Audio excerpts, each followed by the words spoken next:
boy, ma'am, to you. Been there from the start, boy, through and through. She confident, now don't forget it. She'll start a storm, political medic. That is a blessing, but I wouldn't dwell. Will you raise me heaven? I'll raise you hell. Fire, devil, moon, chinchilla. Queen, joker, boss, and sinner. Where my girls? Cause it's city from the get-go. We're a million times better off a solo. We can take 'em down. She won't settle if you know what she wants. Fly to Paris for a nice restaurant. Then get rowdy with a cola and rum. Nike Eddie, that's a Louis Vuitton. Well, call her the doctor, the nightmare analyst. Call her the queen of hair, the queen of thighs and lips. You got your answer between your fingertips. You give me sunset, I give you a fucking eclipse. Give you a fucking Queen, joker, boss, and sinner. Where my girls? Cause it's city from the get-go. We're a million times better off a solo. We can take 'em down. Where my girls? Cause we city from the get-go. We can take 'em, there ain't no such thing as macho. We can take 'em down.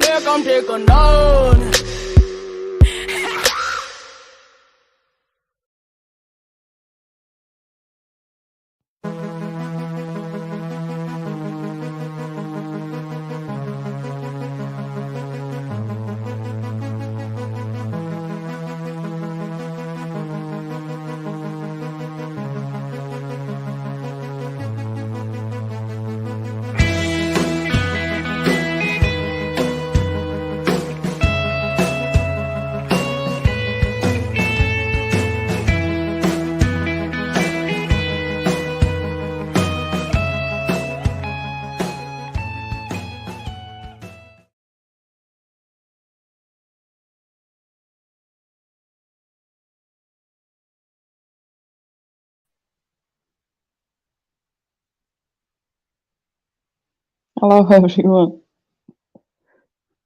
Yeah, titled it, oh, it's all fucking Monk's fault. Fucking going live now. Take that off. That fucking pain in the arse. I don't know why Monk doesn't get his phone on charge while he's doing the fucking live.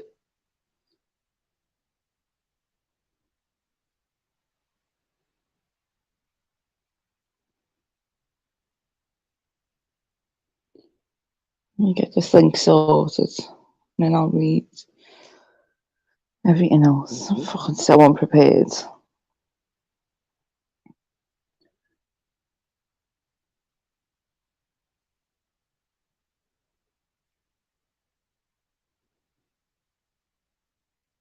Yeah, don't fucking say hello to it. That pisses me off. You just literally said hello to someone in another chat and then you're saying hello again. Like you haven't seen them for a fucking week. Start at 23:40, takes the piss. Yeah, Stevie, I'm trying it to see what it would be like with. I'm not going to say everyone. I'm going to say nearly everyone having a spanner, because there's bound to be some fucking shits that come in that I don't want to have a spanner. Blame me, fuckers. Fucking, I'm blaming you. What we blaming Monk for now? We should just blame him for everything, Mrs. Meatball.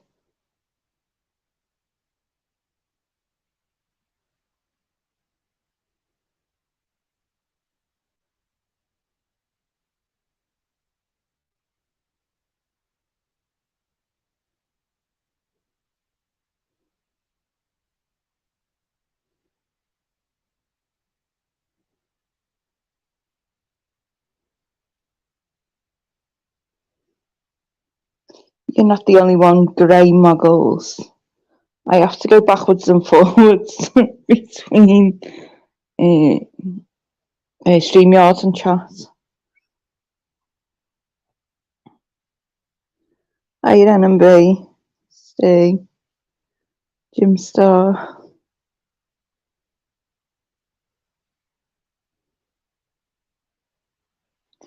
You like the music. I think last time I played it fucked up, and I'm enjoying listening to it. So I'm having dessert now.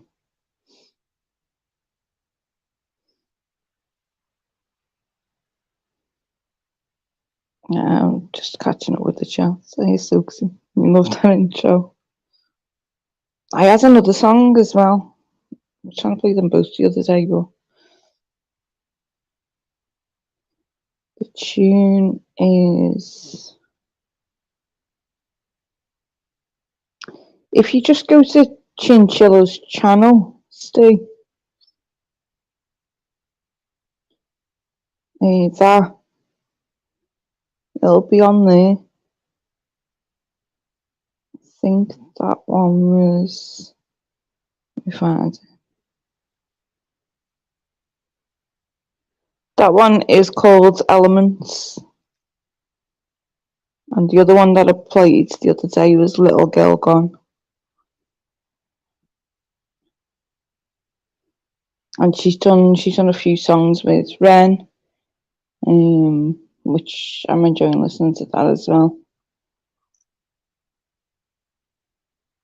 Notice how she skipped over desserts. I don't have desserts. Don't do desserts. Monk and his shed of inequity.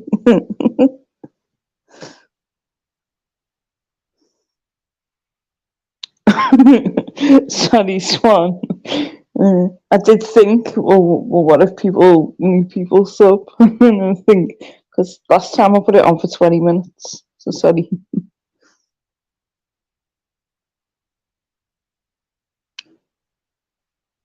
Muggles, you can fuck off. I am not singing Barbie Girl. Not whatsoever. Hey, Leo. Yeah, the way you were going on, Leo, earlier, I literally thought you were going to burst a blood vessel or fucking smash your phone or something. Are you wheat? Are you barnacles?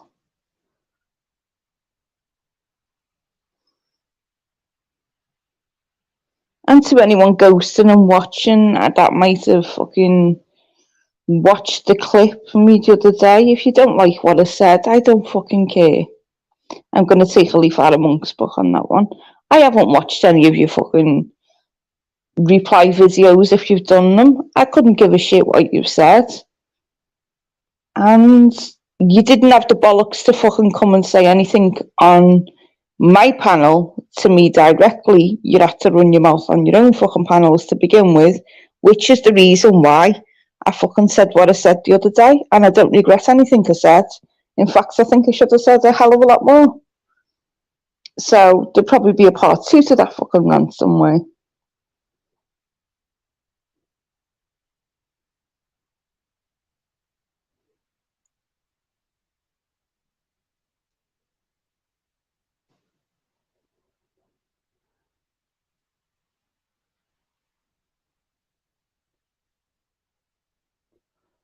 Hiya, Joe.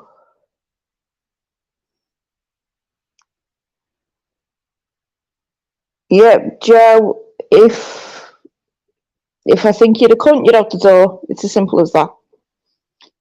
Not you directly, but anyone in general.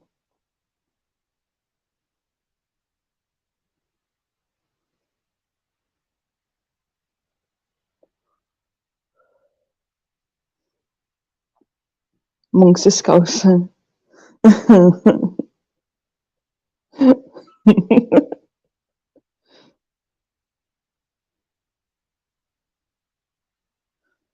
Let me just jump back to the...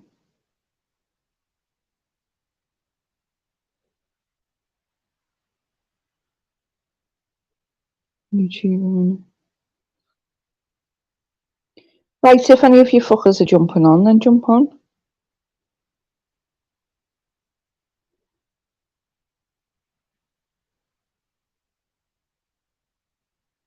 And I will say, actually, I did say the other day, well, from the other night, about what was going on, that I'd do a live yesterday to address things.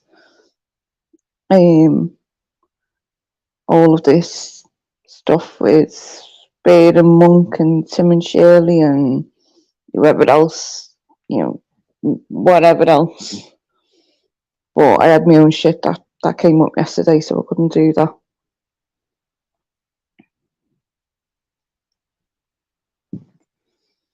And life takes priority over this shit on here, so do you do your streams off your phone, Tom? Muggles, I do everything off my phone.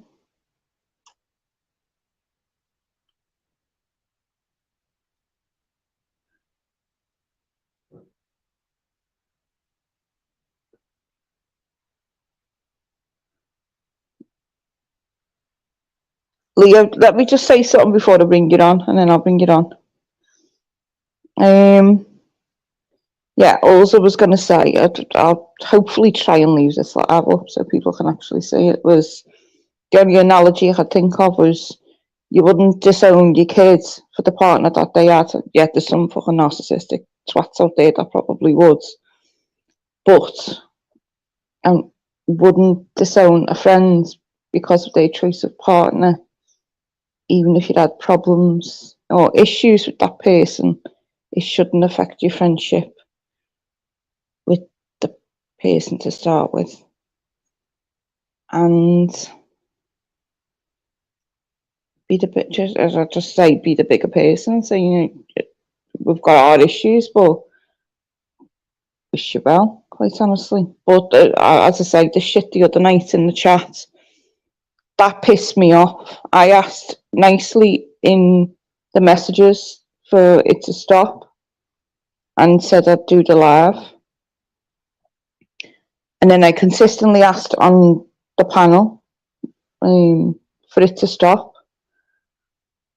And it was said that it'd be left. And it wasn't. When we get back to conversation, it just carried on. And that really did piss me off. So for that, I feel like I was shitted on just to get someone else's fucking... I felt like it was trying to disrupt my life because it was all coming on the attack, basically. That's what it was.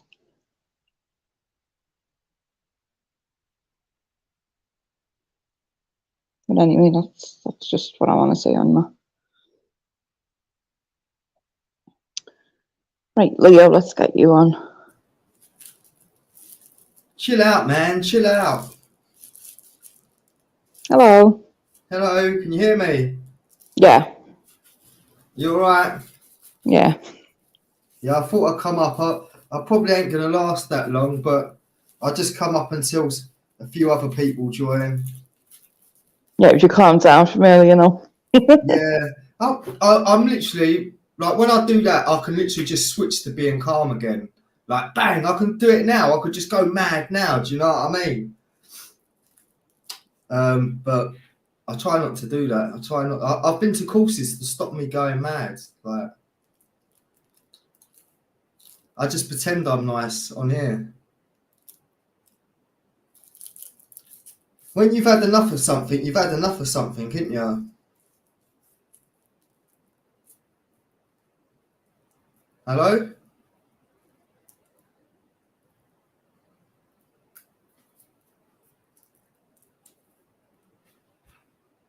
Can anyone hear me?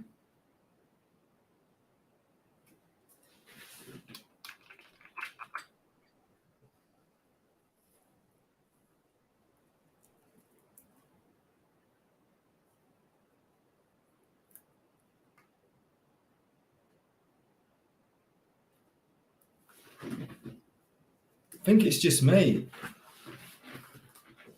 Welcome to Unleashing Leo.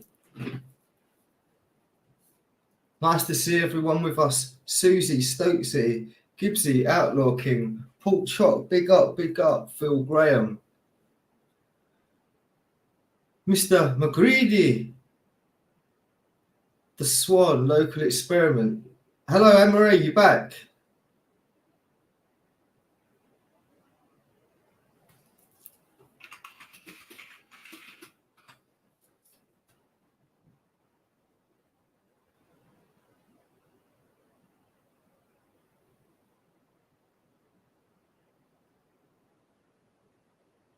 Yeah, I don't know where Anne-Marie's gone. Hopefully she won't be too long.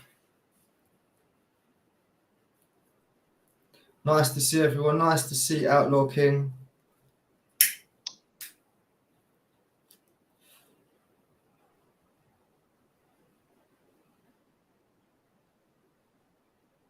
Nice to see you, NMB.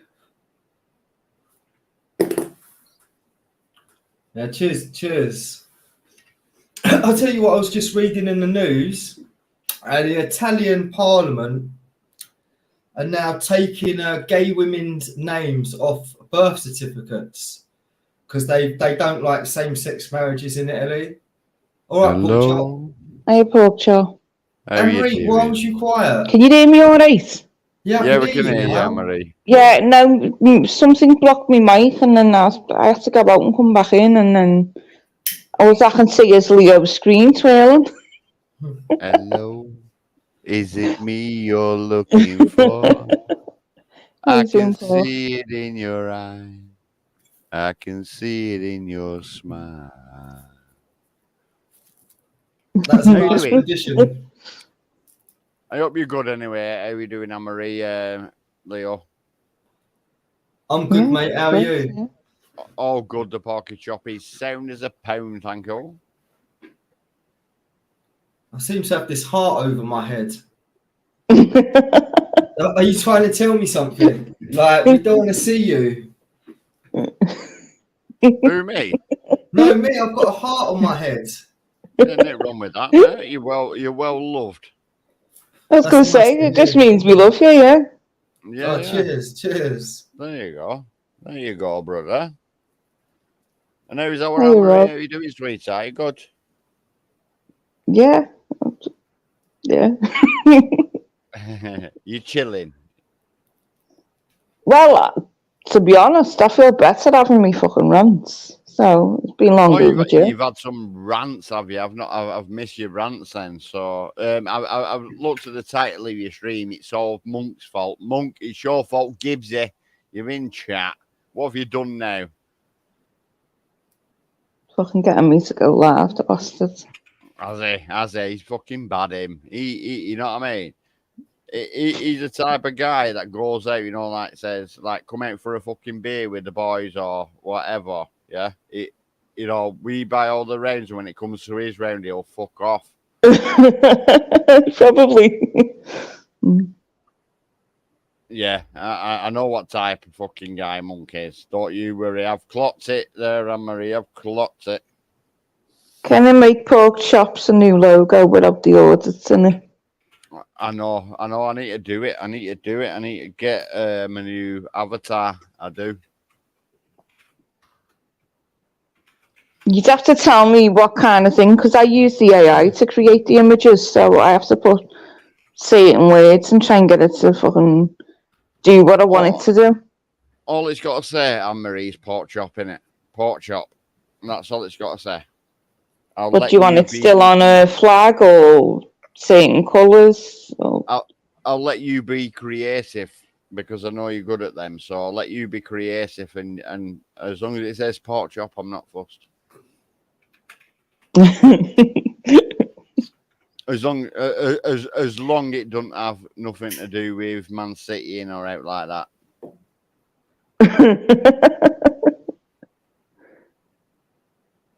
Any particular colours though? No, and no, there's no particular colours. Actual fact, do it blue and white. If you can. If not, it don't matter. I want blue in it because I'm a Rochdale fan, you see. Yeah, I'll try and do some. And Mrs. Meatball, I'll- I'm not a Manchester tart. I'm not a Manchester tart. I'll see what it comes up with. If it comes up with more, because you can only put 5 on the community page. If it comes up with more than that, I'll put it into a little video and then put that up. Yeah, that'll be good. That'll be good. Or I'll just send you them in Discord or wherever. Yeah, Discord or whatever like that. Like I said, like I'll let your expertise create. You know what I mean? I can do my own, but I just can't be asked, to be quite honest. Do you know what? It's a good job people don't watch me trying to do them, because I'm fucking effing and jeffing at the bleeding AI. Saying you stupid bleeding twat thing. Because it's meant to be AI, I can't fucking spell properly. Hey, Monk, stop giving it fucking laughing faces in there. You're in fucking bad books, so I'd fucking pipe down if I were you, son. Or you'll have me, Leo, and Anne-Marie on your fucking tail, son. Give Leo round too. Yeah. I'll go around Monk's out and burn all 3 sheds down. It's really windy here at the moment. It's like a hurricane. Is it? I'm glad you've come on, Porky, actually, because last time I had someone trying to porn bomb me coming in as you on with the Robert Hunter Collinson thing. What with that one? Oh, Yeah. They're trying both channels. And if you look on my Pork Chop channel on my community page, I've told you there's well, I've not told you. I've told everybody that there's a clone going out on my name, sort of thing. And it's not me, you know what I mean? It's definitely not me, because Anne-Marie, it's like, you let me on because the porn bombing channel that's coming is apparently authenticated or something. But it's definitely not me. But if it ever comes up again, ask me to show my face or whatever. I've never asked anyone to show the face whatsoever. Yeah. Well, if it I did say with the fake bear going round, I knew it was bear coming on, and did say that is you, isn't it? Well, that's what I'm saying. I knew it was, yeah. If it ever comes up again, though, Anne-Marie, just have to show my face, yeah? And I will show you my face. You know that I'll show my face. Yeah, but I know you comment in chat. You don't just like literally come in and click the link and jump on. You actually sit in chat as well. Yeah, not all time, not all time. But if I jump on panel, just like when I come in panel, just has to see my face, because I'm not that fucking low life to go out and do that sort of childish crap. You know what I mean? No, I'd never asked that of anyone. Yeah. I'm not to porn bomb and stuff like that. I'm not. See, I don't think that'd be fair, because I don't put my face on YouTube, so I don't think it's fair of me or fair of anyone if they don't have their face on to ask anyone else to show their face. No, I understand what you're saying. Everyone else is. Yeah, I get what you're saying now as well, but I wouldn't ask that anyway. I just throw the overlay on if I wasn't sure. All I'm saying, Anne-Marie, is end of the day, if Pork Chop comes in your panel to porn bomb you or whatever, or Pork Chop just comes on, yeah, ask just to say, can I see your face? Yeah, that won't offend me or whatever. I'll show my face if it's the real me. The porn bomber won't show the face, will it? I'm guessing Leo's talking to the cats. He's gone for a stroke pussy. Again, Leo's got his hands full. Look at him. He's gone chasing them now. Look, he's back. Oh, he's coming back. I'm just making a cup of tea. Yeah, and stroking pussies, apparently. I was actually stroking my cat. He's in the bathroom. Yeah, it's a pussy cat. Yeah, lovely little thing. It is really annoying. Have you got him toilet trained then if he's in the bathroom? He's just sitting in the bath. I think he likes the water dripping from the tap, so I just keep it running for him. What, he like drinks it and that? I don't know, he just likes watching it. Cats are meant to like more like moving water than still water. Yeah, I've just got the tap running for him just for a little bit. Yeah, seems to like it. Well, if he's happy, that's the main thing, isn't it? That's it. I give him his little cat treats. Yeah. Keeps I wonder him if they happy. work on women, you know, if you want to get your leg over them treats. Monk saying there's cats sit in the bath as well. Hopefully not while you're washing your balls, Monk. Fucking hell. Yeah, Monk. He's coming Your, in, ain't ya? it's your fault, Monk. Whee! Oh, He's a good boy. I'm just going to blame Monk for everything tonight now because that's the title of your stream. Monk, it's your fault.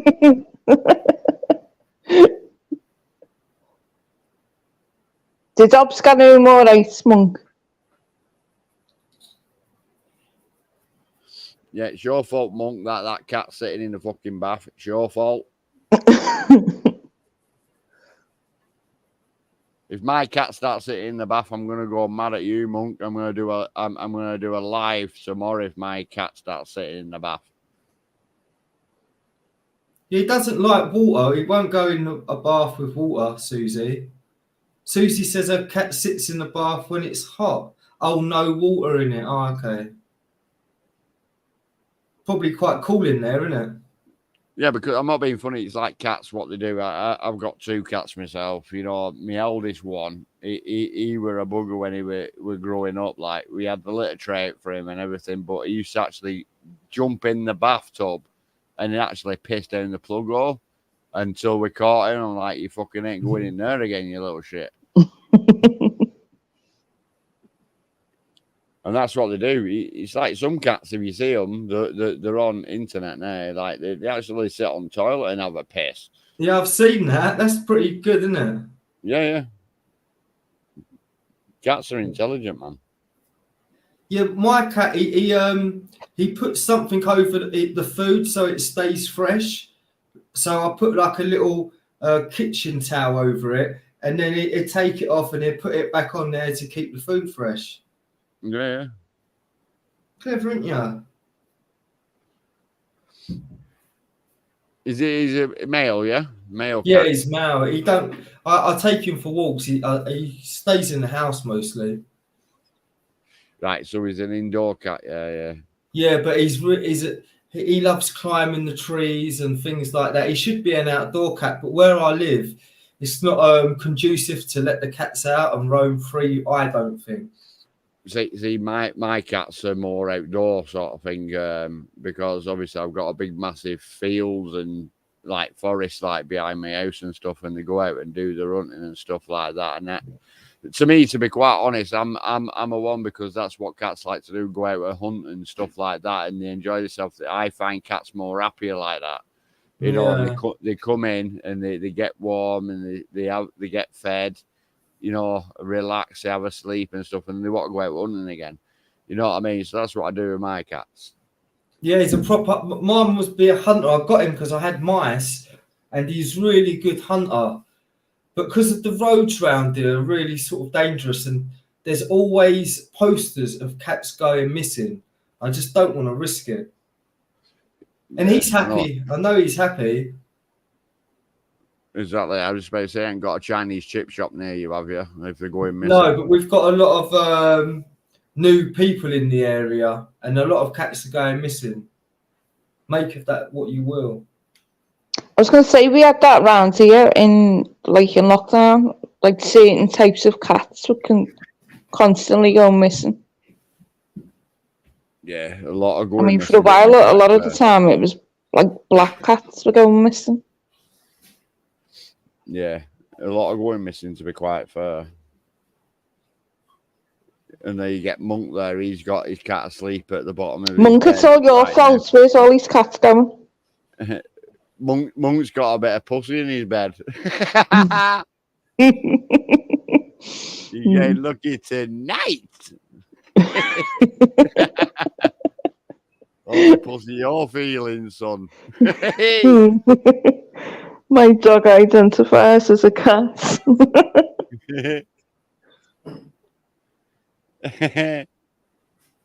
Sorry, Monk, I had to say it, mate.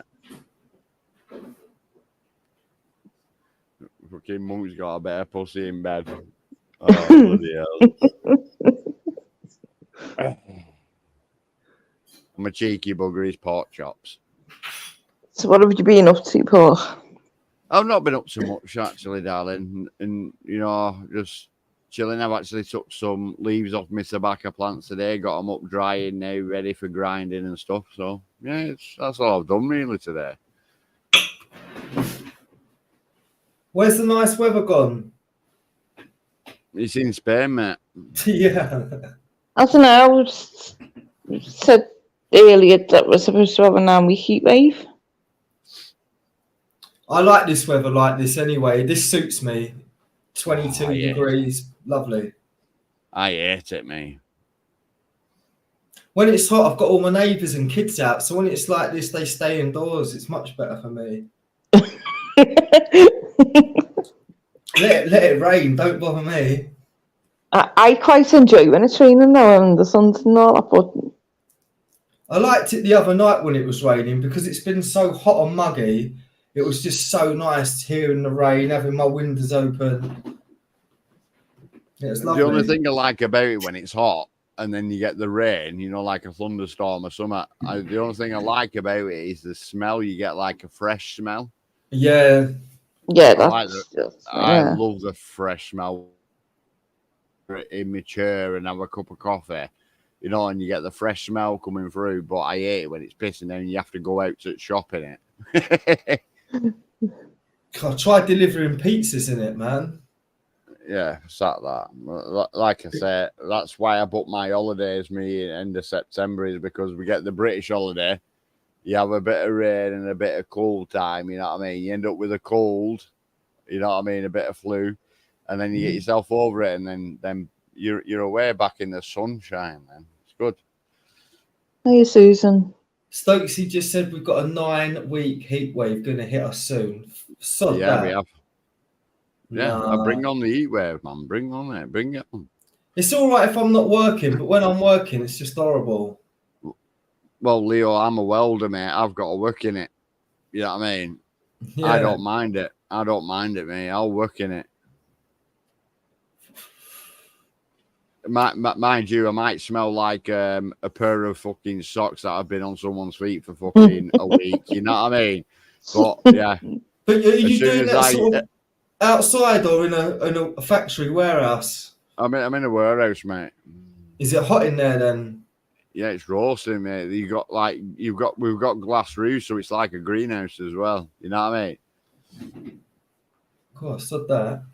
Yeah, you know what I mean. So when I get home from work after a hot day welding and stuff like that, having your overalls and stuff, like I say, you smell like someone's fucking socks after they've worn them for a week. You know what I mean?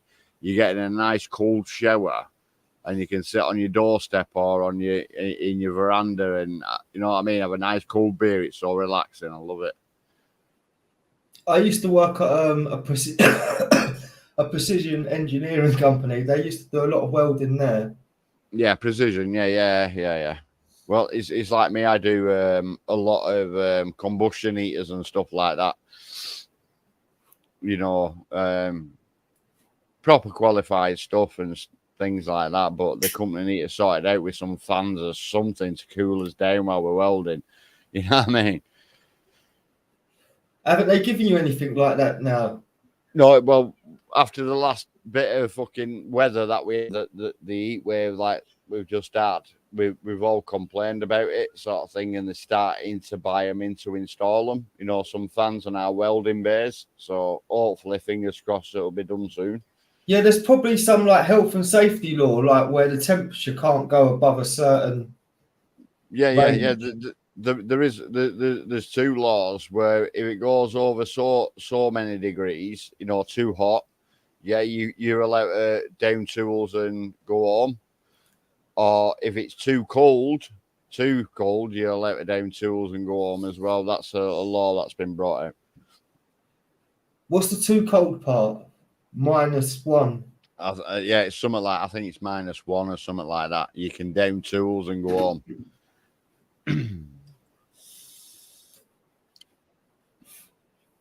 You still do the printing and stuff? I I don't do. I'm not doing it at the minute, Anne-Marie. I've got all the stuff. I've still got all my printing gear. I've got everything. It's all upstairs. I just haven't fired it up. I've not done nothing. Right, I've just googled this year, and it does say Britain set to bask in blistering 9-week heat wave with blazing hot sunshine until late September. Yes, Britain is warming up for a late summer sculpture. Oh my I better God. get them budgie smugglers out. Oh, you can all get your mankinis. There's a 10% chance. Yeah, I'm going to get my It's a small budgie chance. smugglers or mankini, like Anne-Marie says. I'm going to pull one of them, one of the two. I don't know what. I'll have to check before I actually pull it out. I'll have to pull the mirror and see what I look good in. Right, so I'll get one of them out, and I'm going to get the cooking oil out. Let's have it. I like David Dickinson, cheap as chips. Susan saying, "Kill me now." With the heat wave. You'll see me on a live stream somewhere there, sat on my balcony with my budgie smugglers on, going, "Hey up, guys." I just hate the heat. I'm just saying, bring on summer, bring on winter. You're not a summer bypass person, summer. Anne-Marie. No, you're not a summer person. No. Oh, I love the summer, me, and I love the winter though. I do. I love the winter though too. I love it when it's. See, sunny. I have health things going on where when it's too hot, it affects that health condition, and then in the winter when it gets like super cold, that affects other things going on. So I can't fucking win either way. So maybe I should just like change to like an autumn mid between both. So you mean hibernate in summer and winter and then come out in autumn? Oh, can't. But it's a shame that, isn't it? Because us as British people, as British citizens, you know what I mean? We only get sun when we can, and when it comes, everybody tries to enjoy it. You know what I mean? You know, and obviously we're always raining or it's cold. You know, and that's what we used to, is the rain and cold, isn't it? Yeah, but I actually enjoy that. Don't enjoy going out and getting fucking drenched, but I actually enjoy the rain. Well, that's what I mean. You could do that in summer, just jump in and get drenched, or well, in a canal. That's what we do in Manchester. You know, when it's sunny, we'll just jump in canal. You know what I mean?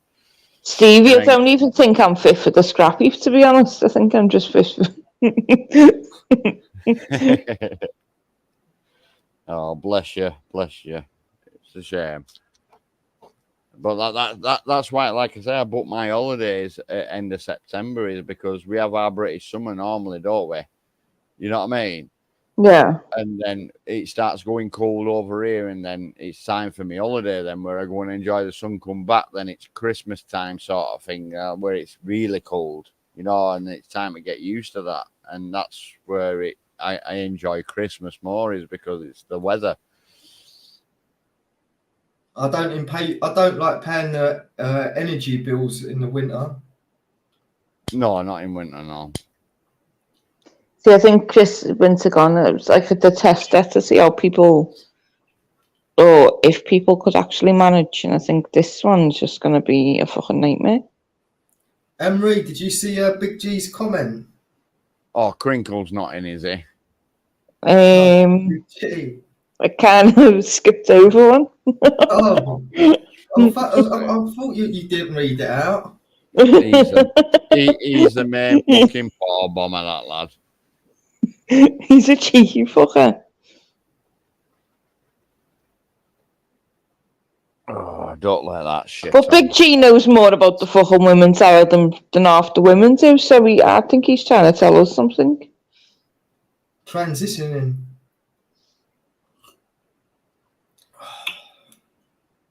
So what have you been up There's to, BBA when you need some excitement. What have I been doing? Well, today I've been emptying a room, get it ready to do stuff in it. Oh, cool, cool.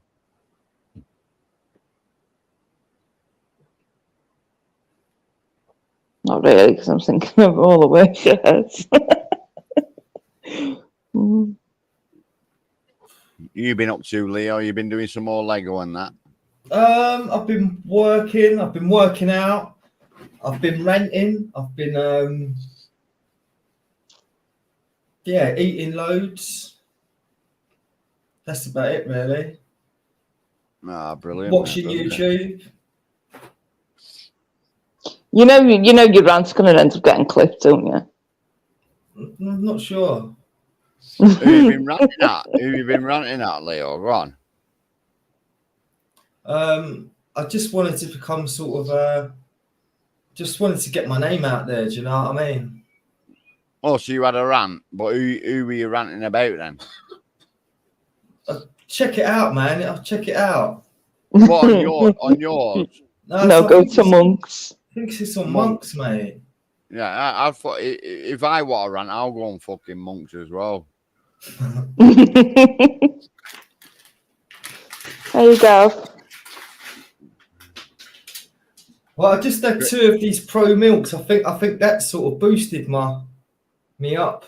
Oh, that's ranting juice. That's ranting juice. That Pro Milk shit. Yeah, man, it is. I don't know what you're laughing for, Monk. I don't know what you're laughing for, Monk, because wait till I get fucking a bit of a rant inside me and I'm pissed off because the wife hasn't done me a bacon butty. I'm jumping on your panel, son. You're in for it, and your guests. I'm going to change my name tomorrow anyway. I'm going to set up a new channel for my Lego. I've been advised to do that, so. Right, what are you going to change it to? Have you got a name in mind? I'll just change it back to Vendetta, I guess. Vendetta? No, it's nothing to do with Lego, is it? No, but I'll start another channel just for Lego. I'll make another name up. Ah, right. So you're going to switch, do 2. Yeah, something about the algorithm is probably be better for me. All right, Gav, nice to see you. Yeah, Gabby. How's the metal detecting going?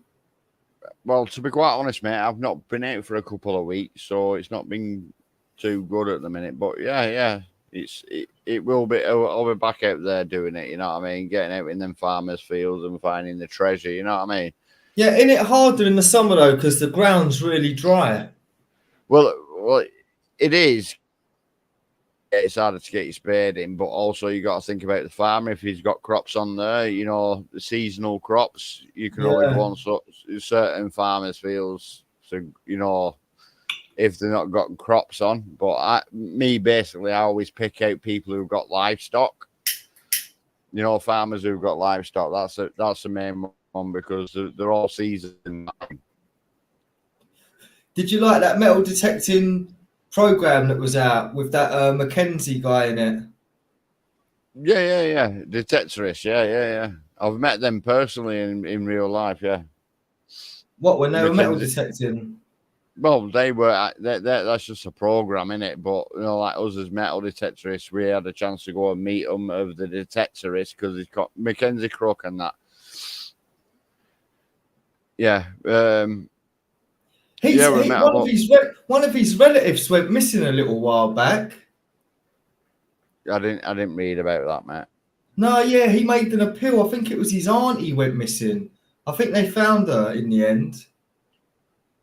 Right, I don't know, mate. I've not heard about that, buddy. Did you like him in The Office? Yeah. I like The Office. Yeah. Yeah, that's one of my favourite programs, and The Office American one as well. I like that.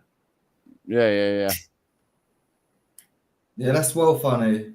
David Brent was funny. Yeah, it's meant to be coming back, Detectorists, a new season of it, apparently. So that's what I've heard, but we'll soon wait, won't we?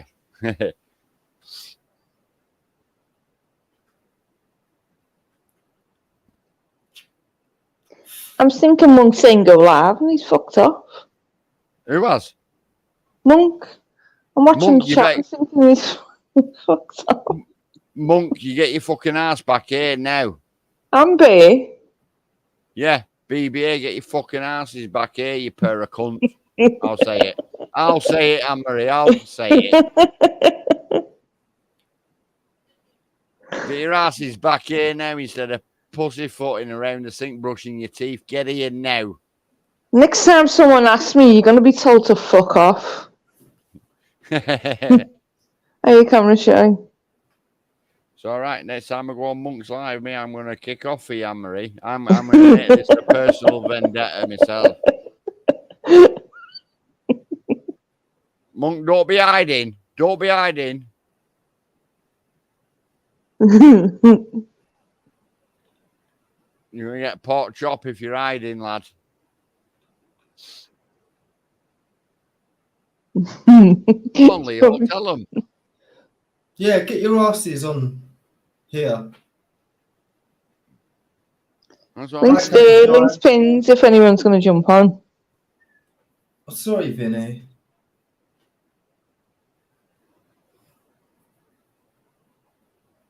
Yeah, they wanted the live and they pissed off. Stokesy said, "How are you doing, Stokesy? Big respect to you, Stokesy." Hey, I don't know if you've heard, Anne-Marie. There's like obviously there's porn bombers going around with my name. You know what I mean? But yeah. I've never heard of this guy. He's called Mick Oil, right? And he's got a fishing channel called I don't know, Secret Fishing UK or something like that. I got a message on one of my videos.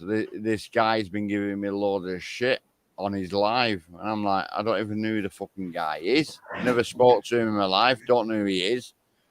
You know what I mean?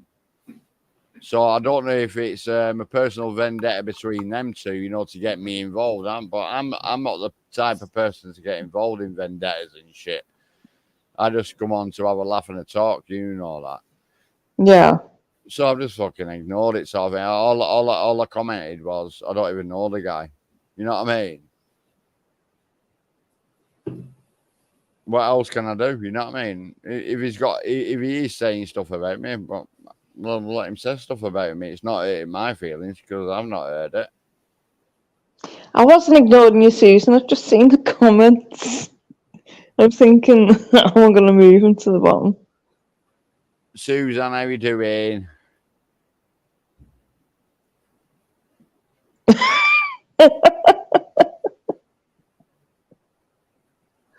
No, do you know who's come backstage, Paul?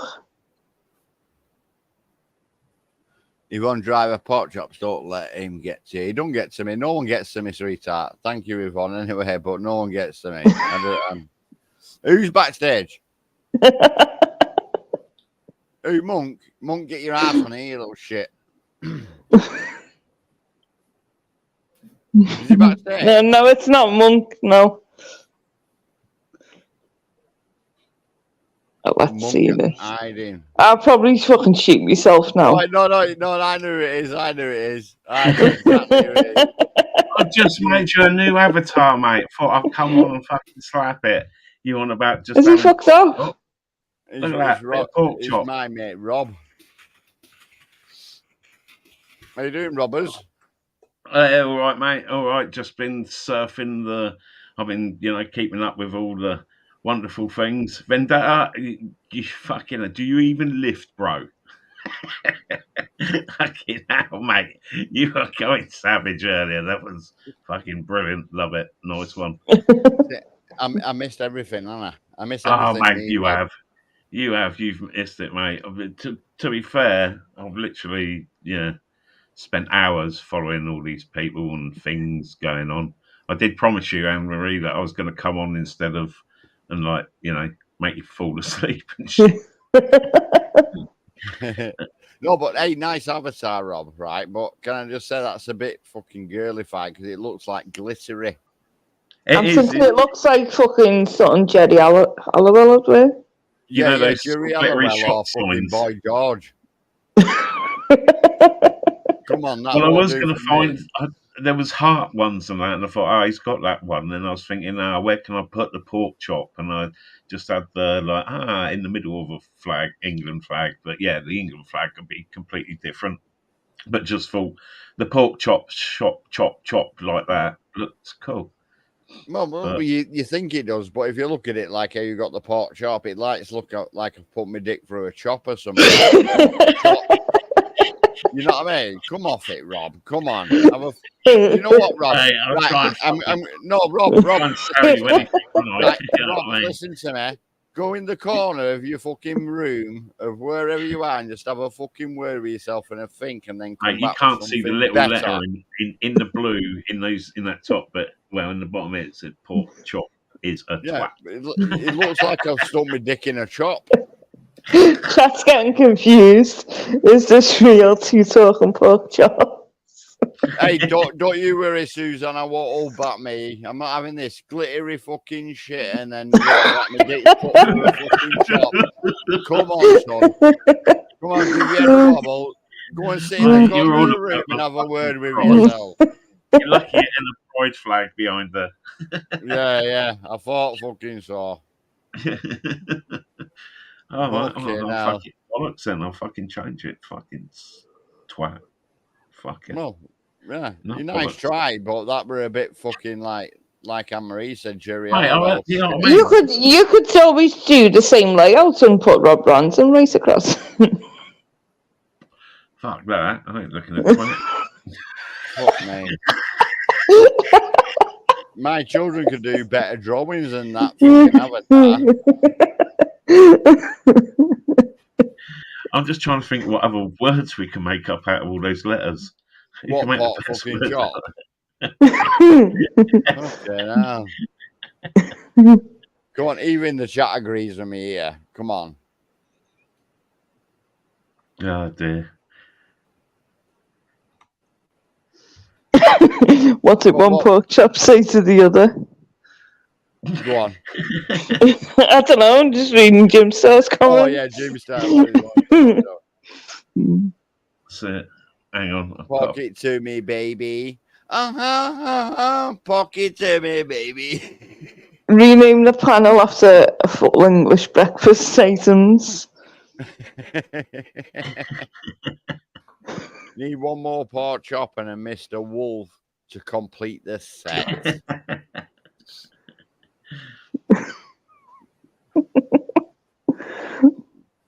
Go on, anyway. Are you working on this shit, Rob? What? On your avatar stuff, because you just got warning now, subject spontaneous outbursts of swearing. Yeah, I've got a few different ones, mate. You know what I mean?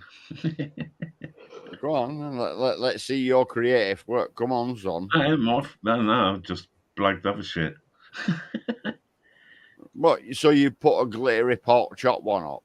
I made you a fucking avatar with just pork chop on it, and I expected to come on, to be honest, and you go, "Oh, mate, that's brilliant. Send that over to me now, and I'll become that straight away." Well, but no, did I say that? You was just a complete fucking wanker, really, weren't you? You know what I mean? Yeah, love you. Yeah, but did I say send me that because it were all fucking glitterified as though I were fucking like crops? Look, and I tried. shit. I had 5 minutes to do it. You were moaning about it earlier in the stream, and I was listening, and it was like... No, I weren't moaning about it. Somebody asked in the chat fucking about fucking power, audits out of it, right? So shut up, fucking whinging like a bitch. Gammon chop, fucking go ass on him, fucking show him, pump some fucking Rob weight. Random, shut the fuck up. And now I've got my version of your avatar, Rob. Hey, what?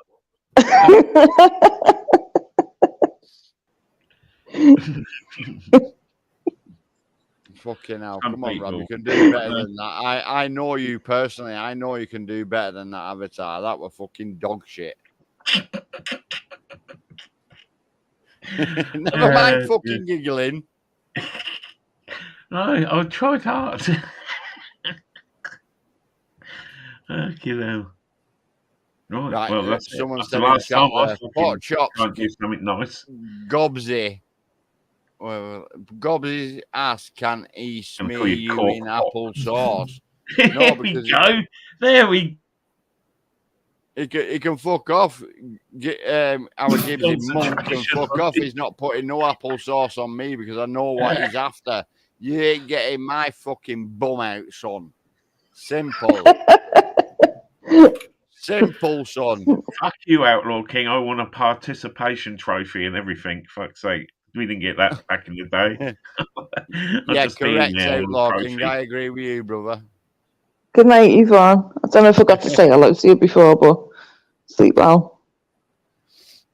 Yvonne. Right, so go on. Where's your artistic work now with your new avatar? Come on, do a pot shot one. Come on, crack on. I'm getting shit in the fucking chair, mate. Rob, I've just realised you sound like BBA. Eh?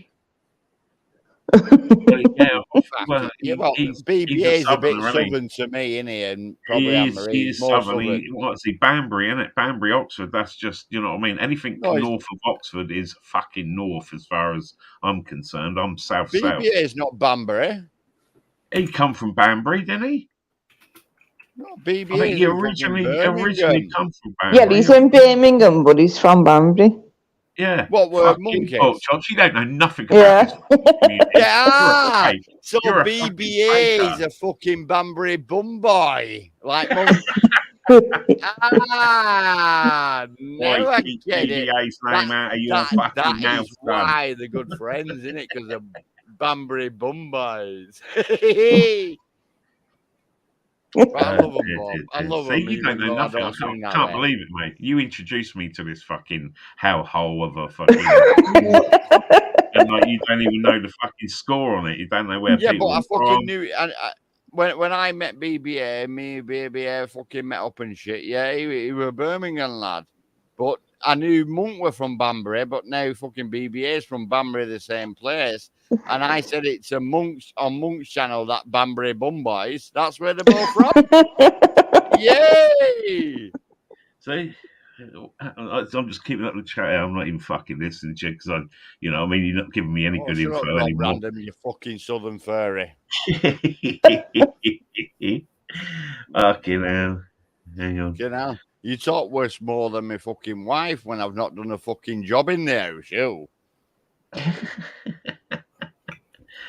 I'm just still not getting over the fucking avatar above you now. That's just like ripped mine apart, isn't it?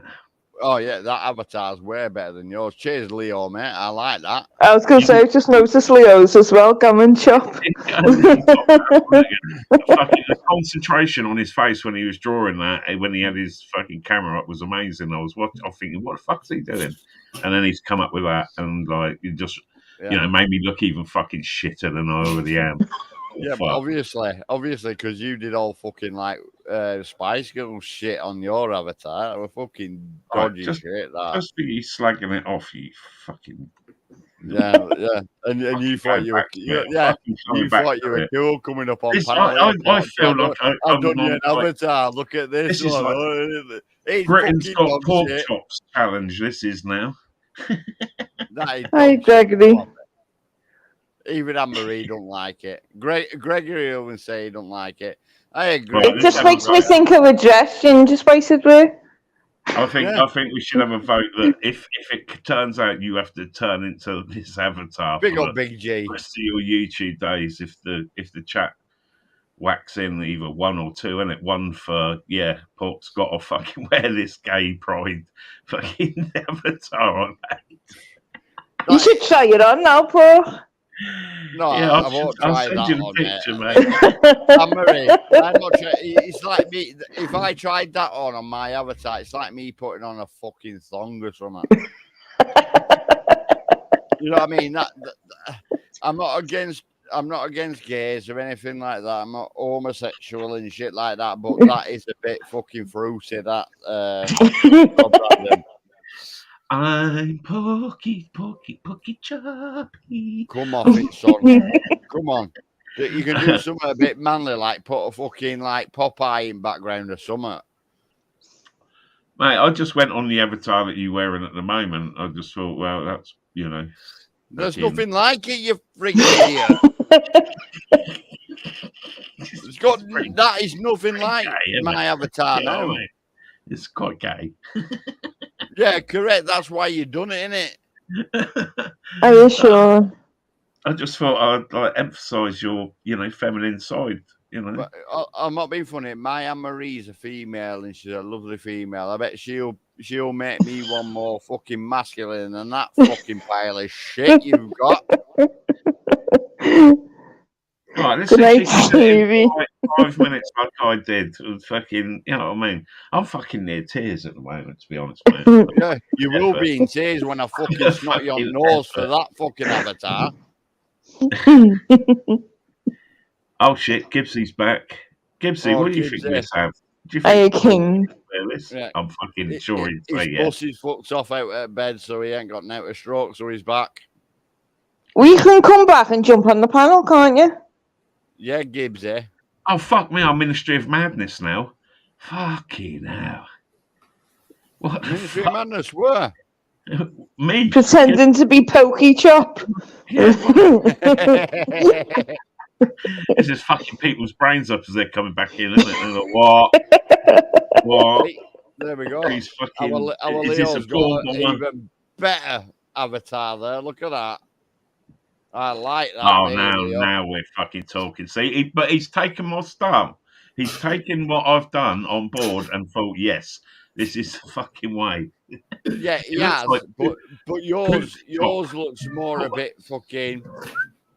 You know what I mean? Because Oh, you've mate, got the glittery mine has shit, got all and then pork going through the chop. If I could have fit a set of extended eyelashes on this avatar, I would have, mate, but they just wouldn't fit. And a boa. Gibbsy, that avatar looks like was made by the LGBT community. Yeah, correct. Tell him, Monk. Go for a Susan if you want, if I'm thinking the same. Oh, I'm not sure. no. Oh my word, Rob! Come on, I thought you were good at this shit. This is my feedback. What the fuck? That's not This a is my- pot chop. That's a that willy isn't- with her. You can imagine what I stuck that hair on to get that picture. Hey, must have had a fucking good camera for that. Because Is that Monk with a wig on? Needs a beard. Is Rob Come from on. Brighton by any chance? I'll leave Anne Marie to do my fucking avatar because she knows. She knows. You, Rob Random, you dog shit.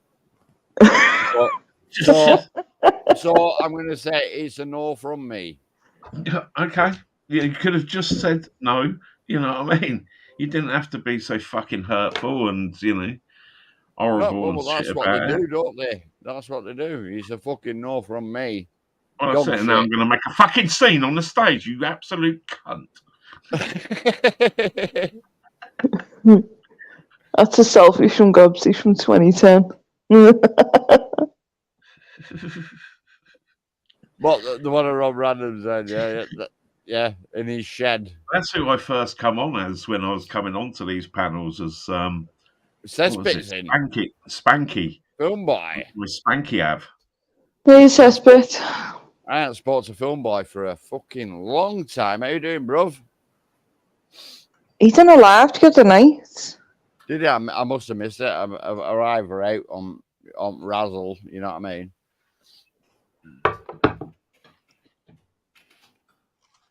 Gibbsy, you made Anne-Marie do this live. You're a pussy hole and can't even get up on panel. You The get love this a lot, tonight from you guys will not go unnoticed. Didn't Baby A make you go up the other day and then fucked off? Oh, and that's when I think I ducked out at some point and then it all kicked off, didn't it? Like late. Yeah, he done this the other day. Yeah, go live. Yeah, go live. And then it both was- fucks off, yeah, to bed. That's why I've got to stay here because it's what time is it? After fucking hell, we got another couple of hours yet until people get really fucked off and coming in, smashed up and stuff, and they got their feelings hurt from someone who said something about someone who they knew about them someone's, and they've got evidence, loads of it.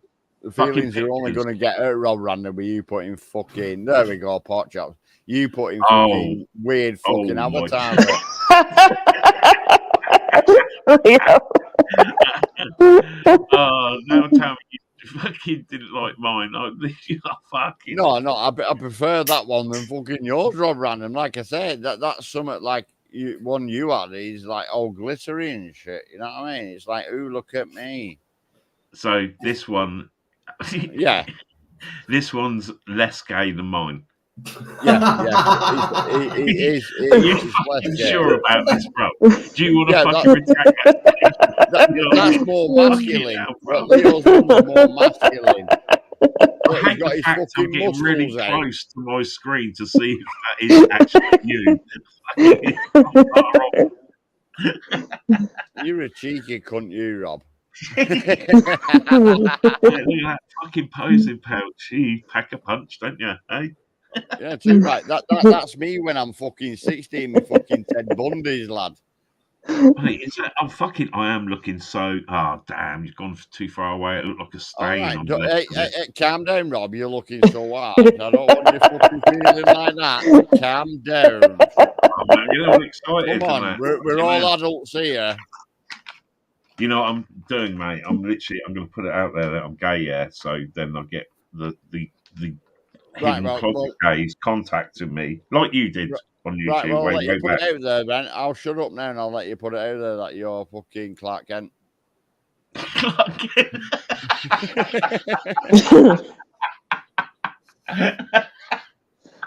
Oh, you fucking twat. Go on then.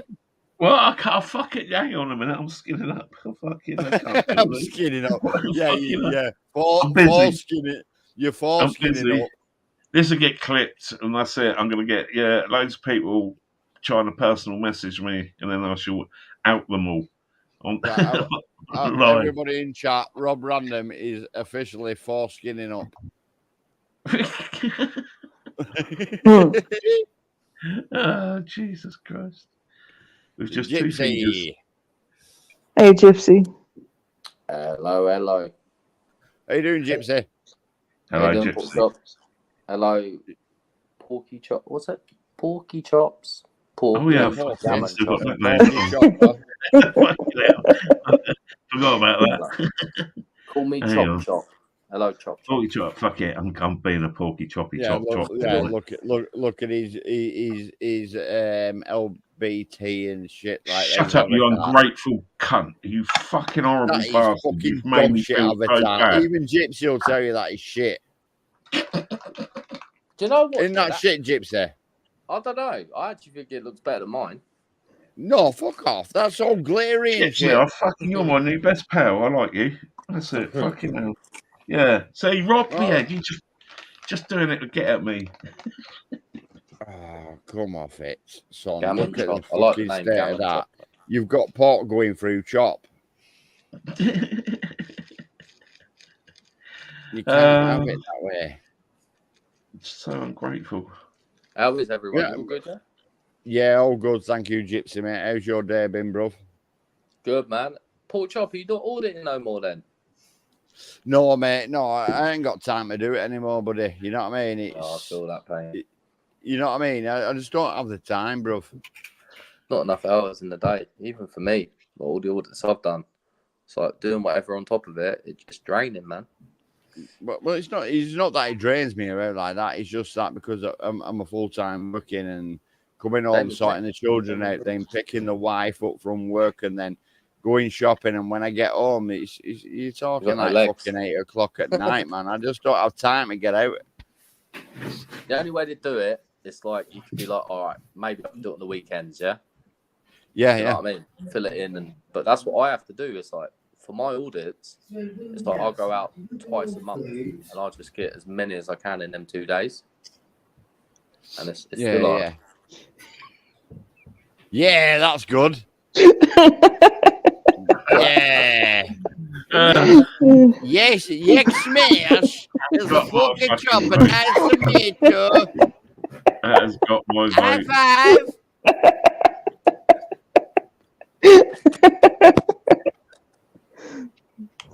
Marine, the trouble causer.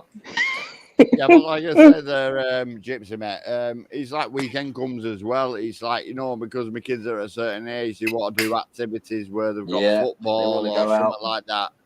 You know what I mean? It's like I've got to run them there. I've got to stay with them. You can't do it. It's hard work, bro. It's hard, man. Like I'm the same. I've got 5 here. Can't even do nothing.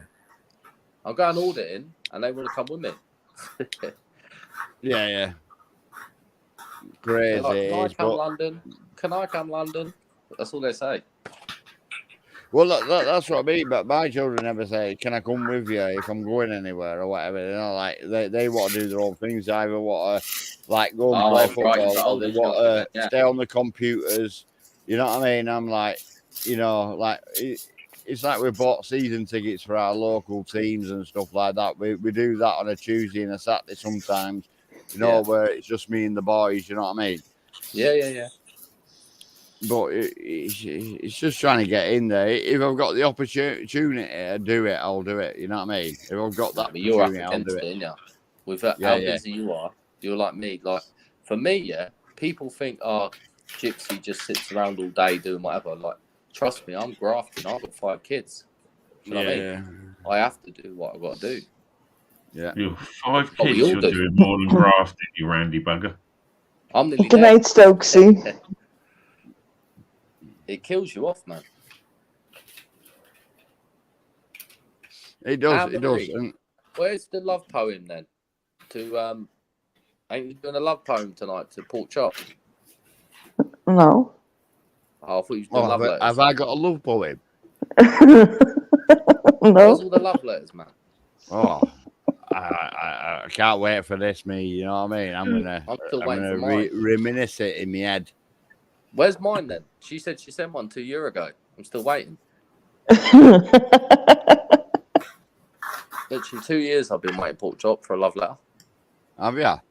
This Gypsy, you see it come through the door and she burn it. I can think of mine now. What mine I mean? We're like, oh, Pork Chop. I love the feel of your cock. You know what I mean? But I can't go on. I mean, that's in my head, Gypsy. You know what I mean? I'll keep it in my head. Yeah, I feel that pain. I think that's what the missus would say, not me. Roses are red, violets are blue. Pork Chops is ungrateful when you do an avatar for you. Yeah, because your avatar is fucking poo. Anne-Marie's the best on there. You know, Anne-Marie is, if you ever need a moderator or just a nice, wise woman, I do rate Anne-Marie. And I've always said this for about 2 years. Anne-Marie is always been fucking spectacular. Not as a moderator, just as a person. She's fucking brilliant. Away from that, she's a nice woman and strong woman as well. So I've got to come up to Liverpool. I have to bring all the children, Anne-Marie. No, Gypsy, don't go Liverpool. No, don't go to Liverpool. You'll have no fucking trainees left, lad. I'll come up there in me Postman Pat van.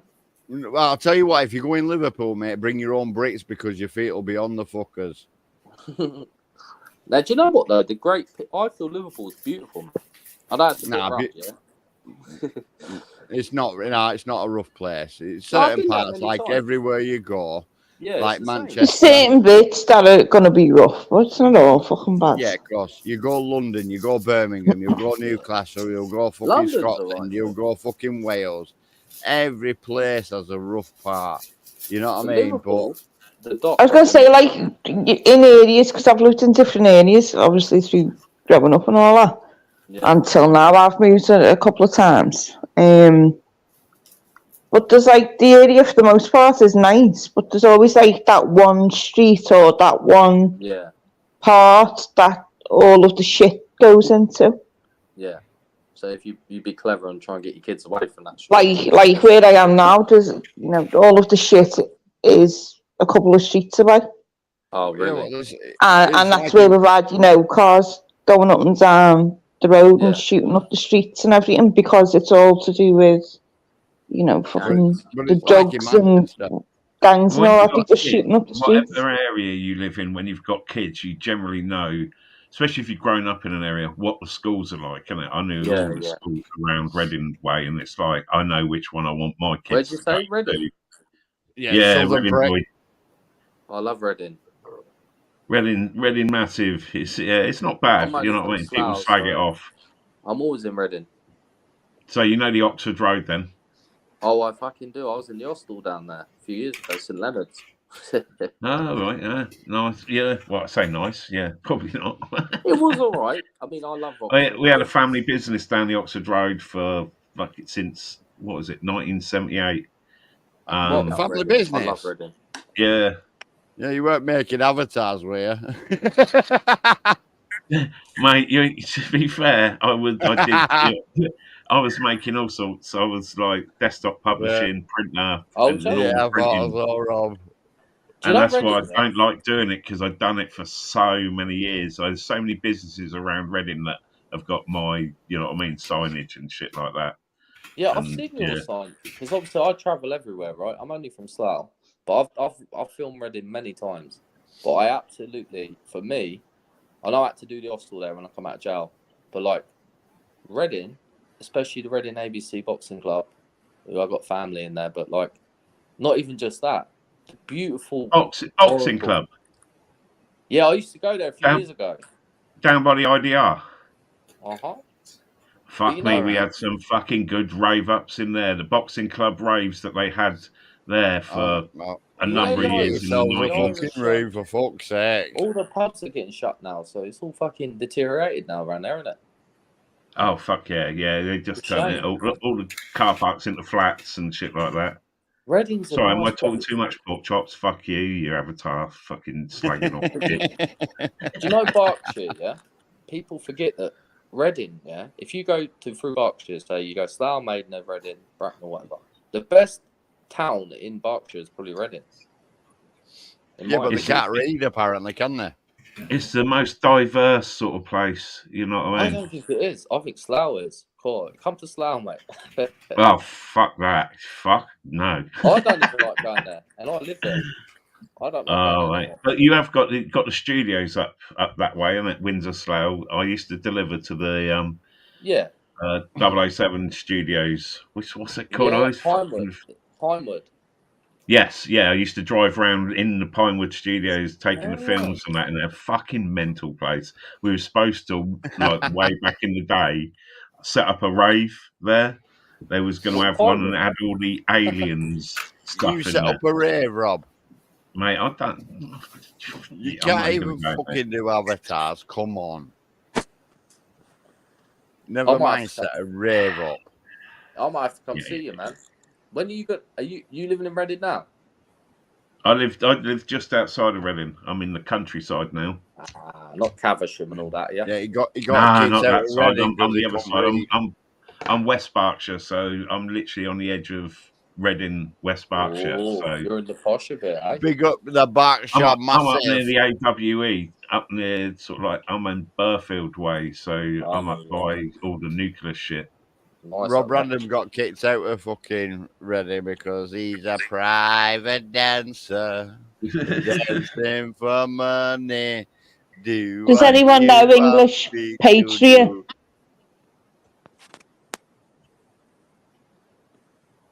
I've got someone backstage, English Patriot. Who is it? Heard of it? Them. No, I've never heard of them, me, Anne-Marie. Neither have I. Never heard of them. I'm trying to clock in my head if it's a. Have you got a banner out? No. These people, man, all these porn bombers, you got to be very careful, man. I'm not even gonna bother, to be honest. Yeah. Gypsy, you know when you did that live the other day? Yeah. Yeah, you got Game as a porn bomber and then BBA as a porn bomber, didn't you? And poor BBA, he come on, he's like, it weren't me, Gypsy. I said, I knew it weren't you. Yeah. Yeah, I had a gamer on the other night. But I've got gamer blocked on my channel, so what a fucking dickhead to even try and porn bomb me using gamer when he's blocked anyway. That was when we was on Society X's and Crinkle was on there, and then Crinkle disappeared, and then suddenly there was info come over that yours had been porn bombed. And well, Gypsy, an hour later, Gypsy, you get a pork chop one. Yeah, it's not me because I'll always show my face backstage. No, yeah? brother. And no one sounds like you, to be fair. But I'm quiet, mate. Hey, you are, mate. Hey, pork chop. What the Haven't you fuck two was that? metal detectors? Aye, mate. Hey, I'm trying to get you. You know what I'm Where's the here. metal detecting gone, man? Fucking hell, Rob Random. But yeah. Leo, get your leg about, lads.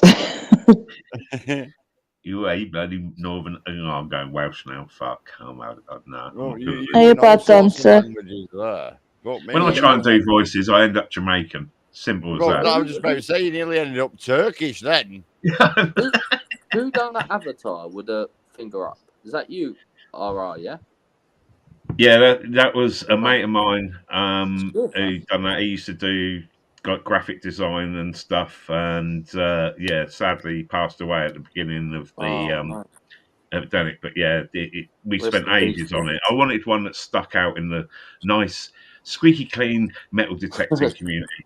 It's like, yeah, fucking fuck you all, sort of Can thing. you do designs? Can you do designs yourself then? No. No, he's shit. Have you looked at his I've last? shown what shit I can do already. He's shit. Hiya, That Mrs. would like- Meatball. Yeah, I Anne need Marie's to going get to some sort merch me on. one out. Anne Marie, I love you. Goodbye, everyone. I've got to go anyway. Miss Gypsy's Right, gonna respect, film me. Gypsy, See you bro. later. Nice one, Thanks for Gypsy. everyone. Big Good to See you chat. later, Nice Gypsy. Gypsy. Gammon Chop, RR, and obviously the legend that is Yeah, Miss Anne Marie. Take respect, care. brother. Big up. Stop trying to blow smoke up my ass. It's not working. No, You big respect, lovely. Anne Marie. Massive respect to you. Your female ego was fucking getting well rubbed then. You loved it. Yeah, you've got a wide on now after that. No. I'm surprised Rob Brandon didn't even get that then. What? Huh? I said she's got a wide on now after that big up. Oh, fucking hell. Hang on. Hello. No, there's no Monk's echo. only been porn bomb once. Pretty gutted. Yeah, Big G got it in chat. Big up, Big G. He got it. Well, you're just, you know what I mean, a bit too filthy for me at times, mate. You know what I mean? Well, I think it's a that- northern thing. Well, it's not just a bit northern savage. thing. The It's further not a you go northern up thing. fucking north of England, the more savage it gets until you get to Scotland, and it's like pure fucking savage. No, Yeah, right. it's not a fucking northern thing. It's a worldwide thing. Because What, the more north obviously- you go? No, anywhere. More down south if you fucking want it. You know what I mean? Get Good more. night, Phil. I'm lost all now. men down south are fucking hard-ons, yeah? But when it comes to a woman, they get a wide on, don't they? Right. Rob Brandon, I'll leave you to think about it. I know what you're saying, but it's not really actually true, is it? Because they Yeah, do. it's fucking true. Mate, it well, is. you've obviously not got a woman excited enough to see her get a hard on. Well, I So, have. okay. You That's what I'm obviously saying. No, haven't. you said it's just You wide, obviously haven't. and there's a thing that pops out when you play with it. Rob, right. I'm going to ask you a question now. Do you know Marie, what it back me up says? on this. Am I right or am I wrong? I'm No, not you even won't. listening to you, to be honest. Right, Rob. We're Do you know talking a what little it says? nugget pan on here, Rob, mate. do you It know what might it be says? little, but it works. Fuck me, he talks like a fucking bitch, doesn't he? I'm going to talk over you because I don't want to fucking Yeah, agree you're with a you. cockend. I'll talk over you in a minute now. Are you ready? Right, do you know what it says at the end of a condom? I don't know, mate. You know what? End of a condom. Do you know what's written? You know when you know what I mean? Do you know what's written on the end of a condom? Go on. Yeah, you've not rolled one back far enough, then, have you? I've not ever used one, mate. I don't think I ever have. Oh, fuck's sake, man. Right, Anne-Marie, I'm off to bed now. I've You been know what I listening. mean? I pick Southerners women don't that have a don't. fucking jar that of ain't gotta glue. worry Go, about. Leo. Take care, everyone. See you later, Paul. See you in a and bit, Leo, Bob. brother. Take care. Take Yeah, care, Take brother. care, yourself, Leo. brother. See, you Southerners don't have a fucking jar of glue, do you? Fuck Don't me. start using fucking like Cockney slang, you northern fuck. What the hell? What do you mean jar of fucking glue? That's like being Northern, you racist or fucking something. tit. You using Cockney slang is racist. That's fucking, you know what I mean? you know. What? That's bad. What? A jar of glue is Cockney? No, it's not. That's fucking Mank. Mrs. Meatball, give bloody Meatball a kick to get up here. Meatball, I love Mrs. Meatball and Mr. Meatball. Massive respect to them two beauties. The meatballs. Yeah, you don't even like it because it's got balls in it. Meaty balls. Yeah, there you go, meaty balls. I didn't have to say much more, did I, Marie? You know what I mean? Fucking southern furries. You know what I mean? In the pea pad. Shut up, you slag. Oh, you fucking slag.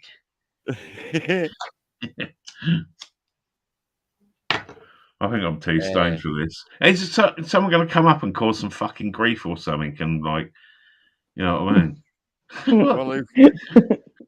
Well, you're ready for have a fight. Well, I'll just sit back and listen. It's like, so. Yeah, but you want people to come up and cause some man, you'll sit back and fucking listen. That's fucking Rob. Yeah, I'll stick a match in there. Right, well, pick someone out of the chat. Pick someone out of the chat they can give shit to then. We got to pick a good one, isn't it? Yeah, Gibbsy won't come up, monkey. He's being a pussy all and laying in his bed fingering his cat. Monk's been fucking up like raving hard and shit in his little shed, isn't he? It's another shed fucking dweller. Do you call it raving? Well, you know, raving fucking mad. I don't know. Whatever you want to call it. He might as well have fucking put his finger up his bum and sat on it. Are we trying to poke him up here? Are we? We trying to fucking? That's his happy hour, isn't it? You know what I mean? Oh, fucking hell! I don't know. I ain't seen any twats in the chat, really. No twats in the chat. Let's have a look. No twats in the chat. They're being all a bit fucking lurky. Remember, guys in chat, it's only friendly banter. It's not fucking personal. We're only having a giggle. No, if it was personal, we'd fucking rip you apart. Yeah, if it were personal, Rob Random have his dick out. I was say, if it's personal, you'd be fucking getting a room. Would I do that to you, Anne-Marie? No, I wouldn't. We're good boys. I am. Are we still there? Jump up, monk. Fucker. Yeah, motherfucker. You fucking made her come on and then you don't come up. Yeah, monk. Pussy-o. Yeah, get out your fucking shed. Stop hiding in your fucking shed behind your fucking your lawnmower and shit. Yeah, get a fat one fucking rolled up. Come on, start doing some. He's too scared. He's too scared, Rob, to even do it. He's too scared to even jump up on panel. Is our monk. He's currently got a fist up his cat. Yeah, well, we already had a thought of that when you said it was at the bottom of your bed, that poor cat. Now, well, obviously it's at the bottom of the bed because it's on the end of your fucking arm. It's good thing I don't like cats. No, obviously Monk doesn't though. He's fucking fisting the fucker. You know, fucking as long as everyone's having a good time.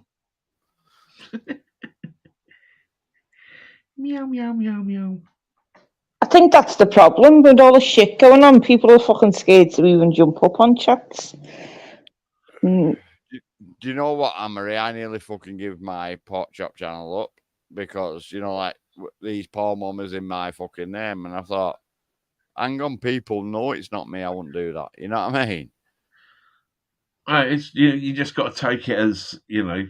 Yeah, I just took it on the chin and thought, fuck you, you know what I mean? Well, it's a big up, isn't it, really? If, you know, someone's using your, you know, they obviously think, well, you're, especially trying to porn bomb in your name, it's like, well, here, get up on a channel because people trust pork chops and fucking, you know, everyone knows you're a good guy. So, you know, take it as a pat on the back, fucking job well done, you know? Oh, come up, Steve. You're not going to fucking You're not shy. You've been on panel before. Come on, Steve. Come on. Jump up. And there you go. You got Gibbsy, our monk there, saying fur gloves. Fur gloves. You only got one cat, haven't you? Well, you can stare with these like amazing avatars that people have made. You know what I mean? It's not like people putting their faces up, is it? You know what Monk's done, haven't you? He's got his cat, his hand up cat's ass. Yeah, he's having a posh wank. A furry wank. Oh, he's got Jeremy Beadle hands.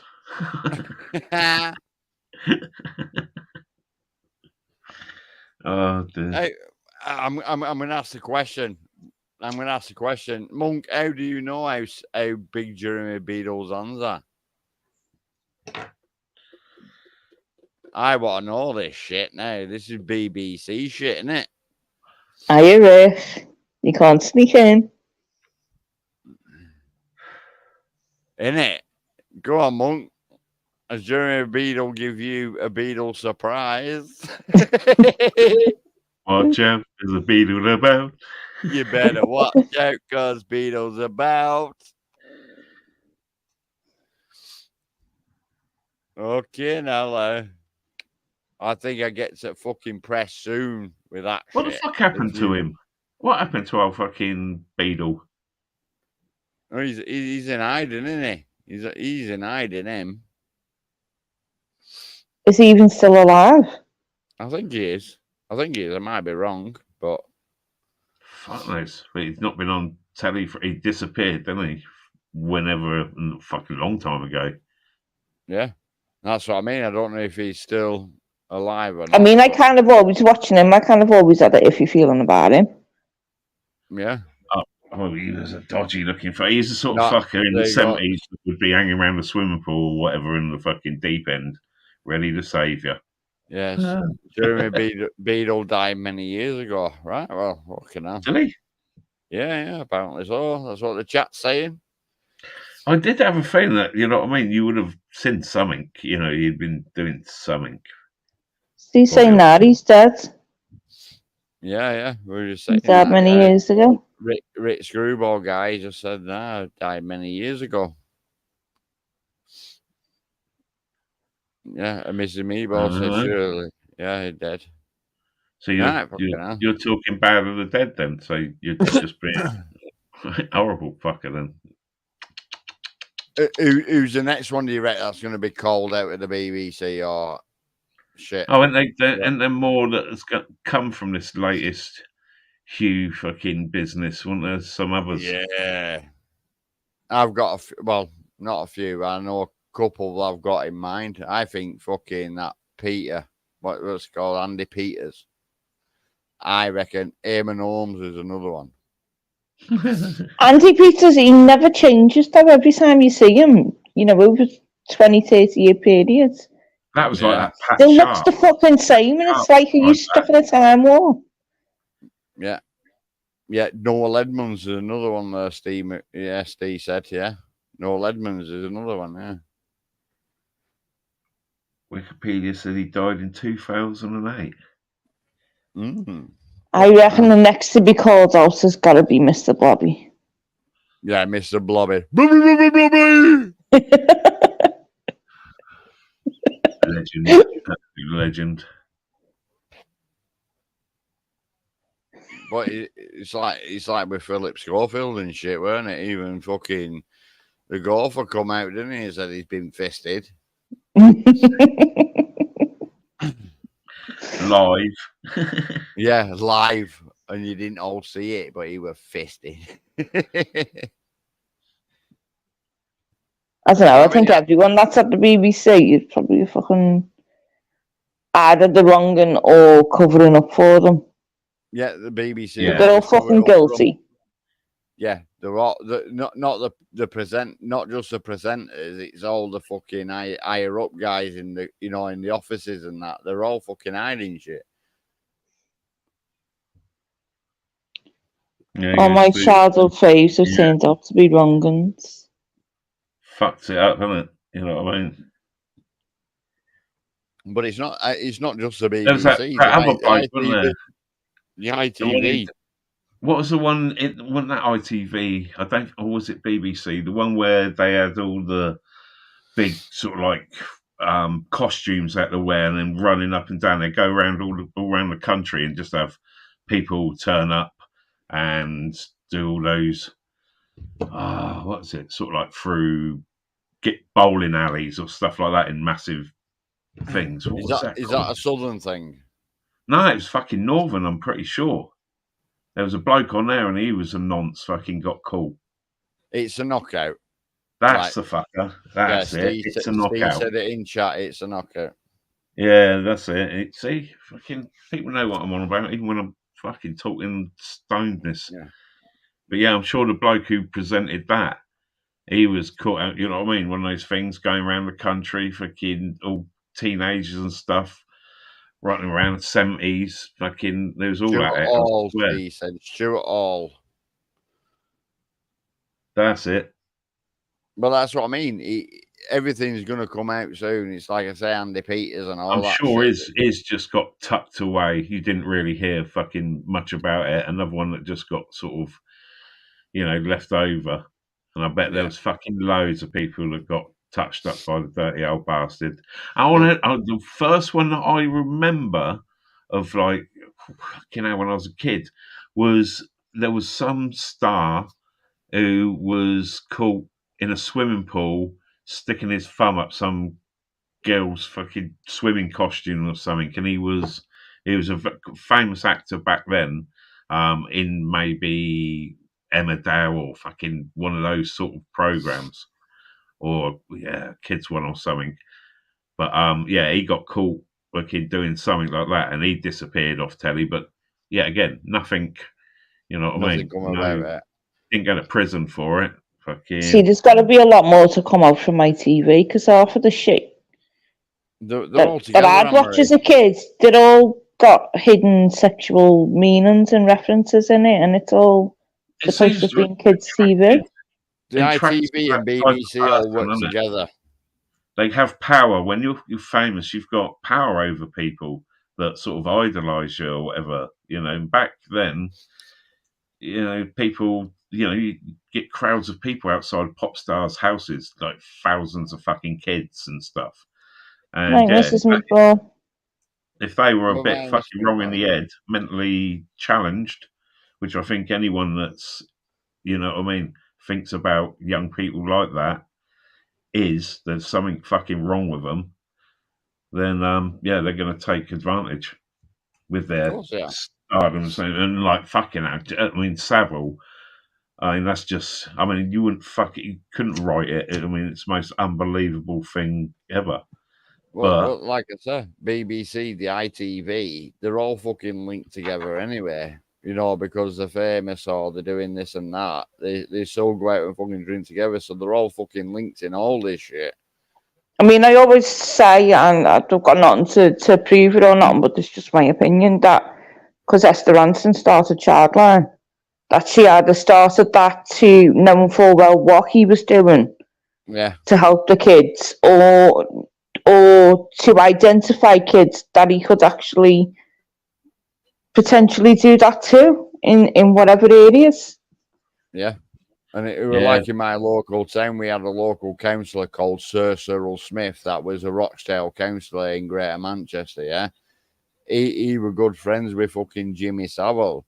Yeah, and it's all come out that Sir Cyril Smith, this councillor, was abusing boys in a boys' home years and years and years ago. You know what I mean? And it all comes out. You know what I mean? Didn't Savile also, his flat that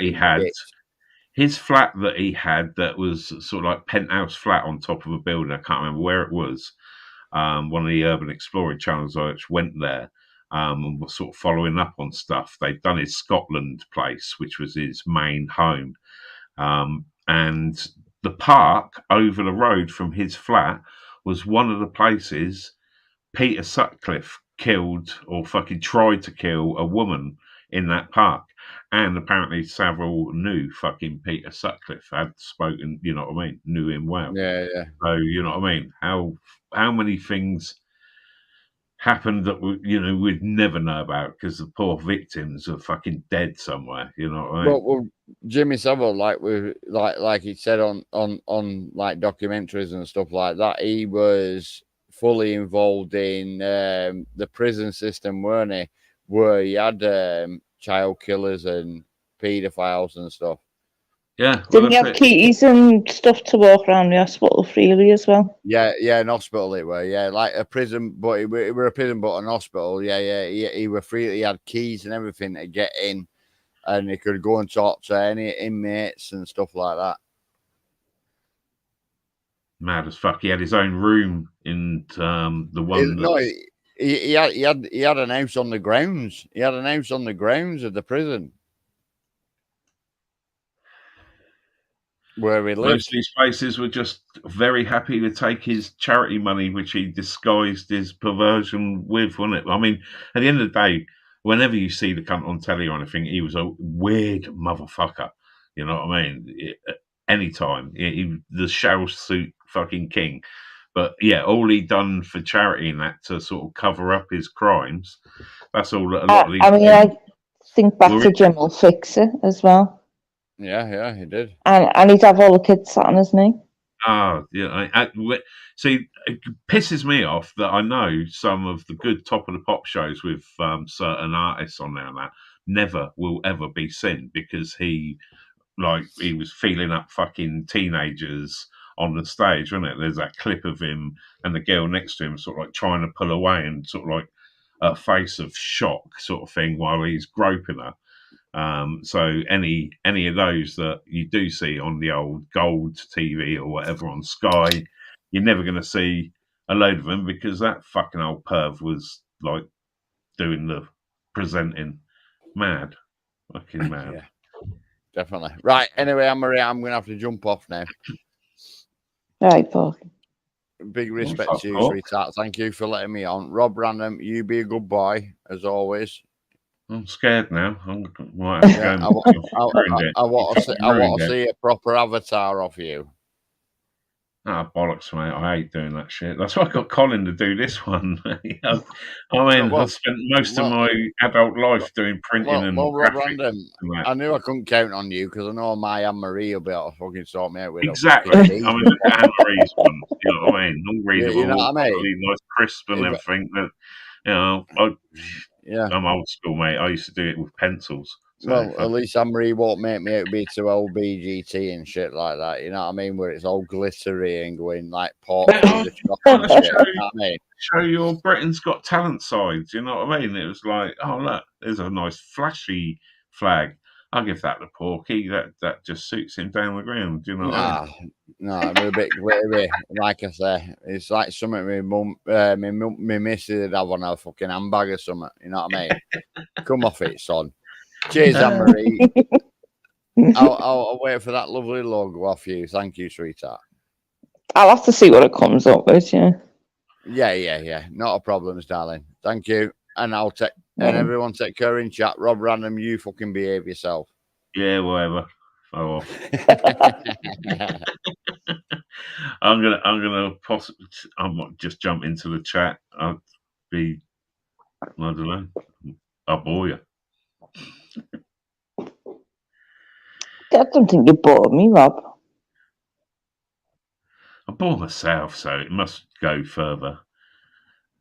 I know if I go off and go, then I'll be hearing about this tomorrow on another stream. That fucking 2:00 in the morning. Fuck me, it all kicked off on Anne-Marie. So and so come on and said this. So what would you It'd be quite funny if someone did come on, because after people like to chat the shit behind your back, not actually fucking say it face to face. Well, the more I come on panels, the more hate I'll probably get on my channel or whatever. And I haven't had any proper trolls and haters for ages. I miss them. They're like super fans. Is that your advertisement? Rob needs. Yes, like Rick Screwball. You clearly ain't reading the chat, so it's time to say nasty shit about you. I'm not really looking at chat because it seems to have froze. It's not going that fast. It's because we're ignoring it and not talking about it to people. Like, fuck it, I'm not putting a comment up there. I'm not going to say my funny thing that I've just put up there. I'm keeping an eye, Rick. I'm keeping an eye. Well, half of them won't fucking jump up anyway. Well, it's a nice place. You're a nice lady. It's all the times I've seen you on any other channels or anything like that. You've always been very welcoming. Like he was sniffing your ass earlier about how good a host you are, and if you need a good mod and everything, it's like, well, it was all very true. But I didn't want to blow smoke up your ass as well. It's like next thing it'd be, Anne Marie's getting fresh with fucking some geezer that we don't really know yet. Boom, let's go have a look at his videos. Oh, fuck it, I don't like him. I'll slam shitty comments on there. I'll fucking flag him. Yeah. Do you know what's been interesting, Rob, though? Because I'm trialing how it's going with everyone having spanners. Yeah.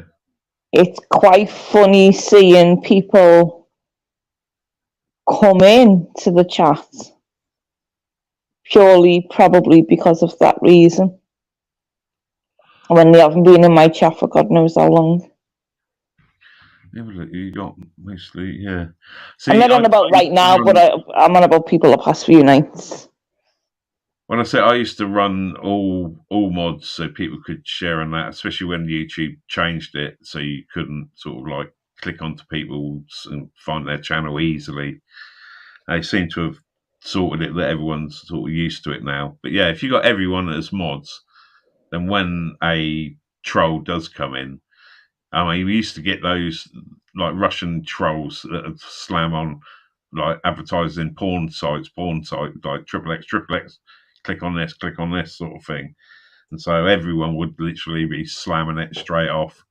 And yeah.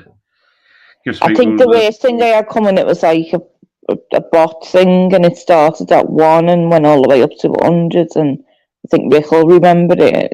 People were saying turn on subscriber only mode, and I don't fucking know how. Well, if someone isn't a mod, then they get timed out after about, if they tried to spam, I think it's about 6 comments. If you try to put in one after the other, then suddenly you're held up.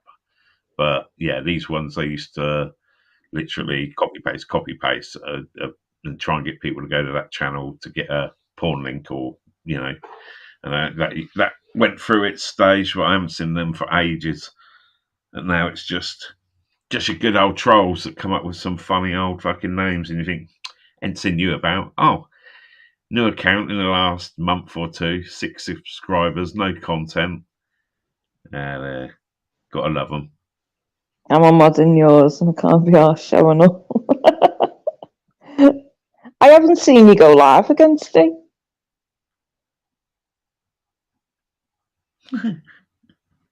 Spam comments are automated. Yeah, I don't know if you remember it, Rick, but the one that was just going on forever and forever. It's chaos.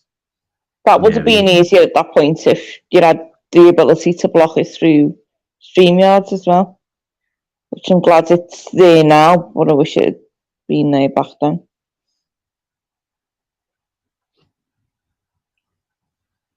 And that's the thing about StreamYards and the other systems that sort of use YouTube, and that was the reason people went suddenly mad on it, because you didn't need 1,000 subs to go live.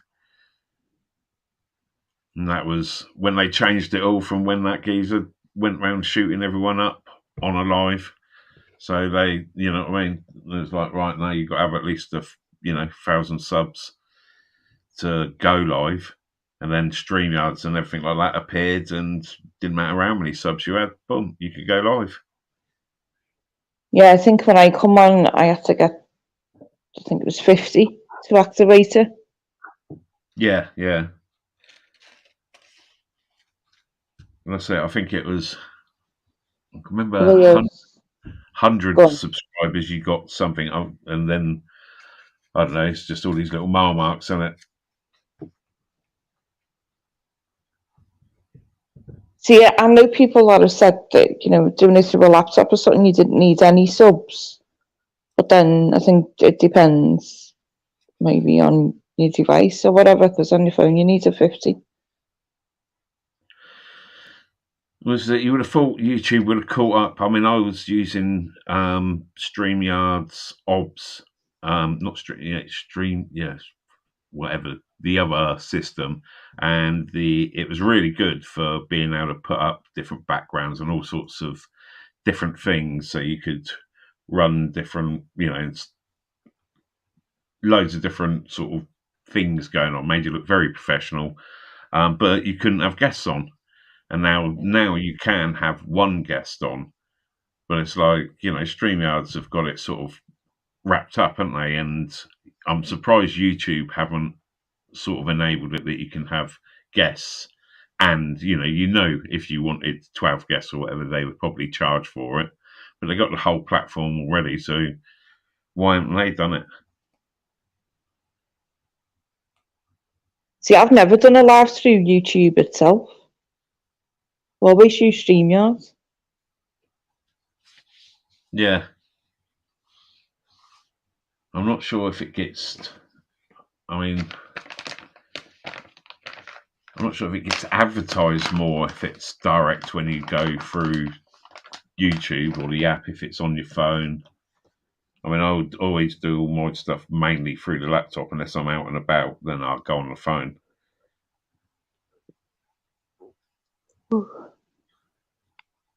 Jason's and Laura's talking about he's probably coming on about earlier, Leo.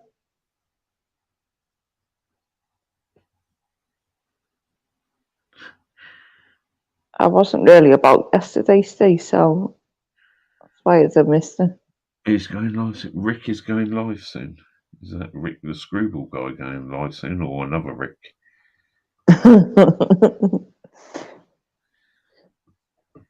I tell you what, Rick, if you go live, I'll jump up on your panel.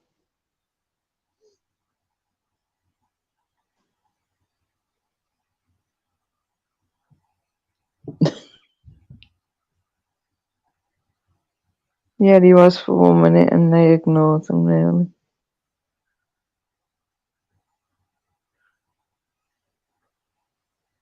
Probably ranting about other shit anyway, Leo. So who else is on at the moment? Is that Laura on at the moment? Is that what someone said there? Yeah, Laura Lou.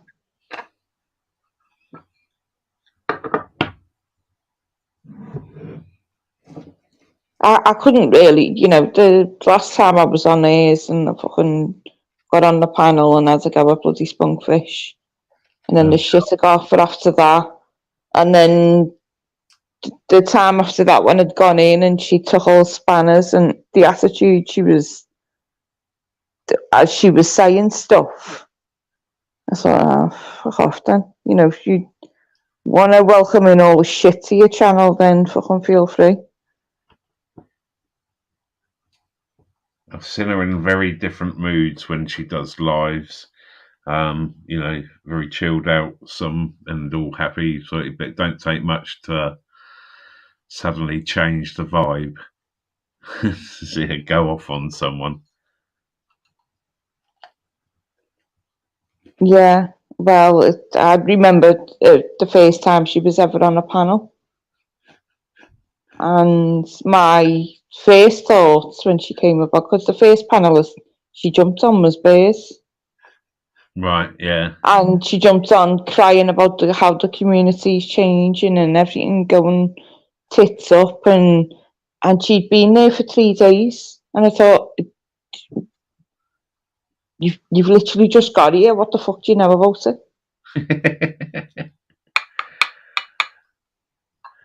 I must admit, I've spent months and months sort of like popping in and out just because, there's a lot of lives going on it. So it's like, jump on, like literally see what's going on.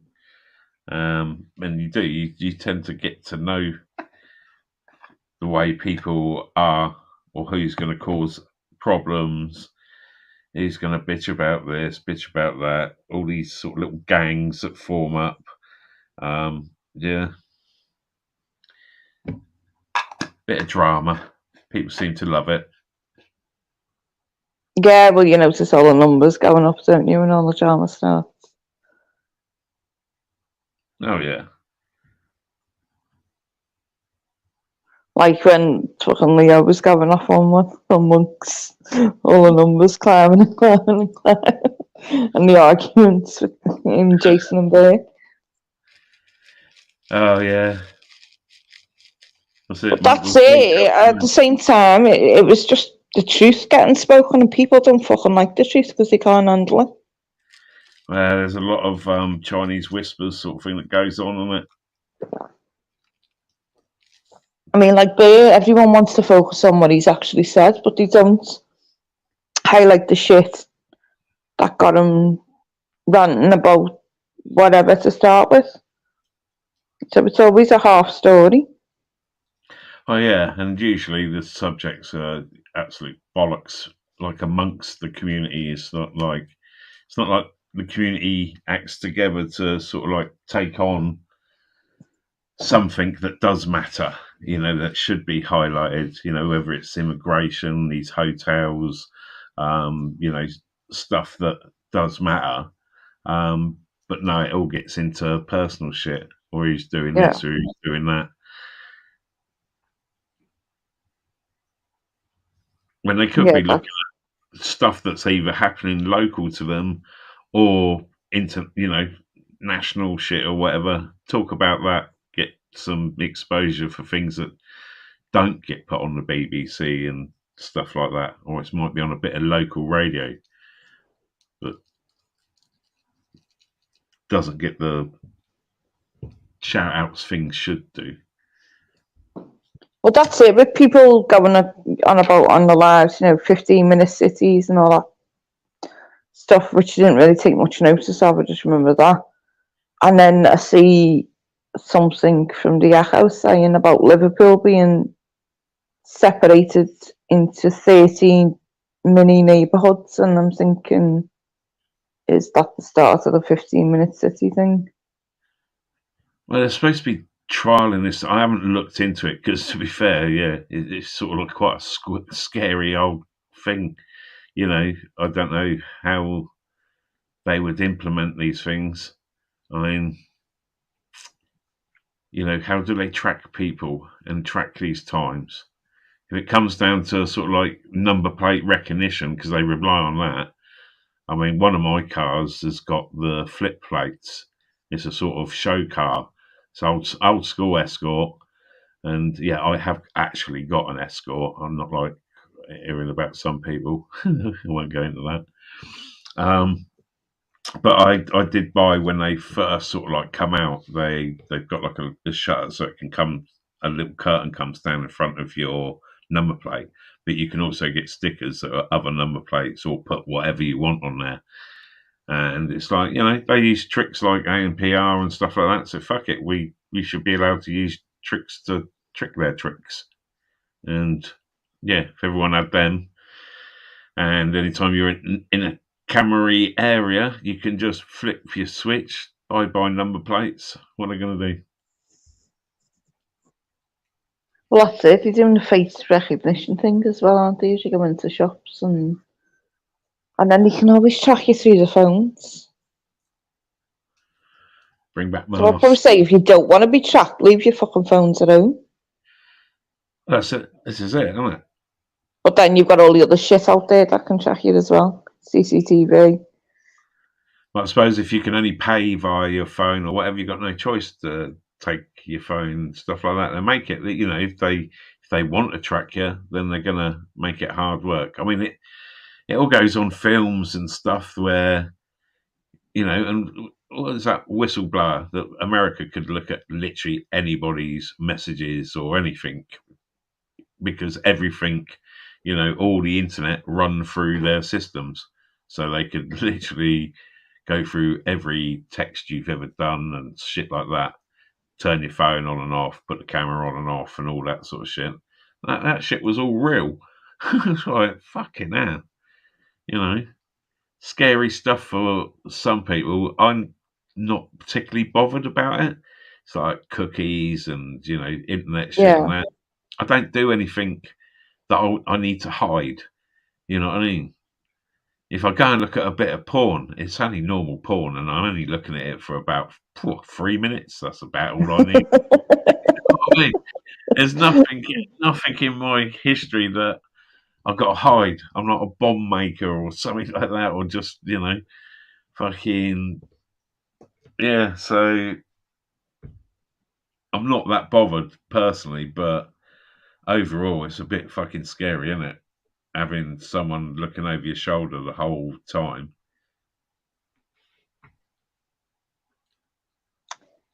Yeah, it is. It's like, I mean, is it going to get to a point where you've got no privacy in your home even? Yeah. But then I people mean, who've got Alexa and shit like that, your devices are listening into you anyway. oh shit me, when you get like ads come up where you've just been speaking about something, and I get that quite a lot, and then I'll suddenly get an ad up for it, and then it's like, oh, well, hang on a minute. Or I'll say, I'll say a reference to a film, and the fucker will bosh up on my TV. Eh? Yeah. Yeah, I think I was having a conversation a while back about my back and, pain going into my hip and stuff like that. And then when I come on to, I can't remember what I come on to, something with ads anyway. Fucking throwing up hip replacement ads and so. Yeah. And by mistake, it's like, oh, what the fuck's in listening to me? I haven't even searched for any shit, Wow, yeah.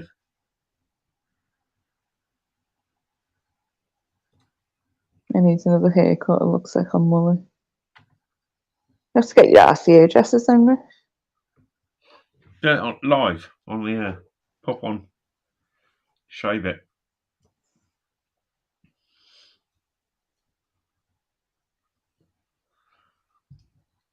Why have it if you don't like it? What the fuck's this English patriot going on about? Rob, search how to have fun with a llama and a turkey baster will get flagged up. It didn't get flagged up before. I go on the Onion, go on the old dark web, which I'm pretty sure the dark web is just the internet as it used to be before Google took over as the main search engine. I mean, it goes to, what was those old search engines? Jesus Christ. Used to use search engines to find search engines to find stuff. I can't remember. I've always known freaking Google. Oh Christ! I mean, go way back. I mean, I can't remember half the programs I used to use. You know what I mean? I started like even before 56k modems, which were the sort of like standard thing for, I suppose. I started on the internet in around 93, 94, very early days.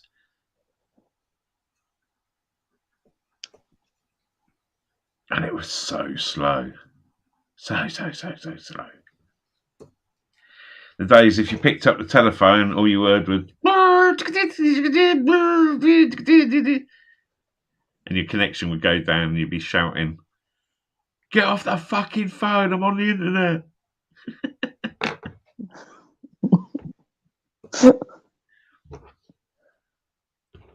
I'm trying to think back. I can't even remember anything because And I suppose the can't even internet remember really, any search engines or anything. I would say the internet hit people late 90s. I would say it got, because that's when you started, you had free serve and things like that going out, and it was basically most of the country got fibered by NTL. I think it was the company NTL put all the fiber optics in, and then just basically hooked up to BT's trunking system. Basically, BT was just gains money out of all the systems. They've got all the sort of stuff that comes together, so it's all going to go to BT, whatever. But yeah, when that started, that was sort of like late 90s. Free serve and NTL, and that's, yeah, that's when you started getting a lot of people at home going on the internet. And I mean, I think that was probably around the time where the school I was in was only just updating from like the 70s, 80s computer. right, yeah, I mean, You know, with the big long monitors and fucking the old shits.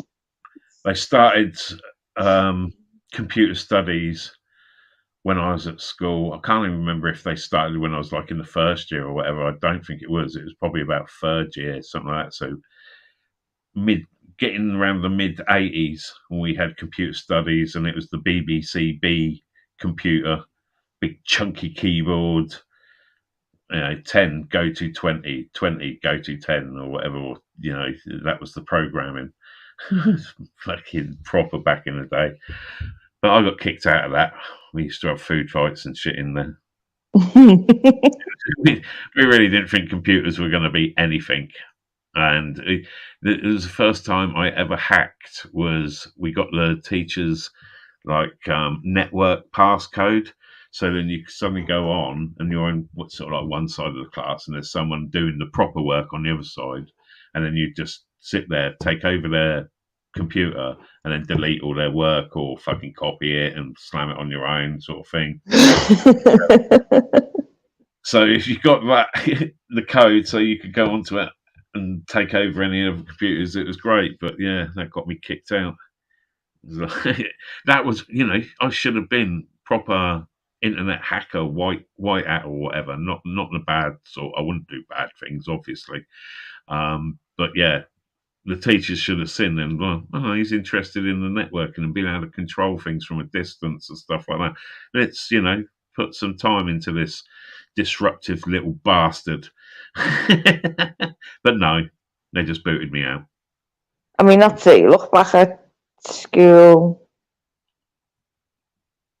I keep saying with the last generation for a lot of things, but to know what a teacher to do, well, probably the last people to see the teachers actually doing what a teacher should, and not be limited in the bullshit that's getting put on them now to do. Oh yeah, the school system is very, It's literally gone to shit. It's absolutely gone to shit. I would quite happily say every school should be fucking burnt to the ground, quite honestly. Oh, we tried back in the day in science. Yeah, everyone used to put the gas tops on in our school. Yeah, they even had the old, what was it, the blue liquid ones. I mean, a few of them got knocked over on a table and suddenly... Did you ever smoke? Do you remember those little wooden sticks that you used to light the Bunsen's with?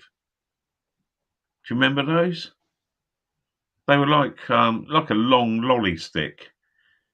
I remember we used to burn them right down, snap them off, and you could smoke them. I can't remember them because the teachers I think the teachers would light it.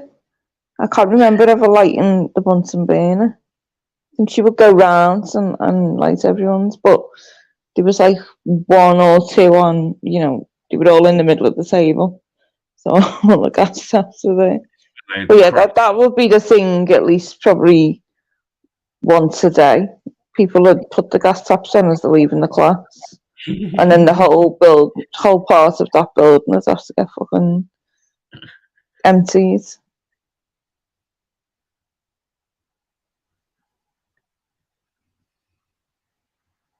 Yeah, we got a lot of people. We got a lot of old fuckers in the chat. They know the BBC. Like I say, keep the old stuff that, Christ, the first Macs that ever come out, hundreds of thousands for them. Absolutely mad.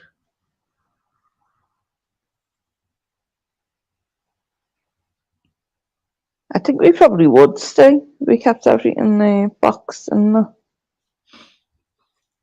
which I think I've got stuff I had. I kept it all in the boxes anyway. I put it back in the box when I weren't playing with it. Someone's going to clip that. It sounded well rude. Yeah. Well, I say it and I don't fucking think. Yeah, probably. When I've played with it, I'll stick it back in the box. Oh yeah. I said something earlier, and then in monks, and then I thought that not what it sounded like, you dirty bastards. Yeah.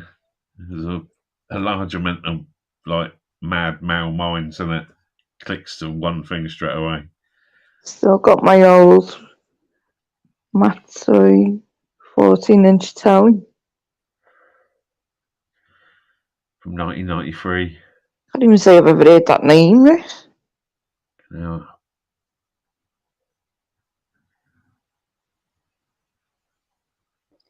Still got your Commodore 64. See, I vaguely remember that, and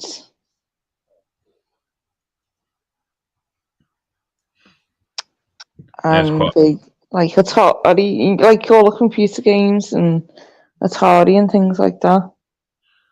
That's it. The old Ataris, the ones with the wood sides, they're the ones that are still worth a lot of money. I had one of those. I remember getting an Atari sort of like every Christmas back in those times in the 70s and into the 80s. Every Christmas there'd be those toys that come out, wouldn't there? That would be the hot item of that year. Cabbage Patch Dolls. Fucking hell. There was riots for those sort of like shit going on. But then, yeah, you'd have the I latest think scare. I've still got a few of them somewhere, Cabbage Patch Dolls. I swear those are like proper vintage shit that goes for loads of money. I remember selling. Do you remember the old Tango advert? I've been tangoed and all that sort of shit come out. They had on one of their adverts a telephone number that you could ring up, or you went to the website. It was very early website stuff, possibly, but if you applied, you had a little tango man that would be sent out to you, a little rubber tango man in its tango box. And they sort of gave out 1,000 or a few thousand or whatever of these I've been tangoed little orange tango men.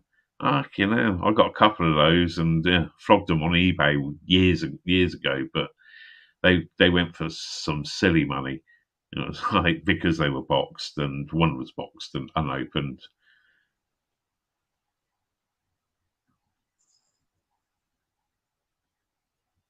I remember the adverts. When you're saying about ringing up and stuff, I kind of thinking, you know, you can ring up and get ringtones, and Oh god, yeah. that would be my fucking early thing, you know, or text this number and you get something in return.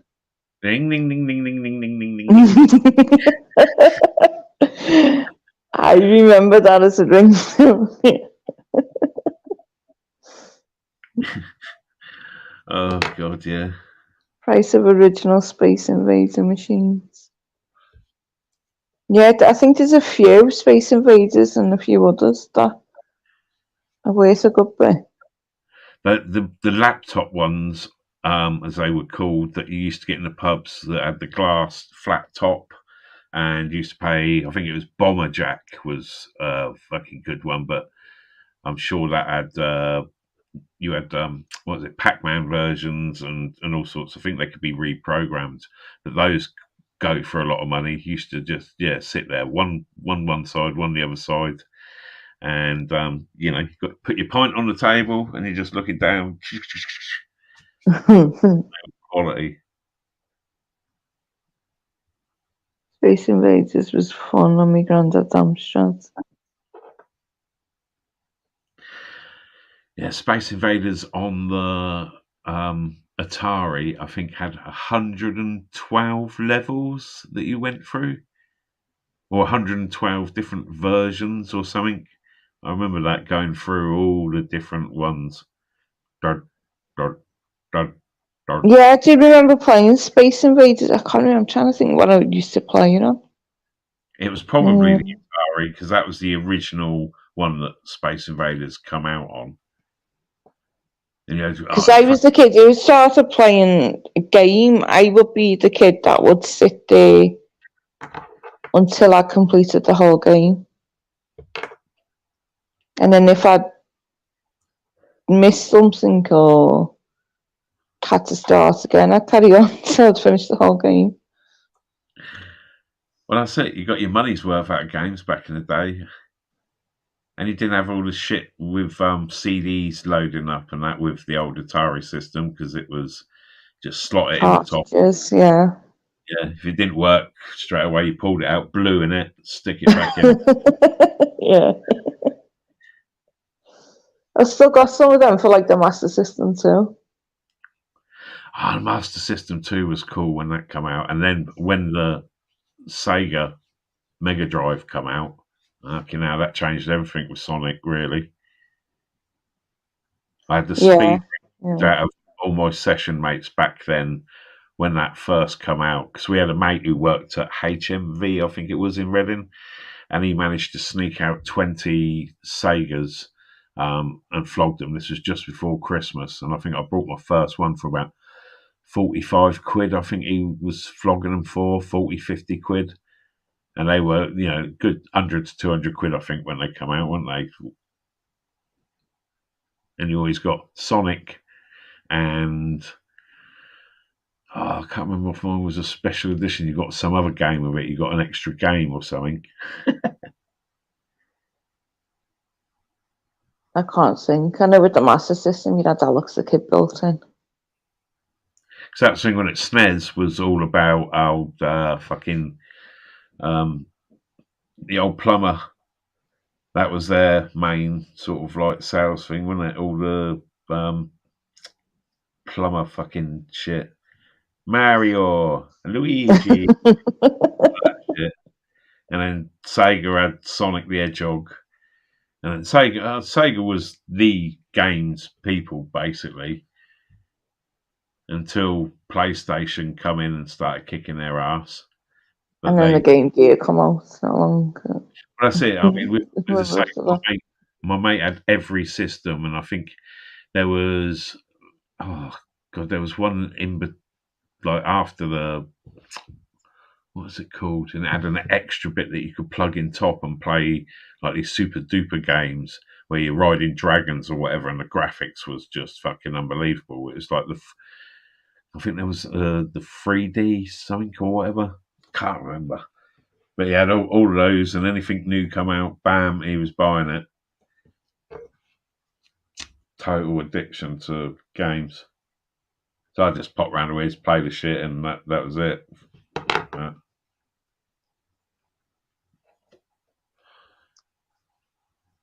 I'm just trying to think of any more, because I know like when we like the Game Gear and stuff, and then they had the Game Boy.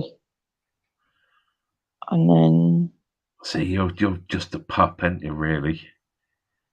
Yes. Probably. You're talking about shit my eldest daughter had, basically. You really can tell people's ages from what they grew up with in their sort of like early days as such, into teens and that, and played this, that, and the other. And you're like, remember the Sega channel on cable TV? Yeah, I'm trying Can't to think. say I do actually, Steve. That might have been a late night one. See, when cable TV first come on and all that, and then you got your internet and your cable TV and everything. I mean, what was the channel that used to have the like tits out weather forecast? The dwarf that used to bounce up and down on a fucking trampoline telling the weather, and the fucking weird. What the fuck were you watching? It was the proper fucking weirdest shit on. You know what I mean? It was just mad fucking TV. There was that Eurotrash and stuff like that. I was going to say, the only thing I can think of when you're saying that is Eurotrash. It was like after Eurotrash, you'd suddenly have like the weather come on, or the news with fucking Sophie, and she'd sit there and basically undo her top and take her top off and be sat there in her bra telling you the latest news. and then boom onto the fucking bouncing dwarf doing the weather. It's like, oh, I love this shit. Fucking 4 o'clock in the morning, just come back from a club. Fuck you, man. There we go. Live TV, topless darts. Fucking hell, Steve. You fucking. There you go. See, I fucking know. Like I said, mate, the chat seems to be of the same age group. All getting fucking old, but we don't believe we're getting old because we're Gen X, and we done it. We fucking grew up in the 70s when we were just lit out to do fucking anything we wanted, and then the 80s come along, and it was all like fucking hell, money, money, money, the stock markets and shit like that. XR3Is, turbos, let's have a bit more. Fucking love it. Oh, 90s of it. Bollocks. It's all gone downhill a little bit. The fucking, oh dear, hang on. We're raving. I'm a fountain of useless knowledge. You know, mate, you're like a bloke who I know he comes on the metal detecting channels, Philip Wills, and whenever I get to a point where I'm trying to think of a name of something and I'm like giving sort of little references, bang, he's in the chat with the answer, and it's like, yeah, fucking, I love people like you, mate. You fucking make chats. You should just jump up, Steve. You don't need to Yeah, put your camera on or anything like that. 90s was mad music, wasn't it? I mean, you know, You're just saying that, Rick, because that's probably the decade you were born in. music went very, very, very different. Lots of hundreds, if not thousands, of small labels putting out tunes, all the rave stuff and everything like that.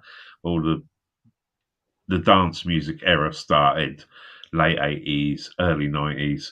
And if you was of the age of that you could go out and rave and stuff and DJ and all that sort of shit, you had the best years. You definitely had the best years to be out and about. Didn't matter where you went, there was always pretty much a mental vibe. It wasn't until, I suppose, Jungle come in and it went a bit sour then because it turned into money and it turned into people going to a jungle rave, popping an E and being all happy, happy, happy. And then you get gangs going around robbing the entire fucking place. You know what I mean? South London lot having it. Fucking, let's go to the rave. Everyone's in a happy place. They're not going to give me your fucking money or I'll stab you. And it all it went a little bit dark. You know, because you had the split from the rave days. You had the late 80s, I suppose, was more housey rave. Early 90s, it went up a bit of BPM, 144, got a bit fucking, you know what I mean? The samples hit big style. And then by 93, the drum and bass sort of like speed was coming in. And so you went very like, I suppose the drum and bass and the jungle style hit one side, and then the other side went to happy hardcore, which was just like stupid BPM. Fucking hell. And I was left because I was DJing all through that sort of early, from 1990 through to that sort of time. I was DJing, doing the old school stuff, the rave shit. And then all of a sudden, it wasn't even being produced anymore. It just suddenly thinned out to either jungle or happy hardcore.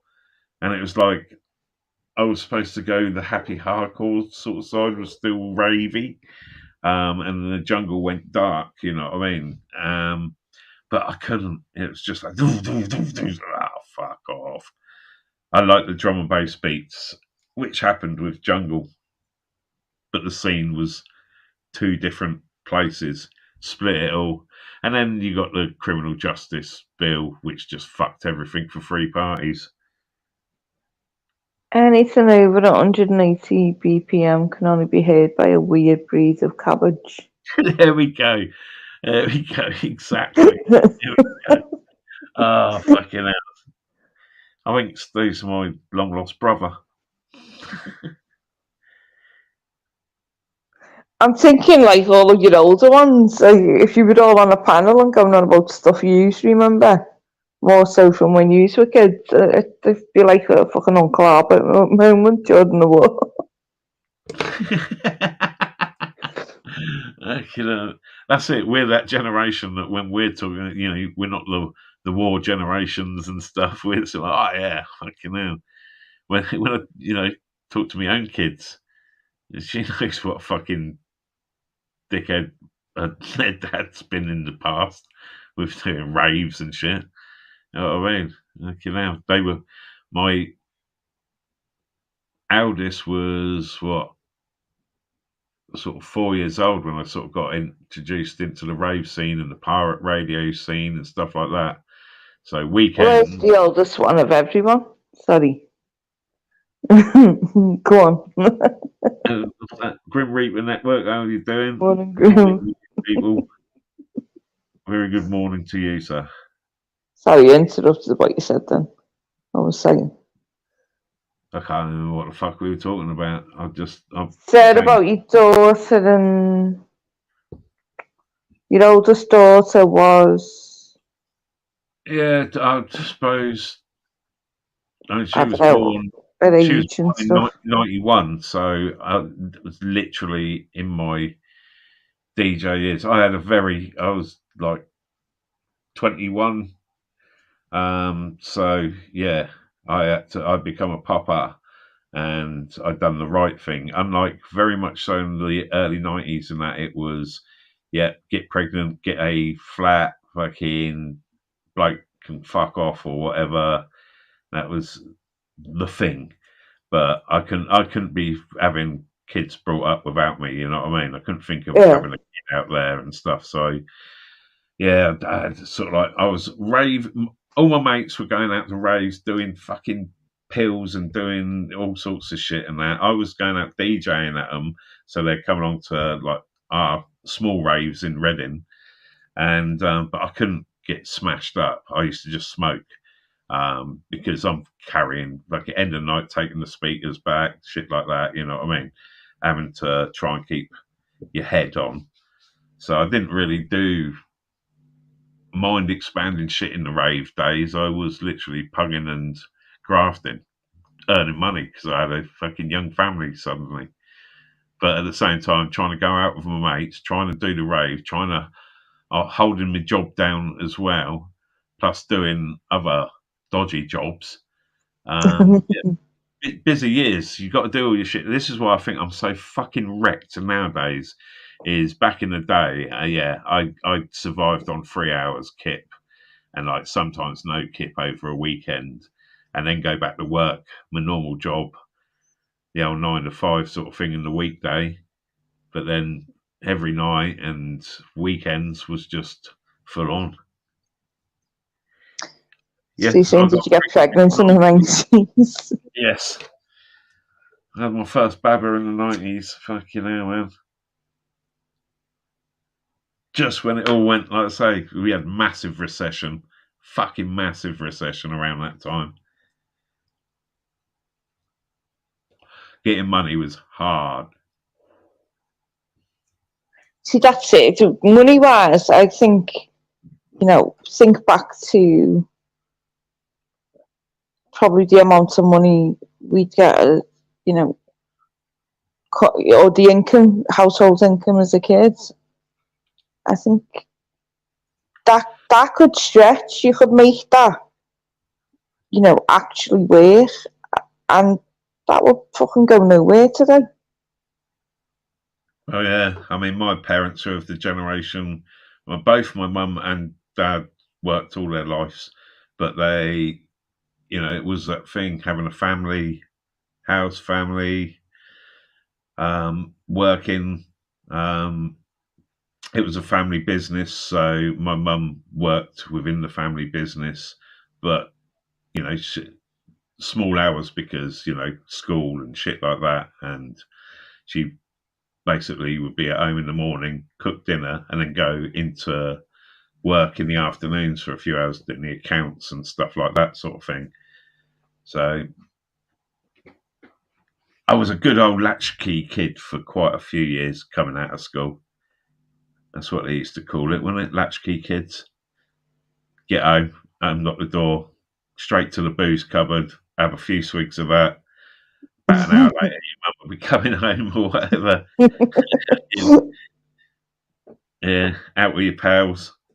Make sure you was home for tea. Fuck off out again. Always get called in. Last one of the kids in the street to get who'd actually come in because I was probably having a fag down the alleyway or something. Great childhood, fucking absolutely wonderful childhood. And then when I had my daughter, was pretty much she was about 4 years old when James Bulger situation happened, Yeah. and fuck me, did that put fear of God into parents. As soon as you become a parent, it changes you. It's amazing the actual mental change. You know, you suddenly, I fucking grew a moustache first of all just to look older. I mean, I think that's one of the stories no one will ever forget, isn't it? And you think there's fucking evil adults in the world, but then you think that was kids. So you end up wondering what environment were they in to even It was the moment get them thoughts anyway. as soon as my eldest, my firstborn, was born, I sort of like suddenly became very aware. I moved out, got a flat and everything, and became very aware I was now like what my dad was, sort of thing. I'm the protector, Yeah. I'm the provider. I'm, you know what I mean? If something fucking happens in the middle of the night, I can't shout out to my mum and dad anymore or anything like that. I'm the geezer, I'm the governor. It fucking certainly made me grow up when I was 21. It really did. It really did. So, I think but in some ways it can give you the whole another level of whether you think you've had a shitty upbringing or whatever, or it gives you the whole another level of respect for. yeah, you suddenly you do realise when you get to that Yeah. certain age, you do realise what you done as a kid, and that my mum always said to me, "See, I've got two girls," and my mum was like, oh, "I hope you have a boy.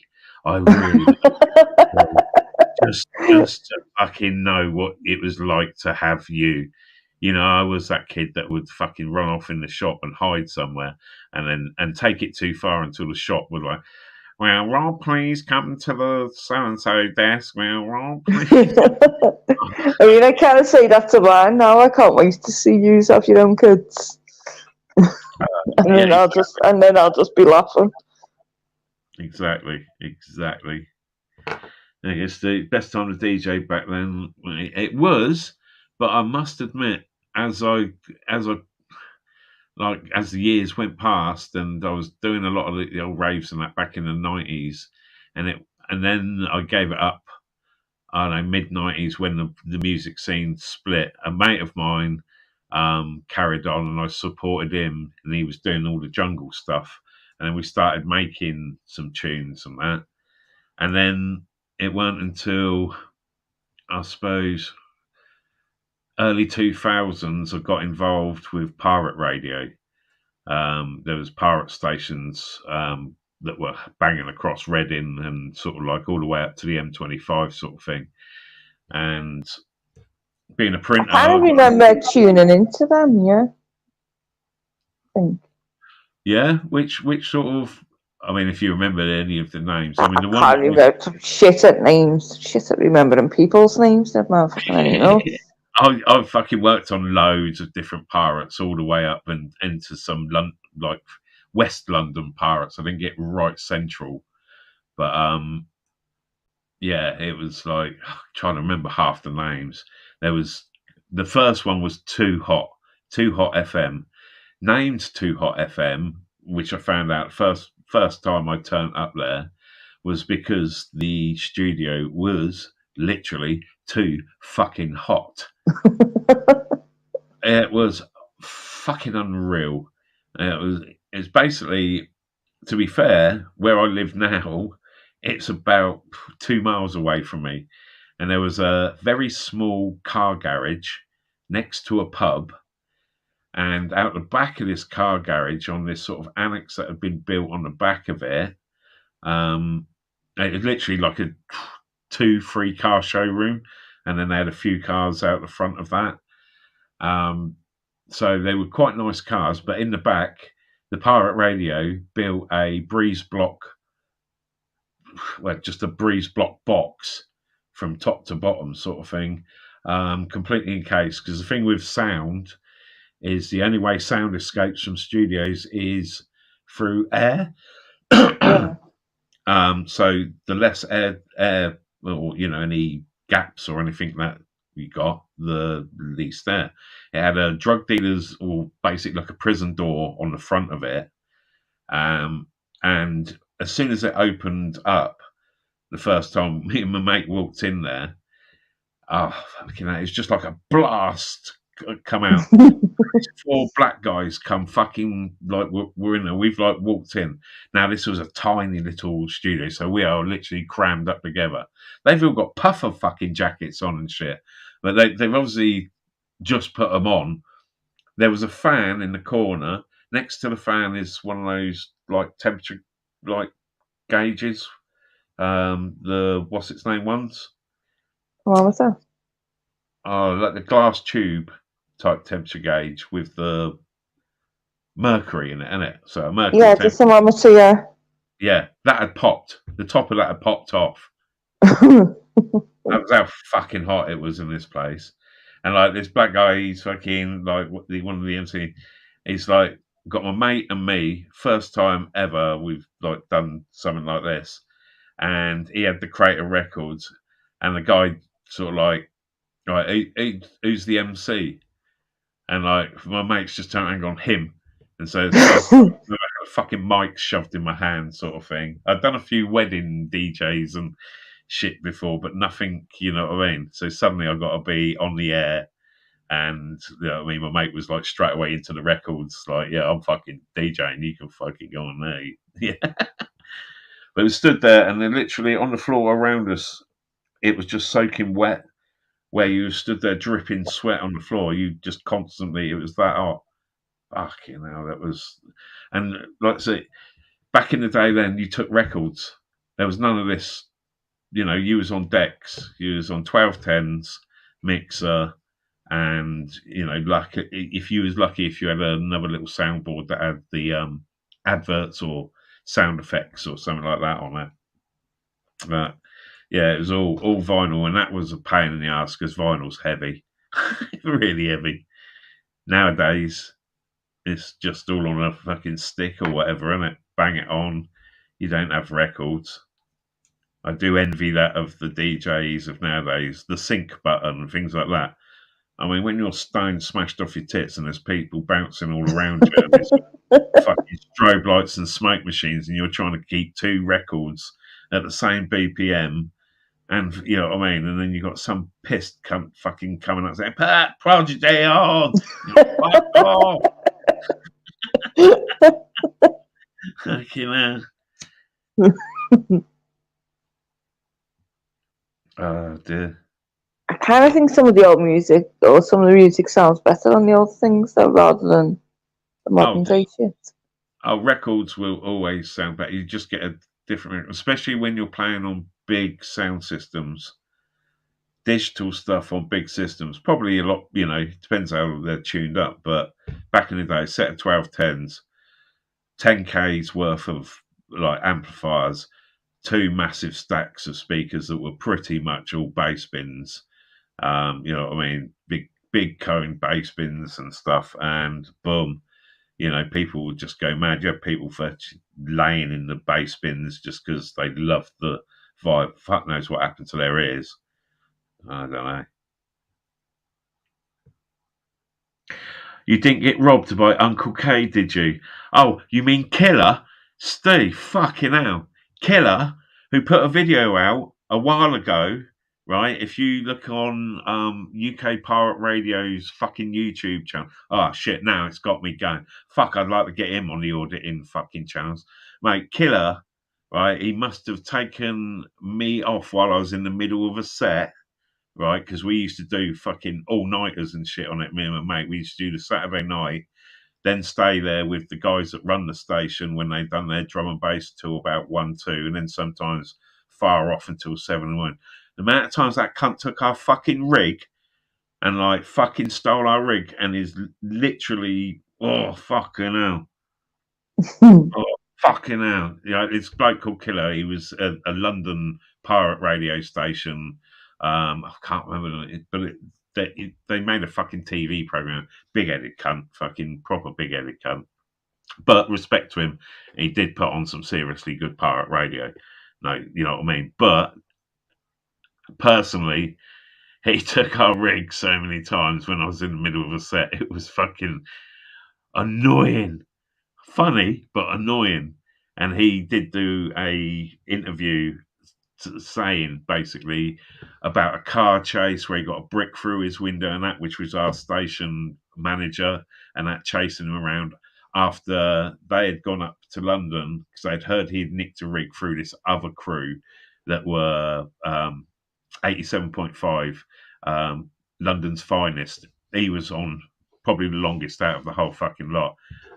He sort of like said that this killer had nicked our rig when I think it was him that nicked the rig, or we thought, you know what I mean? There was all this fucking shit going on. You put your rig up on a Friday night and then you're playing all weekend and you take your rig down on a Sunday and then leave it for the week. But as soon as you started getting a popular station, lots of DJs wanted to come on and that, you would run shows all through the week. So your rig would be up on the wherever you put it all week. So all of a sudden you're playing a set and you know, and yeah, you sort of like after you're trying to get to the rig site, but they're already gone. And basically we got told it was this one lot, and then we got told it was this killer up in London. So our guy went up there, a few lads, nicked one of their rigs, and then got a phone call from Killer, who had a big reputation because his name's fucking Killer, for fuck's sake. Fucking big reputation. And he basically threatened our guy like to come and do his family or whatever, you know what I mean? And so our guy shit himself and gave him his rig back and paid him compensation of about £1.5 or something, I think it was. And now it was like, because he said he didn't do it, but he fucking did. He'd done it at this interview, and he was like, "Oh, I used to rob this fucking station, this Berkshire station, fucking weekly." You know what I mean? Fuck it. And that was how he used to make his money, because these rigs, you know, they cost a lot of money to make, especially if you went powerful. We were trying to hit out as far as possible. So they were sort of like 150 watt, and then we had a 500 watt going, which, you know, if you get a good site, which thankfully all the mobile phone masts around, they spent millions of pounds finding where the best spots were to get coverage. So we borrowed their masts and their electricity. You know, that was how pirates run. So we was in some very strange places putting up rigs in the middle of woods somewhere next to a motorway up on hills and shit like that. And yeah, it was just the more you got involved with the pirate, the more you ended up doing. And so I ended up doing like driving and security. So I'll be at the bottom of a tower smoking a spliff with another mate while you got somebody up the top who's waiting for you to sort of pull his tool bag up, or the safe that you're putting up the top there. And then, yeah, you get it all set up and you're all buzzing back at the station when you're putting stuff on, or it's all on.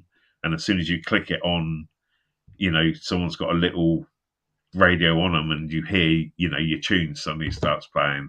And I mean, there was a lot of work. You had to have like a sort of going from the studio to a certain place using AM or using, you know, when you turn up at traffic lights, those little boxes that are pointing at you are microwave boxes.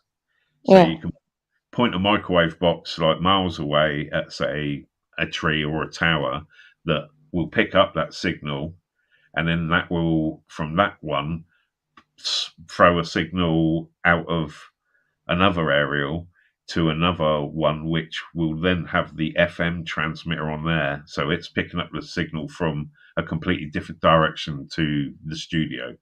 Because Ofcom, as soon as you switch on any of these rigs, Ofcom can track you within 5 minutes.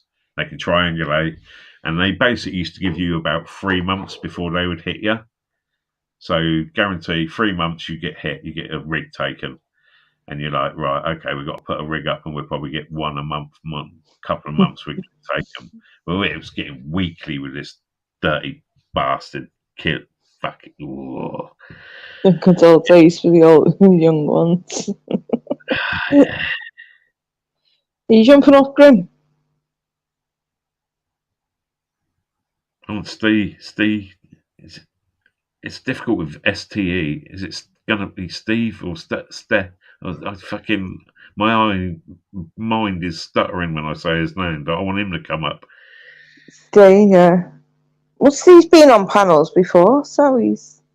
I don't know. I think he's pussy out. I think there's just phone charging. It's him putting that Rob. Fuck me. Did that just trigger me or what? Sorry about that.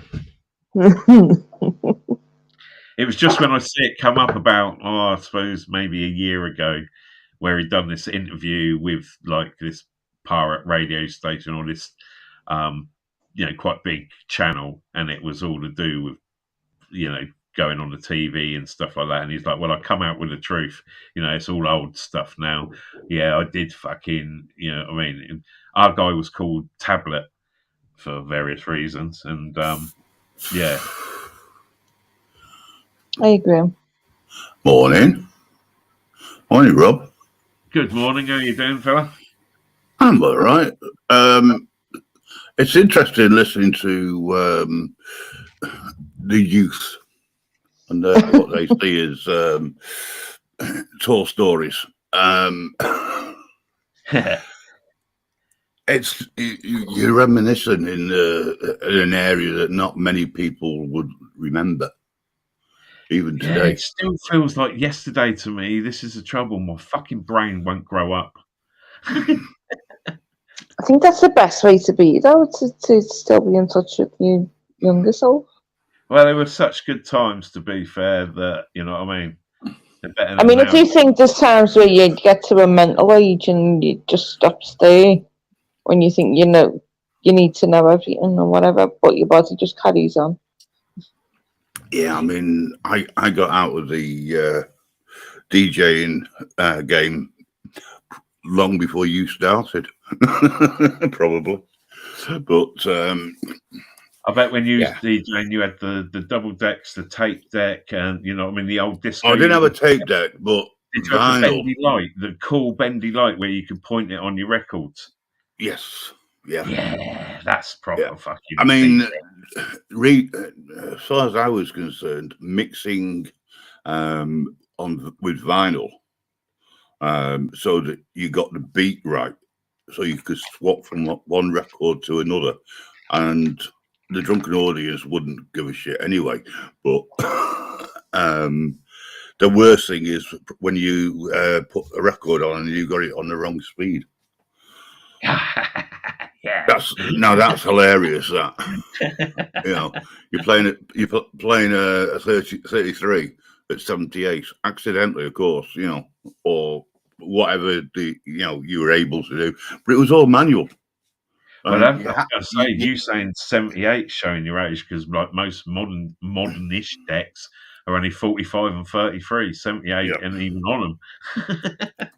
Well, when I first started, I had a couple of really old decks, just single players basically rigged up, and I was doing house parties, long before I ended up in the clubs, but they were funny. I mean, I turned up to one gig with no records because I got told everything's there. Right, great. Turned up. and there was 8 records. That was it. And I How the was fuck are you supposed to do anything with 8 records? I thought, what the fuck? I wouldn't mind, but it was shit music as well. But I managed to do it. I kept the audience entertained, and they kept taking the piss out of the fact that I was told one thing and the opposite happened. And don't shoot the DJ's got fuck all to do with me. It's a party organizer. But he had a nice rig. I've got to admit. It's just a shame there was no records, but I got away with it because of the personality at the time that I had, the persona. B-sides. You gotta love a B-side. Well, that was it. Yeah, let's try a B-side for a giggle, and the B-side sometimes was better than the A-side, But yeah, we got away with it. And then at the end of it, I went, right, I'm going. This was at 2 o'clock in the morning. Because only booked to do 4 hours, 10 till 2. And because they were all so pissed up and high, of course, they wanted me to stay. So I had to renegotiate.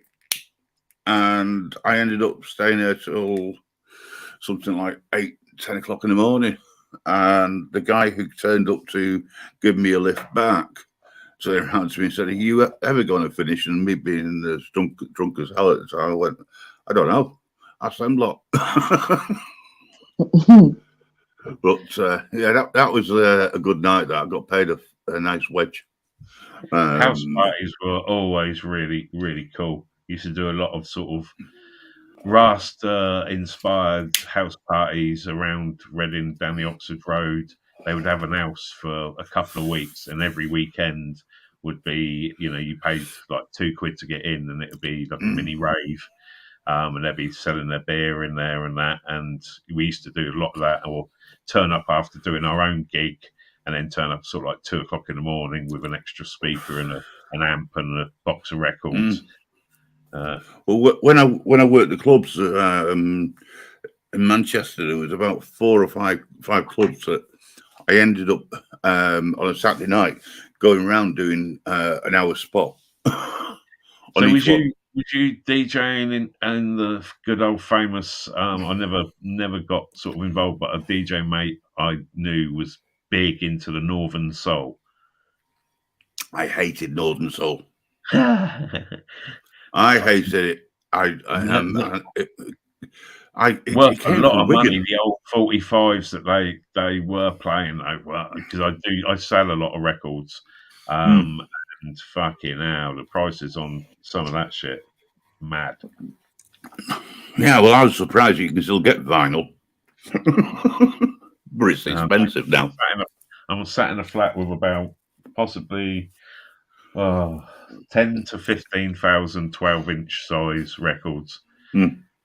All my rave tunes from I'd say early 90s, 90 through to 94. Did you ever play the records backwards? That was the old rock stuff on it with the satanic messages and stuff. Yeah, it was a piss take. But people didn't realise that, and they thought it was cool. It's like, no, it's out of tune. There's no tune there. It sounds bloody awful, and you can't keep the speed up right at all. And it just sounded weird. But the idiots who were on the dance floor, they just didn't give a shit. They were off their heads. I was going to say off their tits, but the tits were showing more often at the time. There was you could get away with murder because there's no PC. There's no political correctness back then. And if you did try to be politically correct, you were accused of being a lefty.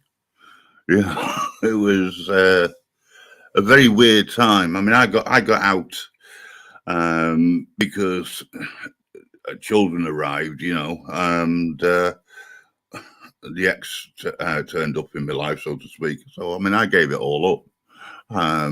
but I've not lost the knack for it, even at my tender young age. I set up a radio station on the through the website originally, just to piss about with YouTube.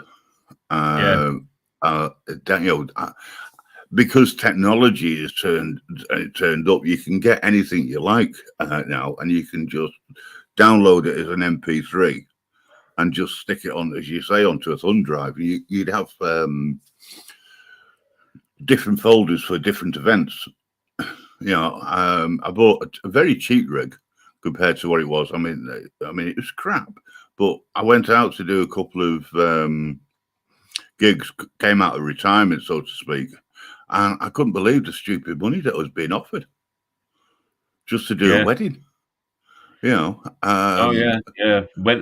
Christ, that was a good bit of bread and butter money. You know what I mean? You could. There was a good cash deal doing weddings. It was a setup. Yeah, it helps with YouTube, which you probably compared when you see someone first come on and do lives or do their YouTube and that, being in front of a camera or being able to talk to an audience and that, it obviously helps if you've done it before. Like I say, the first time when I'd done pirate radio, I stuffed a mic in my hand and I was just like, right, fucking go for it. And I think the first things I ever said was like a massive oi oi, sort of like shouting the oi oi and like, how we doing? And then we stuck on some sort of early 80s hip hop. And the station owner turned up with a fucking bag of cocaine and shit and was just going off on one because it was his childhood music as well, sort of thing. And it was a good introduction, but yeah, it's I think the problem I had with pirate radio was you just didn't know whether or not anyone was listening at all, and then you had your biggest problem. Well, in your case, that you're talking about Uncle K, Killer. We had similar, big people, shall we say, with small brains. Going around clubs deliberately trying to cause havoc, because someone had to be paid, Well, trying to get a venue, you would turn up somewhere, and if someone wasn't doing well, like the standard DJ that was in a place, I mean, this is the thing. The guy that I DJ'd with, he had literally, first of all, he had all the records and shit like that. He'd been doing it for donkeys, and he had access to systems and had his own system and that. So it was like, right, jump in with you, fucking, we get this going. We hit it right at the beginning of the rave scene, sort of thing. Before that, we was doing sort of, very sort of wine bar-y black clubs sort of thing. So a lot of sort of soul music and that sort of tunage, dark and dingy, and black women grabbing this little white boy DJ and grinding up and teaching me how to do some weird dances where you don't move, you just sort of, I don't know, I fucking still to this day don't know, but loved it. Fucking great experience. I can imagine you doing a robot. Doing a robot dance. When I was 11, 12, that was the music I was in. I fucking hated our music. I was into hip hop. And 11, 12 and that, I was getting paid at discos to do robotics. I was very good as a kid at doing it. And then it got into breakdance, and I was just a little bit too chubby for doing very good windmills or anything. Well, you were the one that broke the floor. You know what I mean? I could do the worm and shit like that, and I could do all the up rock shit and stuff. But yeah, I progressed through my 80s teens as definitely, I was very much more into electronic music. I fucking hate guitars and I hated singing. But then hearing electronic music and old tunes from the 70s or whatever, things that my mum and dad might have played or something, mixed up, and all the classical stuff that got raved up. That's when I got into rave, when I heard that on a big system, other DJs, and I first heard like all this Hoovers and whatever noises. I was hooked. I was like, "Whoa, this is I like this." And little samples, the whole sample generation, fucking loved it. Well, we had where I was, we had like the commercial area, which was upstairs, which had all the disco music at the time, and you play stuff dating back to the 70s as well, and reggae, when reggae was decent, when Bob Marley was around. I mean, his son now is I would put him in the same category as his father, because he is bloody good, but downstairs we would have the new romantic, new wave sort of music, but you wouldn't play anything that was in the like in the charts, or very rarely, because it was all underground, electronic underground music, and there was some fantastic groups around at the time, but they weren't famous unless they sold out. Such as Human League, he sold out to commercial. Where when they first started, Phil Oakey, he had the right attitude, and their first album didn't do anything at all, and their first single didn't do anything, but then they sold out, and for me that ruined them totally. But they did have a couple of hits after they got the two sluts in. I mean, two women in. See, my first sort of like electronic music that I really, I suppose, got into was like things like Jean-Michel Jarre. What was the one that I did do robotics to? Fucking, I'm just trying to think of his name. Got his album fucking. His first that 0101. What was his? Going to be on the tip of your tongue, so. Oh, yeah, fucking hell. Is it Herbie Hancock? Did I say that? May not be, but the name does ring a bell. Herbie Hancock. He done his most famous, I think, was Rocket. Yes. Didn't he do that? That was the original one before it was like nicked for Eddie Murphy's films. Yes. Yeah. The actual Foley stuff. Yeah. But I mean, I used to love listening to Kraftwerk. But wherever I went, I ended up playing for myself. That just happened to be the sort of music that people liked at the time. But I mean, I remember when people used to say to me, "Hello, Nessie. Can you play this? Can you play that?" Yeah, certainly. Get me a Scotch and Coke, and I'll think about it. By the end of the night, I would have 4 or 5 rows of Scotch and Coke, and when everybody fucked off, that's when I got pissed. Even more pissed. I mean, doing a gig when you're pissed is one thing. Doing a gig when you're just stoned, that's even funnier. Because you're there trying to queue up, and you're thinking, is that actually on the right? And the number of missed queues that you do, and I mean, don't forget it was on vinyl. You had to take styluses with you, so because you knew damn well you were going to end up having to replace one because you'd fuck it up. I mean, how the hell can you fuck up a diamond tip? You could. There was ways around it. Well, like I say, if you went anywhere and DJ'd a place which had a system in and they had the decks there, if you didn't take needles along for decks, that was it. You didn't have, or you had to use the club needles. It was shit. Yes. Yeah. Oh, it was fun. Fun in the day. And music was reasonable. Even the commercial stuff wasn't too bad. The only thing about doing the old wedding discos, because if you was doing a club sort of thing, then you had your bag of records and you had your hour set or whatever, and your one sort of like box size. But weddings, Fuck me, you had to take a bit of. Oh, fucking Jesus Christ. For everyone. Oh, Cases of fucking records. tons of it. Oh, They were fucking heavy. fucking hell. Especially if you, yeah. I mean, in the end, I would turn around and say, "Yeah, I don't mind. I'll turn up, blah, and it'll cost you X." Yeah, though. Gosh, You know, you just remember me. and then someone decided that they didn't want this sort of music. They didn't want that, and they gave you a playlist.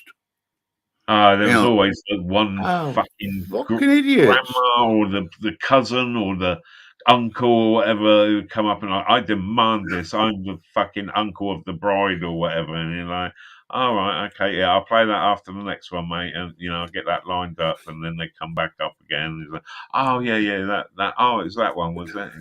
Fuck off. Yeah, do you remember the granddad dances? The granddad dances. Yeah, or the old dad dances. Oh, where, yeah. Oh, Jesus Christ, they were hilarious. Shuffles.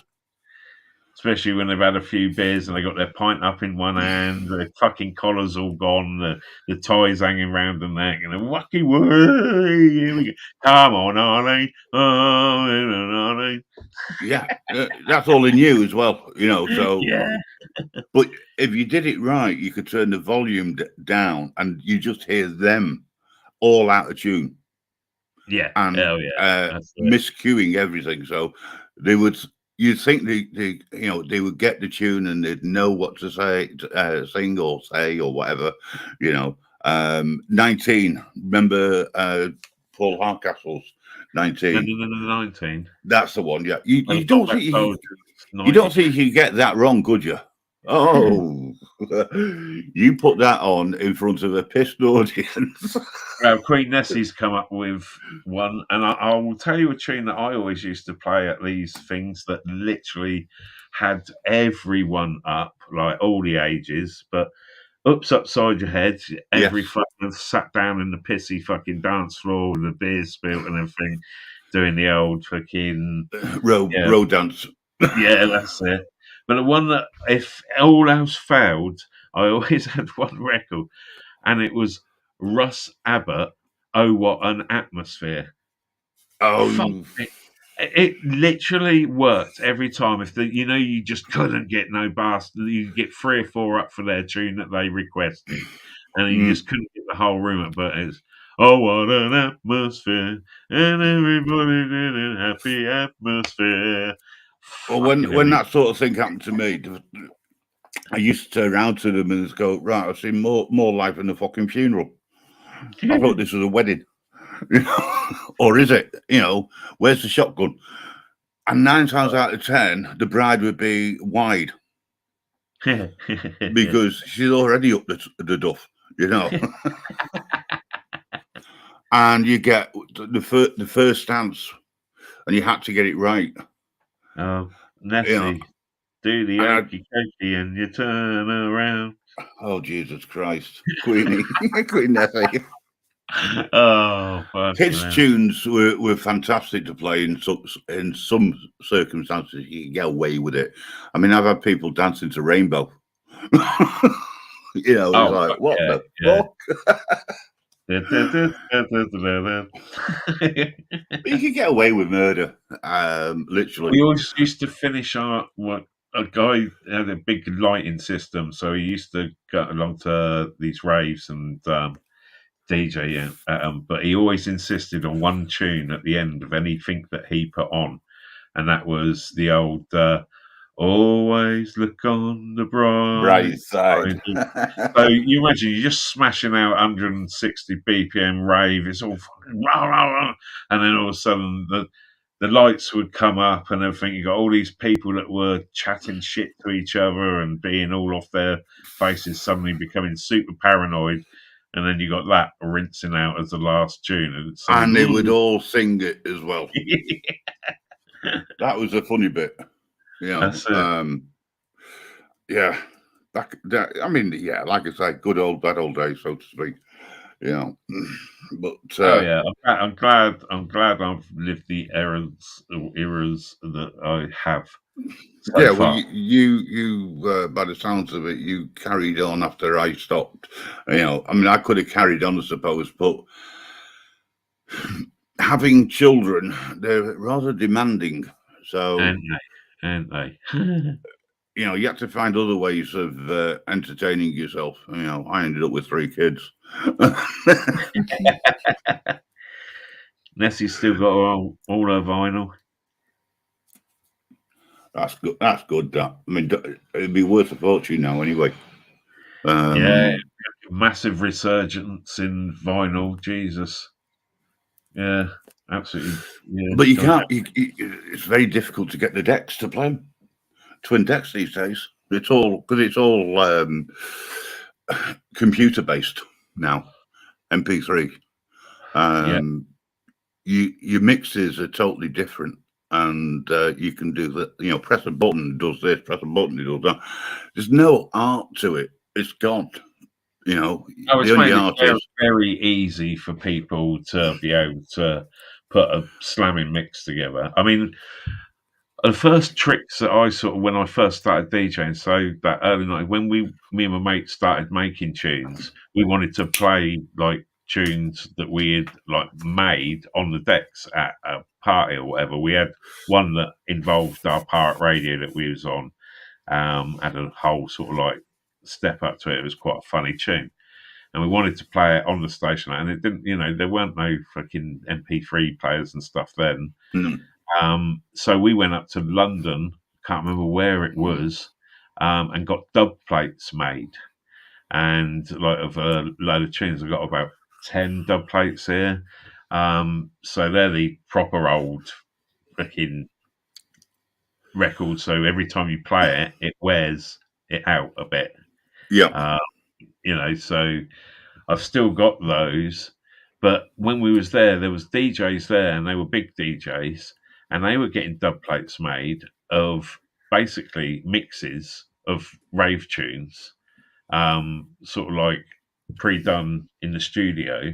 So they'd have like 4 tunes on one side, 4 tunes on the other side, all mixed together.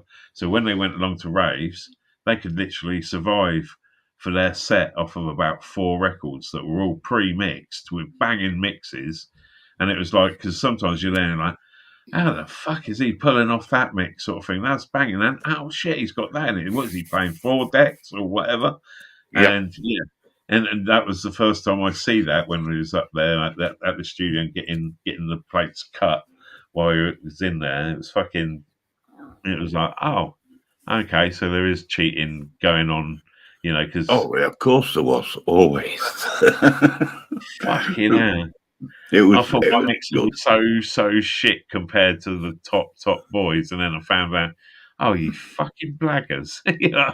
Yeah. Well, that sort of thing was done in the clubs. You know, if you had a bit of cash, you could go and do the same thing and get a record pressed, and you just use that. But that was to me, that took the art out of it. That started to kill mobile discos because the art of mixing vinyl had gone at that point. Yeah. And there was an art to it, and these days now it's just press a button and it does it for you, you know. But you know, we can reminisce, so to speak, and I look at music of today, and or even DJs. Occasionally, I get out to somewhere, and I found myself rating the DJ. Yeah, this is the truth. You've DJ'd, anywhere you go to, you're literally, you know what I mean? You're listening to what's going on. You're not really enjoying it as other people are.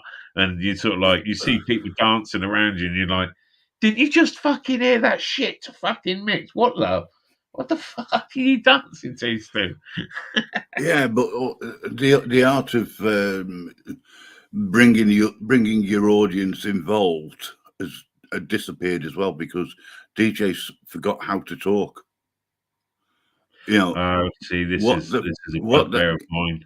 MCs that used to come along to raves or say they were MCs, grab the mic and we'll be all dibbly bibbly bibbly bibbly bibbly dibbly dibbly bibbly bibbly bomb. And you're like, fuck off. You think you sound better than a highly produced record that I'm playing? What the fuck? Get that. Get the, you know what I mean? We never used to let them on unless they brought their own mic. Now, if someone brings their own records, we used to let them play and have a set. And if someone brought their own mic, then they could go on, because it's like, well, you're obviously taking it seriously.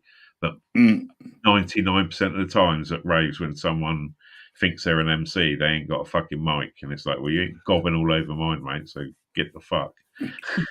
But yeah, but I mean, MCs came along, and again, they took part of the art away from the actual DJ, because the DJ was the one who was playing the records and talking. Yeah, you know, it should know when to talk and drop. Yeah, and good old mic drops as well. You know, especially at weddings, when you'd turn around and say something like, "Well, are you going to invite us back for your first anniversary, or do you think you're not going to make it?" You know, little things like that. The end is like, remember, folks, if you're driving, don't forget your keys. You know, sort of like, yeah, good old. Yeah, who's the nominated driver? Who's had less to drink? You know, oh yeah, they were fun. But I mean, that was before I was driving, and I had a driver, and he was always pissed. 70s, you was allowed to drink and drive. It was just a case of, if you was too pissed and crashed, then you might get done. You know, it was like, yeah, 70s. Well, the 60s and 70s. I mean, the cars were built to last. They didn't crumble the way that they do now. I mean, if you hit a lamppost and knock the lamppost over, then yeah, you're going to get done for it. If you hit somebody and cause injury, you're going to get done for it. But other than that, the goppers really didn't give a crap. You know. Yeah. As long as you think, apart from sort of like, you know, if you fell out of the car when they pulled you over, that pretty much gave it away. But yeah, if you smelt of a bit of booze and that, it's like, all right, where you going? Oh, I'm just on my way home. Where you been? I've been up to the social club. All right, okay, well, looking next time, make sure you stick on the left side of the road. How far have you got to go? Right, okay, just remember, you drive. You know, don't drive on the right. You drive on the left. You know, but coppers aren't like that anymore. They don't get warnings. So you don't get warnings anymore, is it? They sort of got to prove themselves to, you know, I've got a reason to pull you over. Oh, fuck it. Have I? Oh, well, I'll make one. Quit, Nessie. Yeah, you'd have liked that, yeah. Is this the first or the fourth time around? And are you going to make your first anniversary? Nessie never made the first anniversary. Yeah, click every trip. That is very true. There was a few MCs when I was doing Park Radio and that. There was a few people that used to come on and MC, and that some were fucking diabolical. But anyone that could MC and I could listen to, and they told a story through their MCing, not just making noises, fucking gained my respect. You know what I mean? I like that. The MCing where they're literally telling a bit of their life or a bit of their, you know, what happening on the streets or anything. You know, I fucking love that shit. When I got married second time around, I was looking at hiring a DJ for the event, you know, for the reception. Yeah, and they wanted anywhere up to $1,000. Yeah, and they turned around to me and said, "Right, you got to give us a playlist. Songs that you want, songs that you don't want. Are there any areas that we can't go, etc., and all the rest of it?" And I went, "You've killed automatically to me. You killed the night before it even starts." Super professional on it because of, I suppose, you know, if you're a DJ and that, and you've got old granny who hasn't had a tune played and she's upset, and you've got so and so coming up and that, and blah, blah, I haven't got the tune, I'll play something else. You handle it as the DJ and like, you know, master of ceremonies for their event. So what I did was I did the reception myself. in the end. I bought a rig just for the reception, and because I wanted the music I liked. You know, at the end of the day, it's a special event. You want to make sure you can listen to whatever you want. So I ended up buying a rig, created a number of folders, took the laptop with me, plugged it all in, etc. Yeah. And after the first dance, I got a friend to introduce to MC it, told him what to play, showed him what to do, and he did it for me. Fantastic guy, and did the first dance. And then after that, I went back about 3 times during the night just to check that everything was all right. But everybody was having to go at their own mixes and putting their own music on. And there was one song which had to be played, and that was Dilly Gaff, because the ex was there. And that was hilarious. Yeah. Who would invite their ex to a wedding? The sarcastic bastard, you know. It was hilarious, especially when the police turned up. Yeah, I bet. Jesus Christ.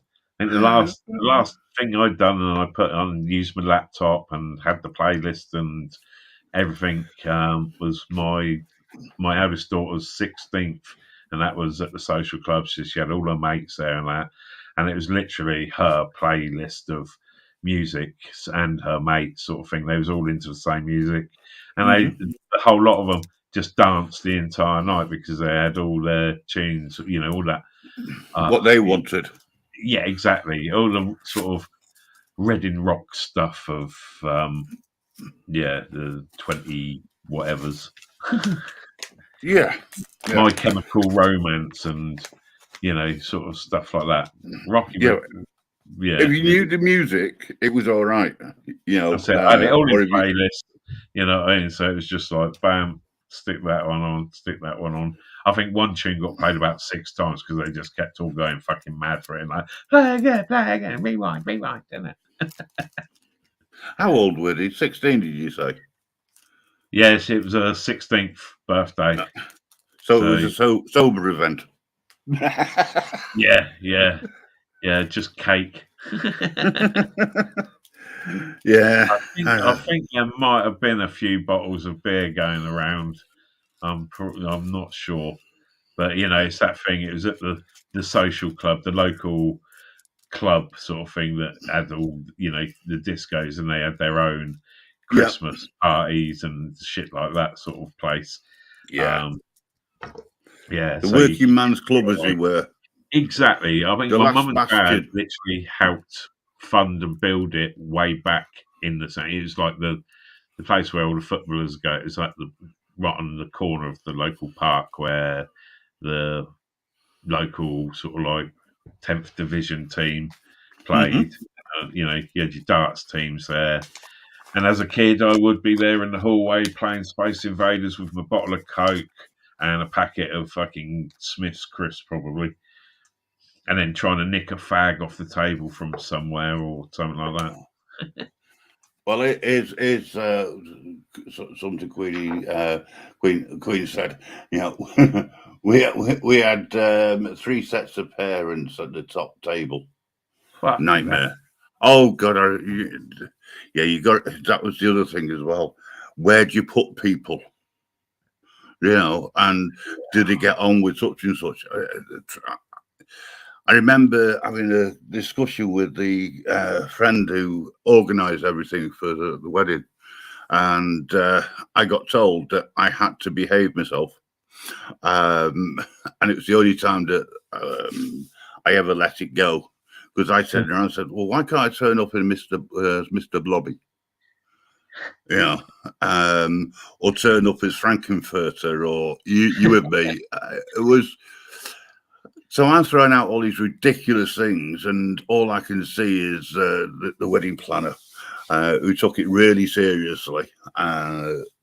Fantastic friend, and in the end, I turned up in the suit, etc. However, I said, look, for the ceremony, yeah, fine, no problem. I will do what I've been asked to do. or be told to do, because obviously, at the end of the day, it was. I didn't really want any arguments on the day. Yeah. But then, of course, the reception was all mine. You couldn't, we hired a pub.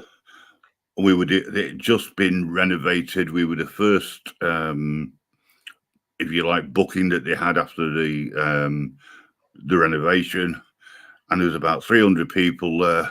Some of them I knew, some of them I didn't, and I couldn't give a rat's ass. I was as pissed as a fart. I didn't have to worry about the music because I knew whatever they played, it was going to be music I'd already picked. So it was neither here nor there to me. But yeah, always look on the bright side of life. That was played a few times. Dilly Gaff was played. And then this is on the 31st of October, right? We had lots of music being played from the Rocky Horror Show and Christmas songs. And that was because they knew how much I hated Christmas. And it was a piss take, but it was hilarious. Because I said, 31st of October, great time to play Christmas music. They didn't think that they thought I'd be offended, but I wasn't. I was too pissed to be offended. And it was funny when the missus went for she's in full wedding dress, etc., and someone pissed her off, and she just went for him and knocked him out. It took 4 guys to get her off. Nothing like seeing family arguments come out. It was hilarious. Weddings or funerals, that's when families meet up, everyone sort of thing. One of my sons got arrested because one of the guests kissed his girlfriend and he twatted him. I thought it was fine, I didn't have a problem with it. Anyway, the ex turned around to me because she was there and she said, "Your son's being arrested. Don't you think you should do something about it?" I went, "Well, first of all, he's going he's being arrested, so I'm not going to see him till tomorrow anyway, at the earliest. And I've got my wife to look after and my guests. So that's his problem. It's not my problem. I already spoke to him and said to look, the police are on the way. Don't make it any harder on yourself. Just go." Yeah. Would I do it all again in the same way? Probably. Because it's just the way I am, And next year I've got my 10th wedding anniversary. I'm thinking of doing something similar just for a giggle, and invite the ex. So what has happened to Anne-Marie? What's going on, Anne-Marie? She fallen asleep. No, she's muted up, so there's a chance that she has. Anne-Marie. I know we've both got a superpower. We've talked to her. I did warn her before I come on. I said, "It's going to make you fall asleep." Oh, hang on. There's a message in the back. Oh, hey, what's going on there? Oh, Torb. Torb spelled with a V. That's good. One, isn't it? Yeah, I don't think that's Torb. No. I can't see Torb coming in here anyway. But there was loads by English Patriot. I'm sure I've heard or seen that one, but I can't fucking remember. Well, Mr. England was in earlier on. I don't know whether he still is. We might have bored him all, to death. This is it. That's what we've done. Yeah. It's me, Grim. Well, you're in the back. I mean, I got no way of, letting you up. We were on all night through to the morning, and then suddenly Anne-Marie would be like, "Oh shit!" Is this still working? Yeah, I've come across this problem in the past with Anne-Marie. Just ignore it. Just carry on. We have control. At least she's muted. Yeah, she's muted herself, so whatever she is doing, she don't want us to hear. maybe we've got that tone that just sets her off. Well, I've been told that I've got a boring voice anyway, so I don't care. The dulcet tones of the Grim Reaper Network and Rob Brandon coming to you. I am the best cure for insomnia, allegedly. Well, she's certainly double whammied Anne Marie. Queen Lizzie's like staying in there. Steve is being, I think he's pretty in still. Well, I'm going to address the message in the back, right? She smells like a wildebeest, so that's why. If you look at the private message, there's obviously somebody in the, trying to get up. Whether it's Torb or not, I don't know, but the sort of comments that you're making. He did make another channel, didn't he? Because he's obviously Torb, but then I'm sure he's made another channel, so that might be that channel name. Yeah, it could be. Yeah, it could be. But bells are ringing in my stoner head here. Fucking just we can't let you up because we haven't got the power. That's it. Taking our voice back.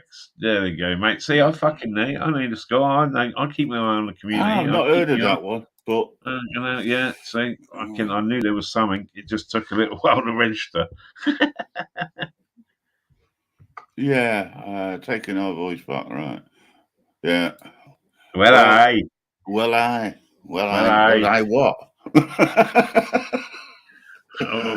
Well, we're all stuck, mate.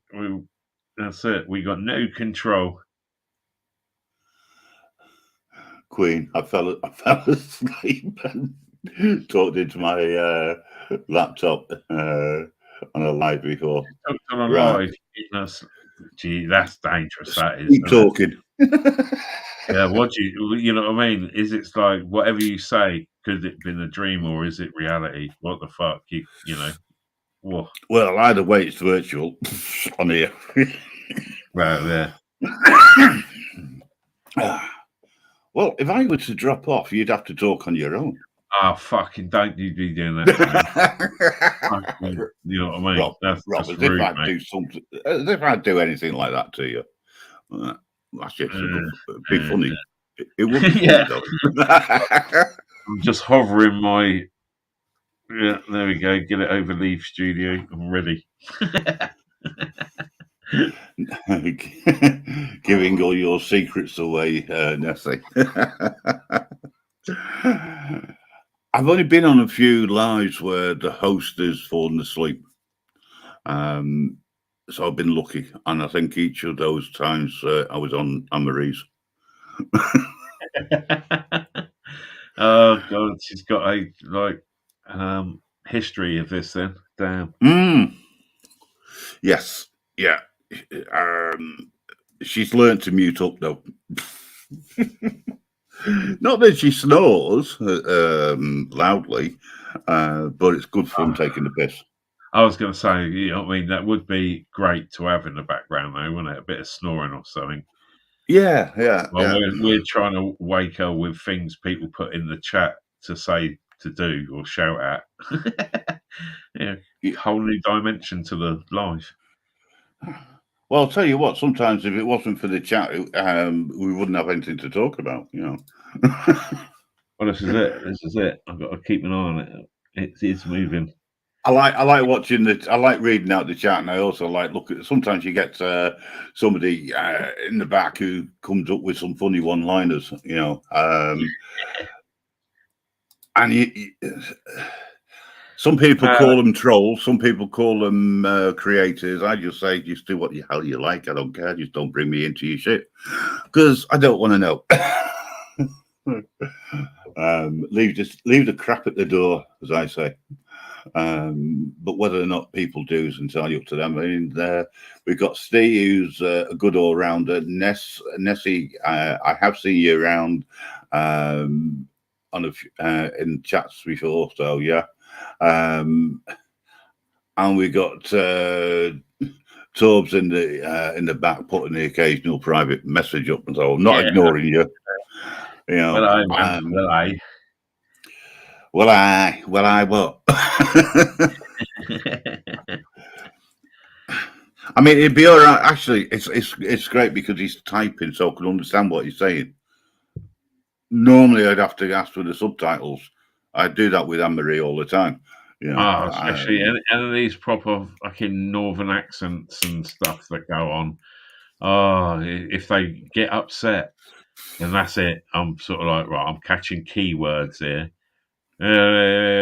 Fuck you, fuck you, fuck well, do you know you. what? It's unusual for me to actually A, understand someone from down south, and B, come across someone from down south who's actually got a bit of a brain. So, you know, you've hit both there. I can understand you. You've got a bit of a brain, Rob. A little bit. Yeah, not much at this time of the morning, but you know, the old grey matter is still there. I'm looking at the tray now, thinking, right, shall I kill a couple more brain cells with another joint? I don't know how long we're going to be here. I'm getting close to the point of thinking, right, caffeine or something is going to be needed soon. Well, I'm lucky because I get chilled out, not with so much with the joints these days, although it does help, but with the CBD. That's great. Oh, I've been drinking the CBD drinks that are out. I'm going to probably do a review on some of them. The old, they've only got about 15 milligrams in, but when I drink one, especially the one called Trip, I drink and it literally, it's like it takes a bit of anxiety away, sort of thing. Yeah, you become so mellow without the high. Definitely, exactly. But I do smoke weed as well, so I get both sides. Well, the thing is, though, right? So you're smoking the weed, so you're getting the THC, right? But because you've had the CBD, right? It takes the edge off it as well, so you don't get as high. Yeah. It's definitely a different sort of buzz when I'm drinking one. I'm pretty much sure I'm out. I haven't got any left, so I'm going to be going. In my vapes, I'm using 15,000 milligrams. Cool.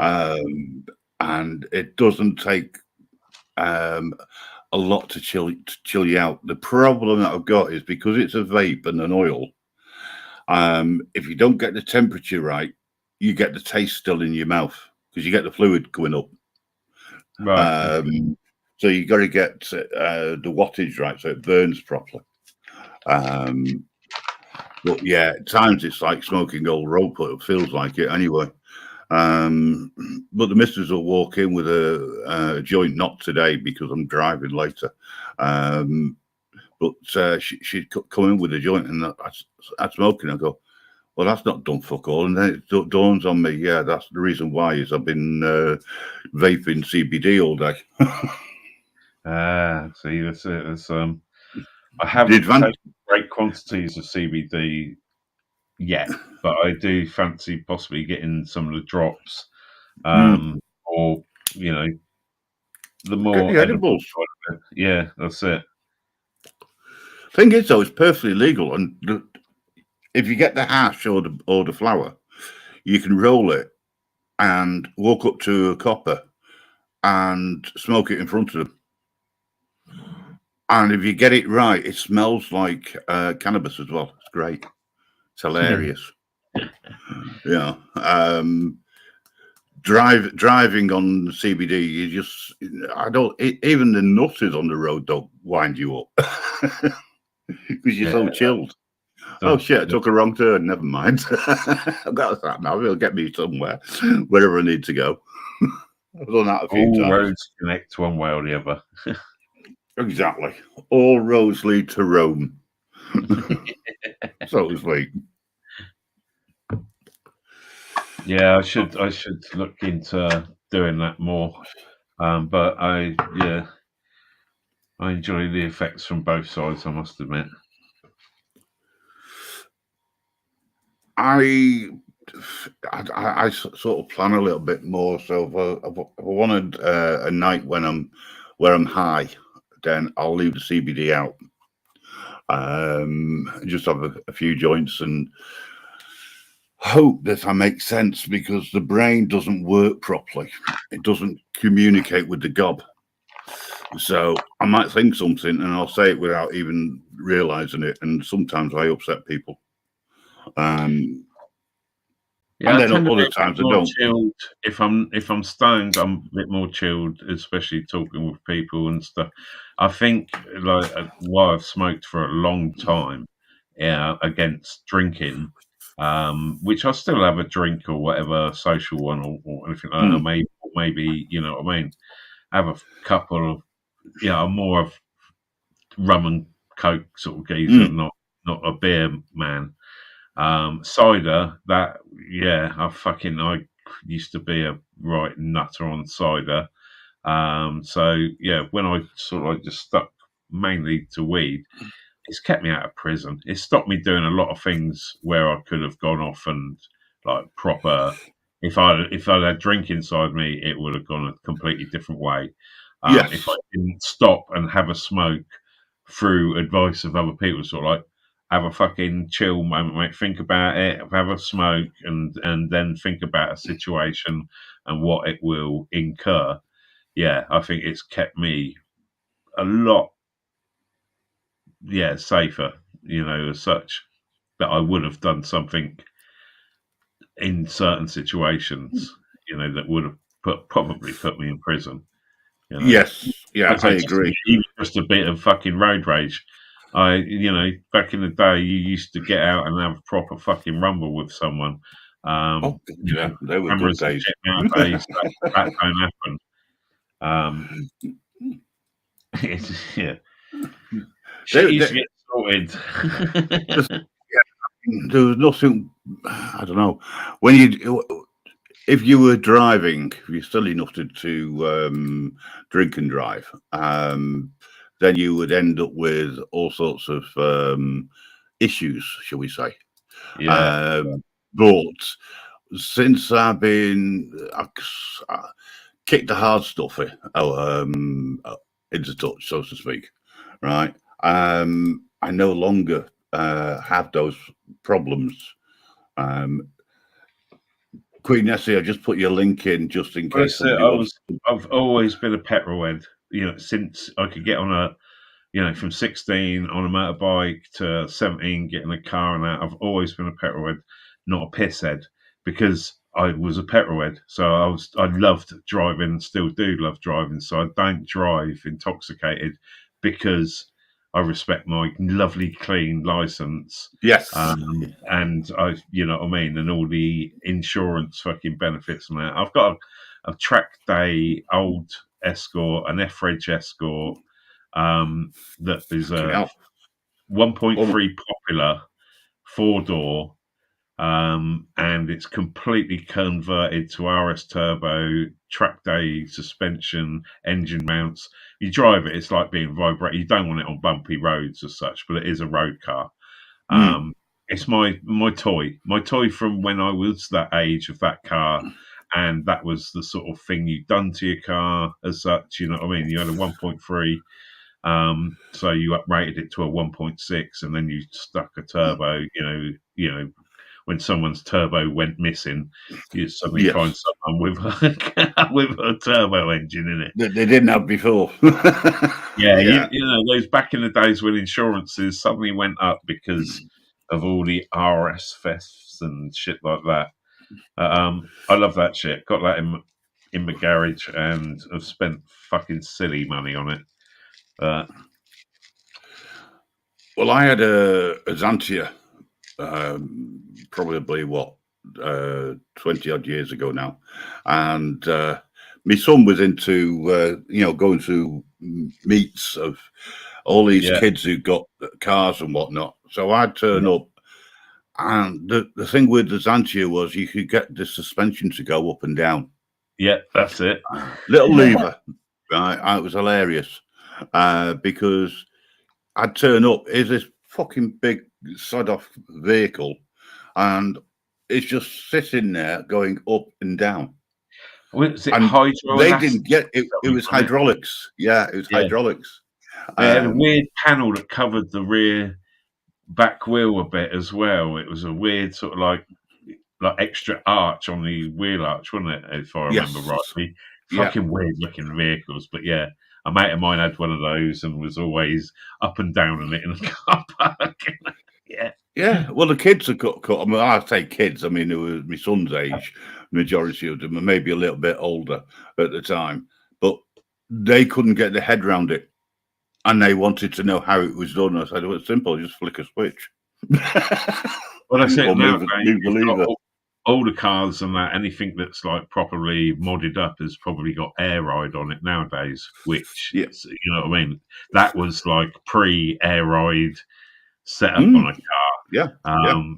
But yeah, you see the Americans with their proper hydraulic setups where they're bouncing down the road and that, but we didn't have that over here much.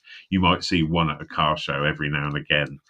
But yeah, and nowadays, yeah, you got all the sort of boys with their hydraulic sort of like their airbags. So as soon as they're parked up, and these vehicles which they've done up, right? You will only get a few that will race off. The majority of them want to keep their vehicles, therefore they drive to the speed limit.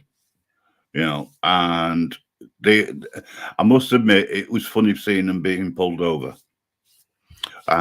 Because you know damn well that the copper has decided that that vehicle shouldn't be on the road. Yeah, it's perfectly road legal, you know. They've even notified the DVLA that they've changed certain specs on the vehicle, etc. Sold their insurance company. They've covered their asses basically, and they get pulled over by some snotty-nosed copper who's just come out of the academy and still got spots on the face, you know, and they think they know everything. Well, this is it. My Escort, it's so cheap. Right? It's literally insured with a specialist insurance. It's only, you know, a couple of thousand miles a year or whatever that it's covered for. It's basically, let's say, a track day car and a show car. And if I go out in that, it's fully insured as basically a converted Escort into RS Turbo. All the modifications and stuff. It's 200 plus brake horsepower, and nice. For a little lightweight car like that 4-door, whatever, it's got roll cage in it. I took all the back seat out, and that's just a massive bass bin box with two 12-inch subs in it, amplifiers in the back. You know, I do like my bass rolling while I'm tumbling along. Fits the era sort of thing. Yeah, you know what I mean. That's you're the one that goes out in the countryside, right? And you're ruining the little village that you're going through because you've got your tunes blaring out. So much fucking fun. So much fun. You know what I mean? The old granny in a You wake up the old days and when you used to come back from shows that were down the coast and that, and you know, we'd stay down there late, and so you're coming back and it's like 11, 12 o'clock. And you go in some country roads and that, and you go through a village, and you can't help but do it. Drop the windows down, that's it. Turn it up, get that tune that's ready. I had a few friends that had proper bass vans, and yeah, it was just funny watching or just hearing people's windows rattle as you drove past with some of their systems going. It's not very social, but it is fucking funny. Oh no, it's more fun. You do it just for the looks, literally, because the little old dears, they go, what the hell? But you know, what was that? You know, and I don't know if you take the piss and you start playing things, you know, old TV themes, and you do it. That's even funnier. When you go through, because I mean, I used to play the Last of the Summer Wine, but I went through little villages, you know. or I'd stop and say, where's the local clag? Who is he? I want to meet them. Oh yeah, proper mad. I love Last of the Summer Wine. Yeah, it was a good series. Programs I can have on, and it does take me back to my childhood as such. It's a bit like Only Fools and Horses and stuff like that. It's just a simpler time in my life, I suppose. So you could just sort of like, I remember that. Yeah, it takes you back, and if you actually listen to what they say, it's not necessarily what they say; it's how they say it as well. Which is one of the reasons why Last of Summer Wine lasted so long. Well, that's it. You got to know the characters so well, didn't you? So Yeah. you knew what was sort of like Well, coming you in there. knew who if you actually thought about it, you knew who the Del Boys were. You knew who the Bruceys were in your own local area. You Yeah. know, and you saw, or you could associate what they were talking about with real life, because somewhere along the line you've got ripped off with a second-hand motor. Yeah. Get a dodgy gold cheap on the side of the road. Yeah. Oh, yes. And you go to flea markets or markets, and there's always a Del Boy there. There probably still is, but I think it's more controlled now because the councils have you've got to be vetted and things like that. It's a pain in the ass to try and get a stall anywhere. I A think mate of that's mine it. has been looking into it to set up if you like, a mobile CBD store and go to different flea markets or markets on a Sunday. Well, I've seen a few channels on YouTube. One bloke going around, he does all the sort of car boots, and a couple of his videos included trading standards going and literally wiping out like vape stores or vape sort of like ones that had I don't know, dodgy vapes, I suppose, or whatever, but just fucking bags and bags and bags of it. And it was like, it reminds me of back in the day with CDs or the dodgy fucking DVD man. You want DVD? Hey, you want DVD? Oh God, yeah, they were the days. I was part and parcel of that crew. We used to have I was rooms always with burners in. I was downloading the films myself that they had, like, were trying to sell me. And it's like, oh yeah, I've already seen that one, got that one, seen that one. Yeah. Yeah, all the dodgy websites. Well, when I say dodgy, they weren't really. It was all peer to peer, and yeah, they still do it now. There's court orders that come out, and they close down various sites, and it was hilarious because within 5 minutes, I found the new site that they're using. Remember the TV program Lost?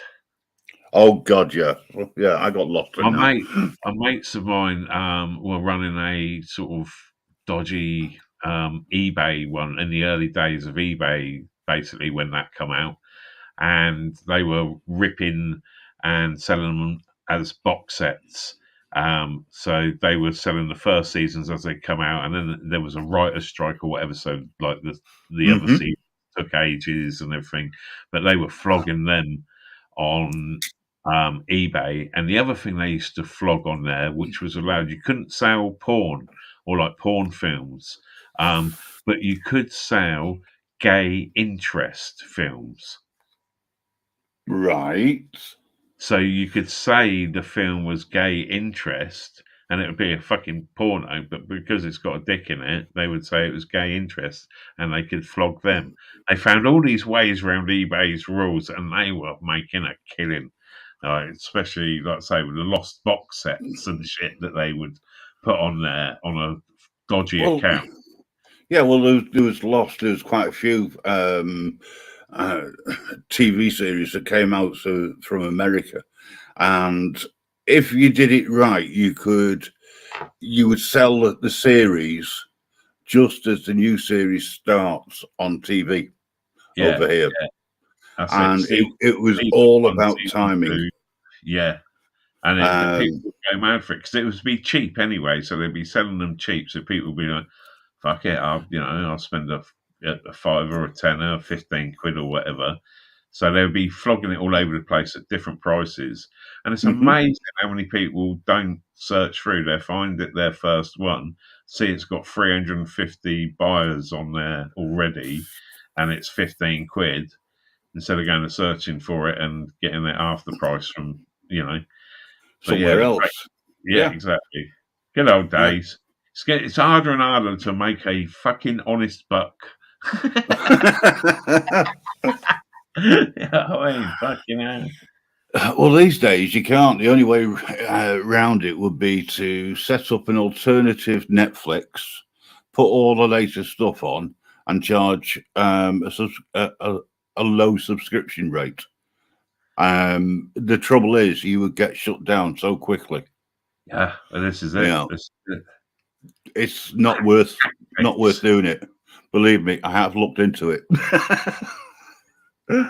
But you know, getting hold of the stuff isn't a problem even now. Although, as I say, most places have are shut down, but there's always ways of getting around it. You know, Telegram's a good one. Because you can join a group and you can get all the latest films before they're even released 9 times out of 10. And you get them free. You just download them and watch them, or you watch them stream them. But then you might find that you need a VMP. VPN, sorry. Yeah, use all the old school stuff for whatever the Pirate Network and all the old. Remember stuff. Pirate Bay? Yeah, Pirate Bay. Yeah, you never knew what you were downloading until you downloaded it. I had to teach my dad how to use all this. You know what I mean?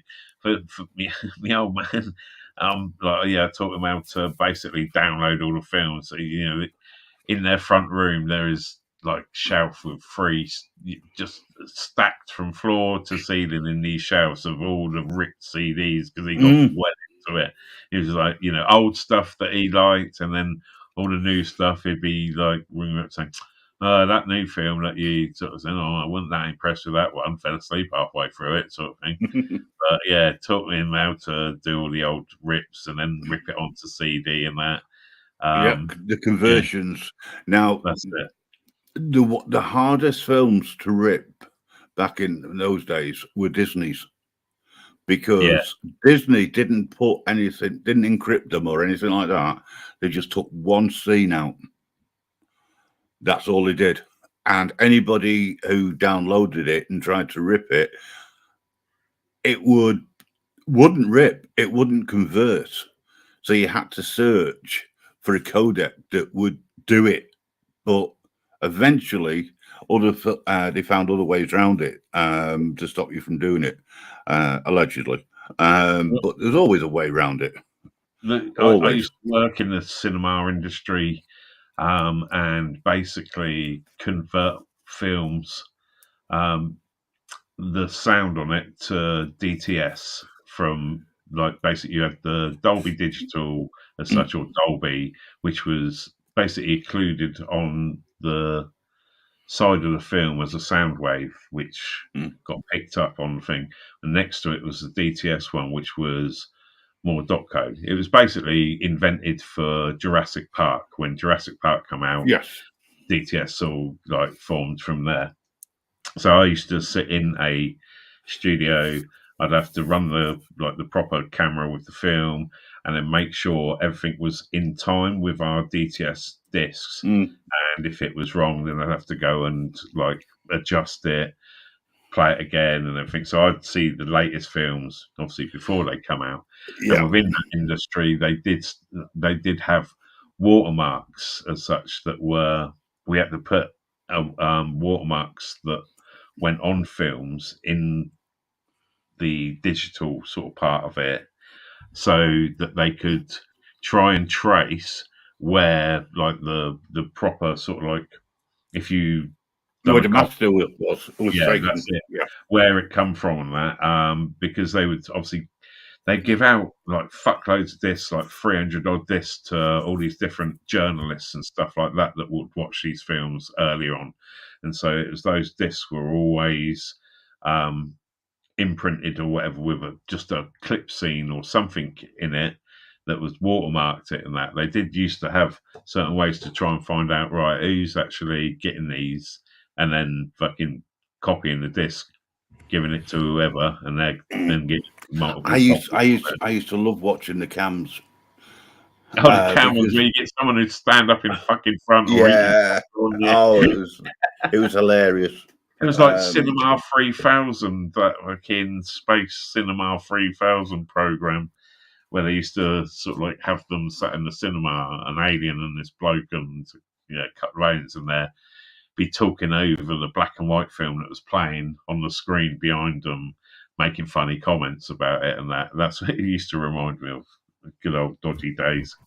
Yeah, very, very dodgy days. Right, I'm going to go and get some caffeine. So keep I'm going to do the same, mate. I'm going to put the kettle on. Are you staying on, though? Yeah. I'll just mute up for a minute or two. Same as. Right. Well, everyone in the chat fucking stay about. And I mean, let's start having some bets on whether Anne-Marie has actually fallen asleep, fallen over. Any ideas, people? I'm going to go and make a coffee as well. So I'm going to mute up and, we're going to have to get something going. Canal.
Well, for those people who are still here at 25 to 4 in the morning, congratulations, especially if you're still awake. Unlike our host, she hasn't fallen over. She will be asleep.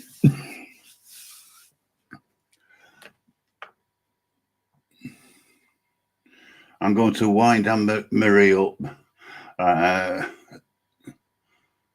Hang on a second.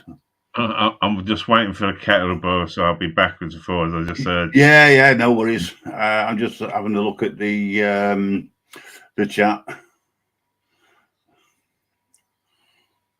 We've still got Steve and Nessie. Keeping the chat going. Yeah, I think it's great. I think we got a few people who are still with us, still awake. We're not bored them to death, totally. In fact, we got 7 people watching still. So yeah, we're doing all right. ASMR. We are the Pirate Talk Show of YouTube. So we're taking over. Yeah, just take over, yeah. Anne-Marie, I wondered why Anne-Marie wanted to invite me over so she could go to sleep. Because she know that I had to keep going. Pretty fucking rude, really, isn't it? At the end of the day, but it's just saying. It's just standing for a Scouser. Is that what it's like? You know what I mean? I just didn't think they were that lightweight up north. that they just fall Hey, asleep. whoa. Don't listen, don't stereotype everyone from the north, you southern twat. Look, if you're above fucking Oxford, you're up north and you're a bit strange and you talk funny. Simple as. Oh, so I talk funny, do I? Right, all right. Oh no, but you're an understandable funny. Listen, I can understand everything you say. You sound so southern in a way. You know what I mean? You're at least only Midlands, but not even in the wrong part of the Midlands or something. You know. Oh, for fuck's sake! Now you're to me. What? I thought we had an understanding that we wouldn't be regionalist. Go on, tell me where you're from so I can think up jokes. If I'm like, you know, I'm Reading, I'm right down the fucking south central, basically. Me, if I was gonna come to fucking like looking up, what are you sort of like north, east, northwest, midwest, mid? How far up are you? Well, I'm north of the Watford Gap.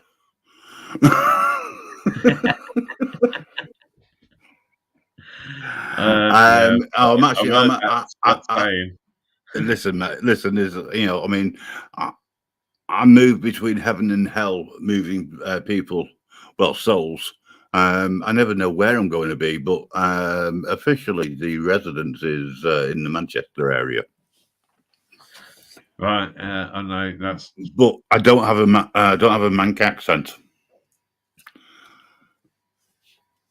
I'm considering I've lived in this area for most of my life now by accident, shall we say? What's the accent? Where's the original? Where's the original? A lot of people have asked that, and one day I might actually let people know. I've moved around too much, so I don't really have. I'm getting a little bit of. I'm a little fishy on a little dishy when the boat's coming, sort of twang to you a little bit. Never been there. I don't know where the fuck that is, but I'm just getting that from the TV program. You've got a bit of, you know, but very, very watered down. Wherever you're from, it's been watered down. Oh yeah. Occasionally. You pronounce your letters and words, so you know what I mean. It's a lot different than a lot of Northerners. You mean I don't drop them or invent? Yeah, just verbal. There's very few people who speak English like what I do. I don't speak the King's English. It used to be the Queen's English, but I don't speak that. I speak my own language, and most people tend to understand it. Even the Americans understand what I say. And I always catch them out when I ask them to spell things. Lazy bastards. You think the thing that would give away your original sort of like whereabouts, I suppose, will be any little, you know, like the way eyes and stuff like that of people saying things, certain regional things that people say. Yeah. So people who would know or catch something that you say and go, that's only talked about round my ways or something. But Hartlepool. I tell you what, I hope that you're not thinking I'm from Hartlepool. See, you did have a little bit of pool in Hartlepool. Hartlepool. Hartlepool. Your pool twang was going. Yes. Yeah, some people sitting around and say, "Oh, you're from Liverpool." No. But nice try. No cigar this time. There's only a few people who actually know where I hail from originally. But and then the prison officers. No comment. I've been lucky because of all the things which I've done. I've never been caught. Yeah, fucking amen to that, brother. I've got not just a clean driving license, but I've got a clean record. Full stop. I had my moments where I fucked up, but not very many, and not for things that I'm like, fucking now. Yeah, well, Oh, technically speaking, let me I've make probably- my coffee a second, bruv. I'll let you chat to Yeah, the yeah. sweetness in that. Well, but I have got questions. I've got Okay. questions. Oh, I loved all this at the moment. I've got Nessie saying Yorkshire, York, Durham, from old Durham town. That was a song. Funny enough, I'm going to York today. Driving over in about 7 hours from now. It's only up the M1, I suppose, from where I am. But yeah, I'm picking up my son and bringing him back, along with 2 little kittens that I seem to have been conned into having. So yeah, close but no cigar. I'm from planet Earth originally, allegedly anyway. Some people say that I'm not human. Some people say that I'm a dead man walking, but that's fine. I don't have a problem with that. Maybe it's to do with the fact that my persona is the Grim Reaper. You've been done for noise pollution, Steve? Really? How did you manage that? I got my coffee. Got my fucking coffee. Yes, Steve got done for noise pollution. He's very proud of it. He farted. Once. Yeah. Nice one. Stay and me are fucking brothers, I tell you. I had a noisy neighbour. She was a student fucking dickhead teacher, and she lived in the house next door to me where I had my young child. And she used to have parties. Right now, I'm obviously all for fucking parties and that, and especially at the weekend. But she used to have parties that would go on till like 2, 3 in the morning with all these dickhead fucking other teacher dicks on a Wednesday or something. You know what I mean? Midweek or just random fucking days, but never at the weekend when it's like perfectly acceptable. Yep. And I can't remember what I was going on about now. What the fuck is it? Noise pollution. Yeah, so she had this one party that went on until about 4 o'clock in the morning, kept my kid up and everything. And I did have sound system speakers stored at my house, so I stacked up. I knew where her bedroom was, which was next to my little box room. And I got the kid up, got the missus up, and fucking like 7 o'clock in the morning. So I knew they'd been on the fucking piss proper as well. And so I stacked all the speakers up against the wall, set the amp up, fucking cracked it right up with some serious fucking drum and bass going. And we left the house for the day. And yeah, just made sure they got no fucking sleep, bastards. Revenge is always good. I had a fucking letter through having a go at me for noise pollution. I thought, well, that was daytime. Bastards. Yeah, you can't get, well, you can get done for it, technically. Steve wants to know, he sort of turned around and said, human, who told you that? I love the comments, I really do. He had a PA system in a 2 up, 2 down. Nice.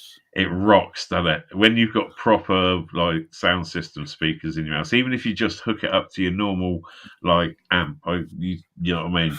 You used to have the AV amp, which do your telly, so you'd have a bass and your 2 front speakers and shit like that. And me and my mates all went a bit mad on that shit with the surround sounds. And, I had I used, when I used to live many moons ago, the house was at the back of a nightclub, and they got planning permission, they got the license for it, etc. But fucking hell, did it boom! Anyway, I got fed up with it. So Went to the council. The council put in a sound recorder, and they worked out that they were the decibels coming through, the sound coming through was greater than it should be. So they slapped the club with an improvement notice to put proper soundboards in on their side, right? And they turned around, they had a look at the cost for it, shut the club down, and then tried to reopen it as under a different name, right? But they couldn't get past the improvement notice. So either way, they had to either sell it or do the work. So they sold it in the end, and it became an Italian restaurant, allegedly, right? But every now and again, they would have these raves or nights out, shall we say? People hide the venue. It would have been a private party. Yeah, and one new year when they did it, the council came round with the noise abatement crew and stopped the party at midnight. It was hilarious. All these people being kicked out because the noise was above. Queen Nessie's still got a Sony system with the record deck and the 5-disc changer.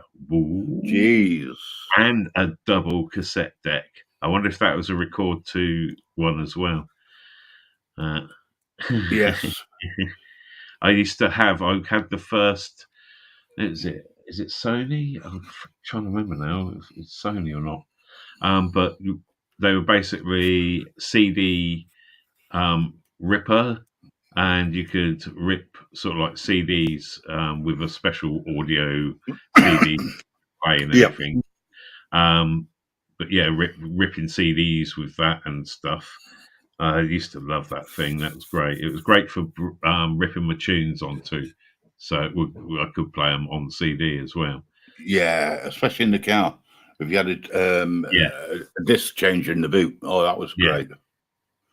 My last car took all my gear and said, "You can have it back after Christmas." Period. Tyrants. Yeah, it was probably somebody like me who wanted to get some sleep occasionally.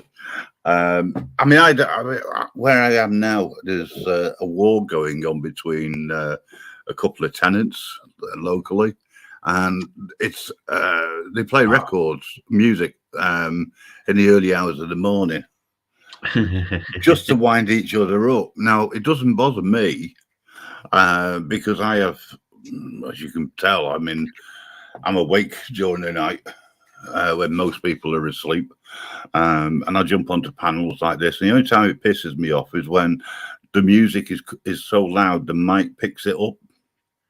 Yeah, that's a bit taking the piss sort of thing. And I've got to be careful when I'm on someone's live, because technically, if the YouTube police hear the music, they can get a strike against them.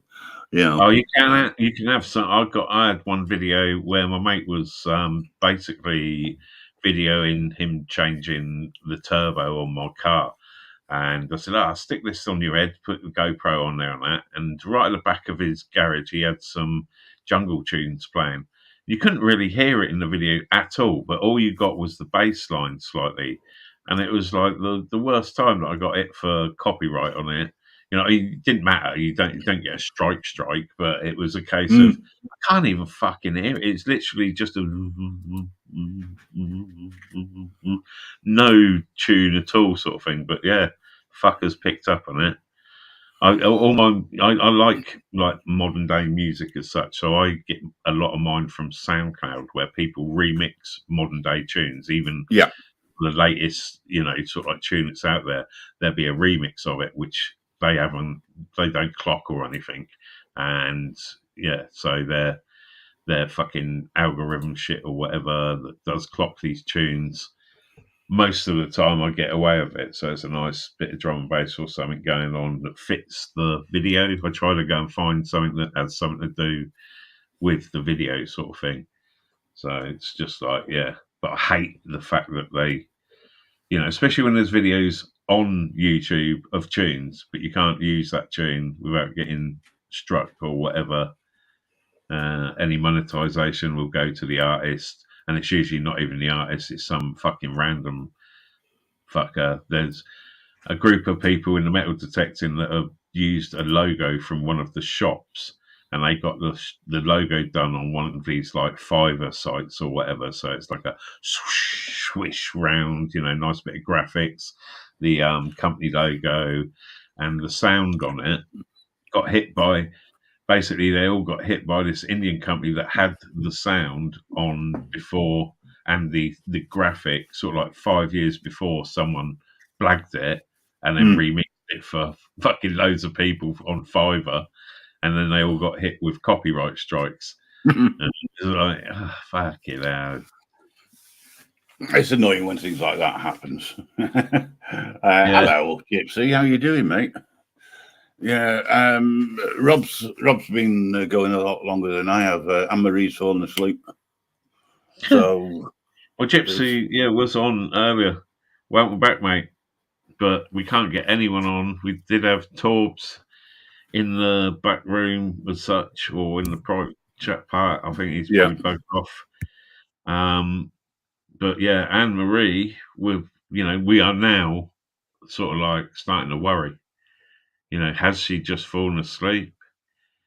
She muted herself. I don't like it when things like this happen because I feel obligated to stay here until I found out that the person's safe or, you know, nothing untoward's happened. How bad would it be if we were like, right, fuck this, we're off out of here, and she's had a medical emergency, and then this will get looked at and everything we've been saying.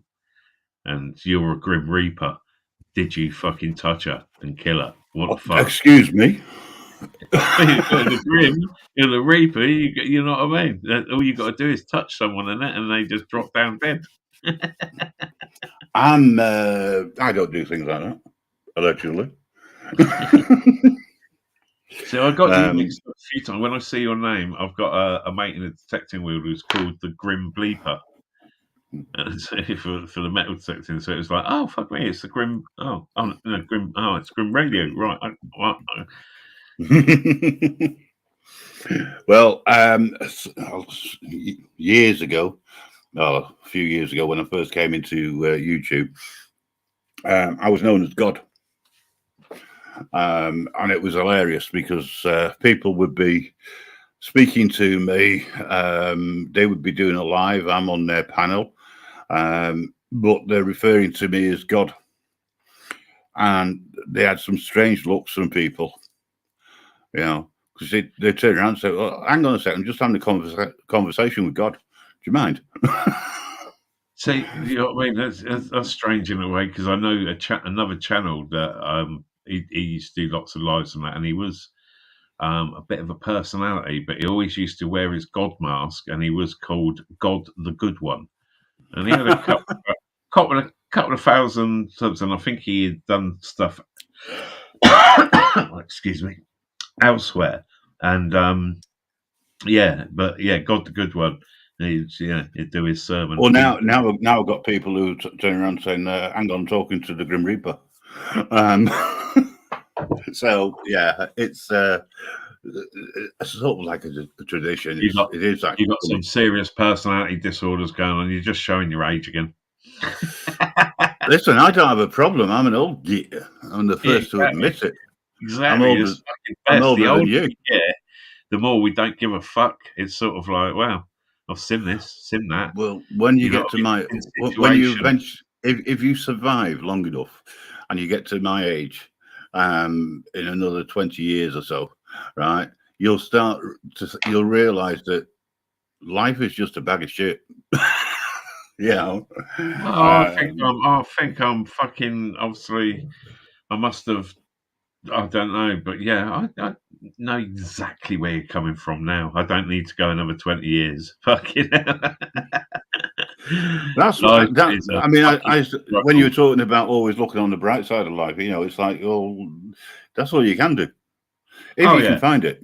My only joy in life, I've always had a good set of mates and that, I think I survived from secondary school with humour. You know what I mean? I wasn't the biggest of lads, but I was secondary school. Not heard that term for a long time. Wouldn't take no shit, but I was the class clown in all sort of way and all that sort of bollocks. But not stupid with it, sort of thing. Doing daft things. I like people to laugh with me. Not at you. Yeah, exactly. So I would be fucking, you know what I mean? If a teacher, if we had a student teacher or whatever, shit, you know what I mean? They was going to have an hard time. We would do stuff more sneaky, I suppose, as such a get away with shit. I'd like to say, I haven't got a massive criminal record. I have a little one. But yeah. Probably spent by now. Oh, yeah. I mean, I think I had a drug charge at 17 when I got caught. The chances of you getting into the States then are slim. Yeah, exactly. Well, yeah. I have seen you. I just couldn't get a word in edgeways. Sorry. Rob was on around. Another rant. Still, Anne-Marie, wake up. Come and rescue me. I'm getting bored. That's what he means.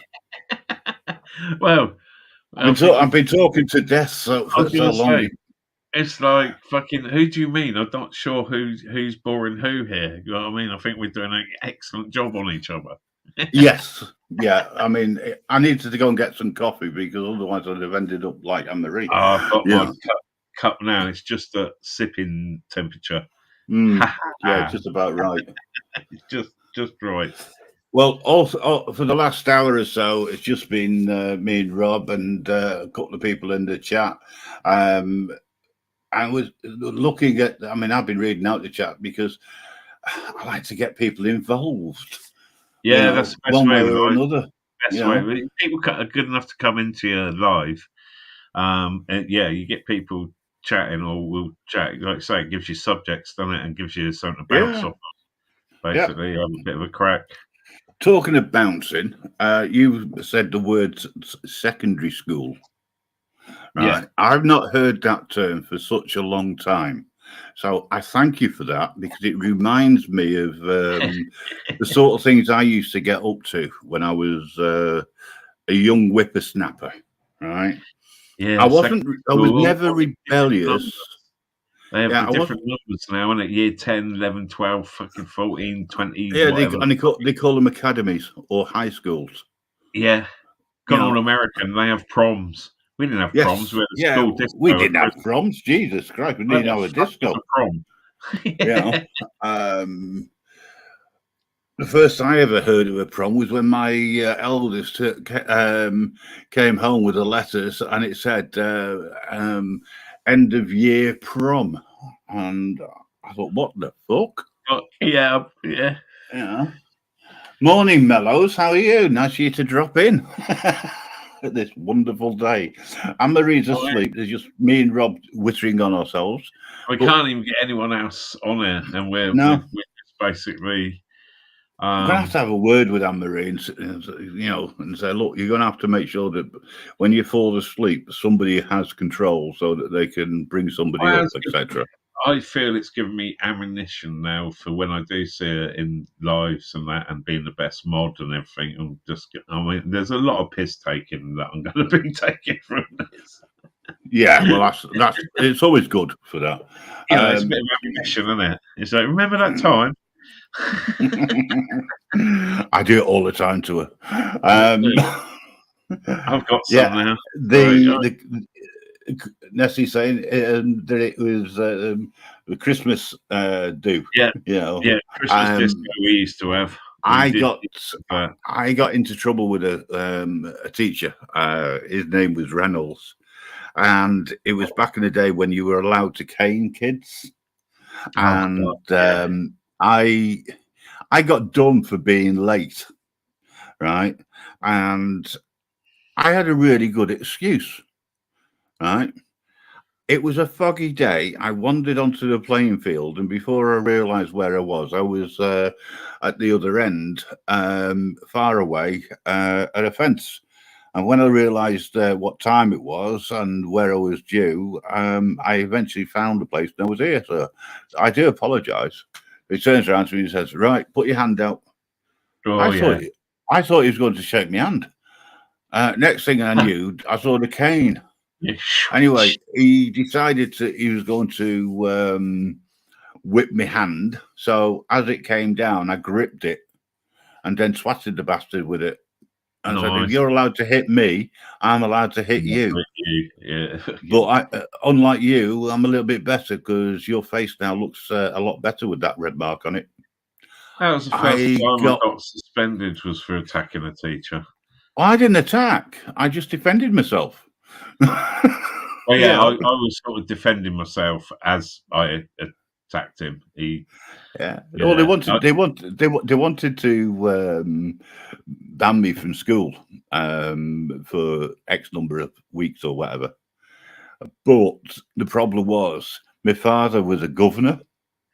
You had inside contacts. And my father was faced with a little bit of a conflict because he always taught me that if somebody hits you, you hit them back, and you only hit them once, because anything after that, it's classed as assault.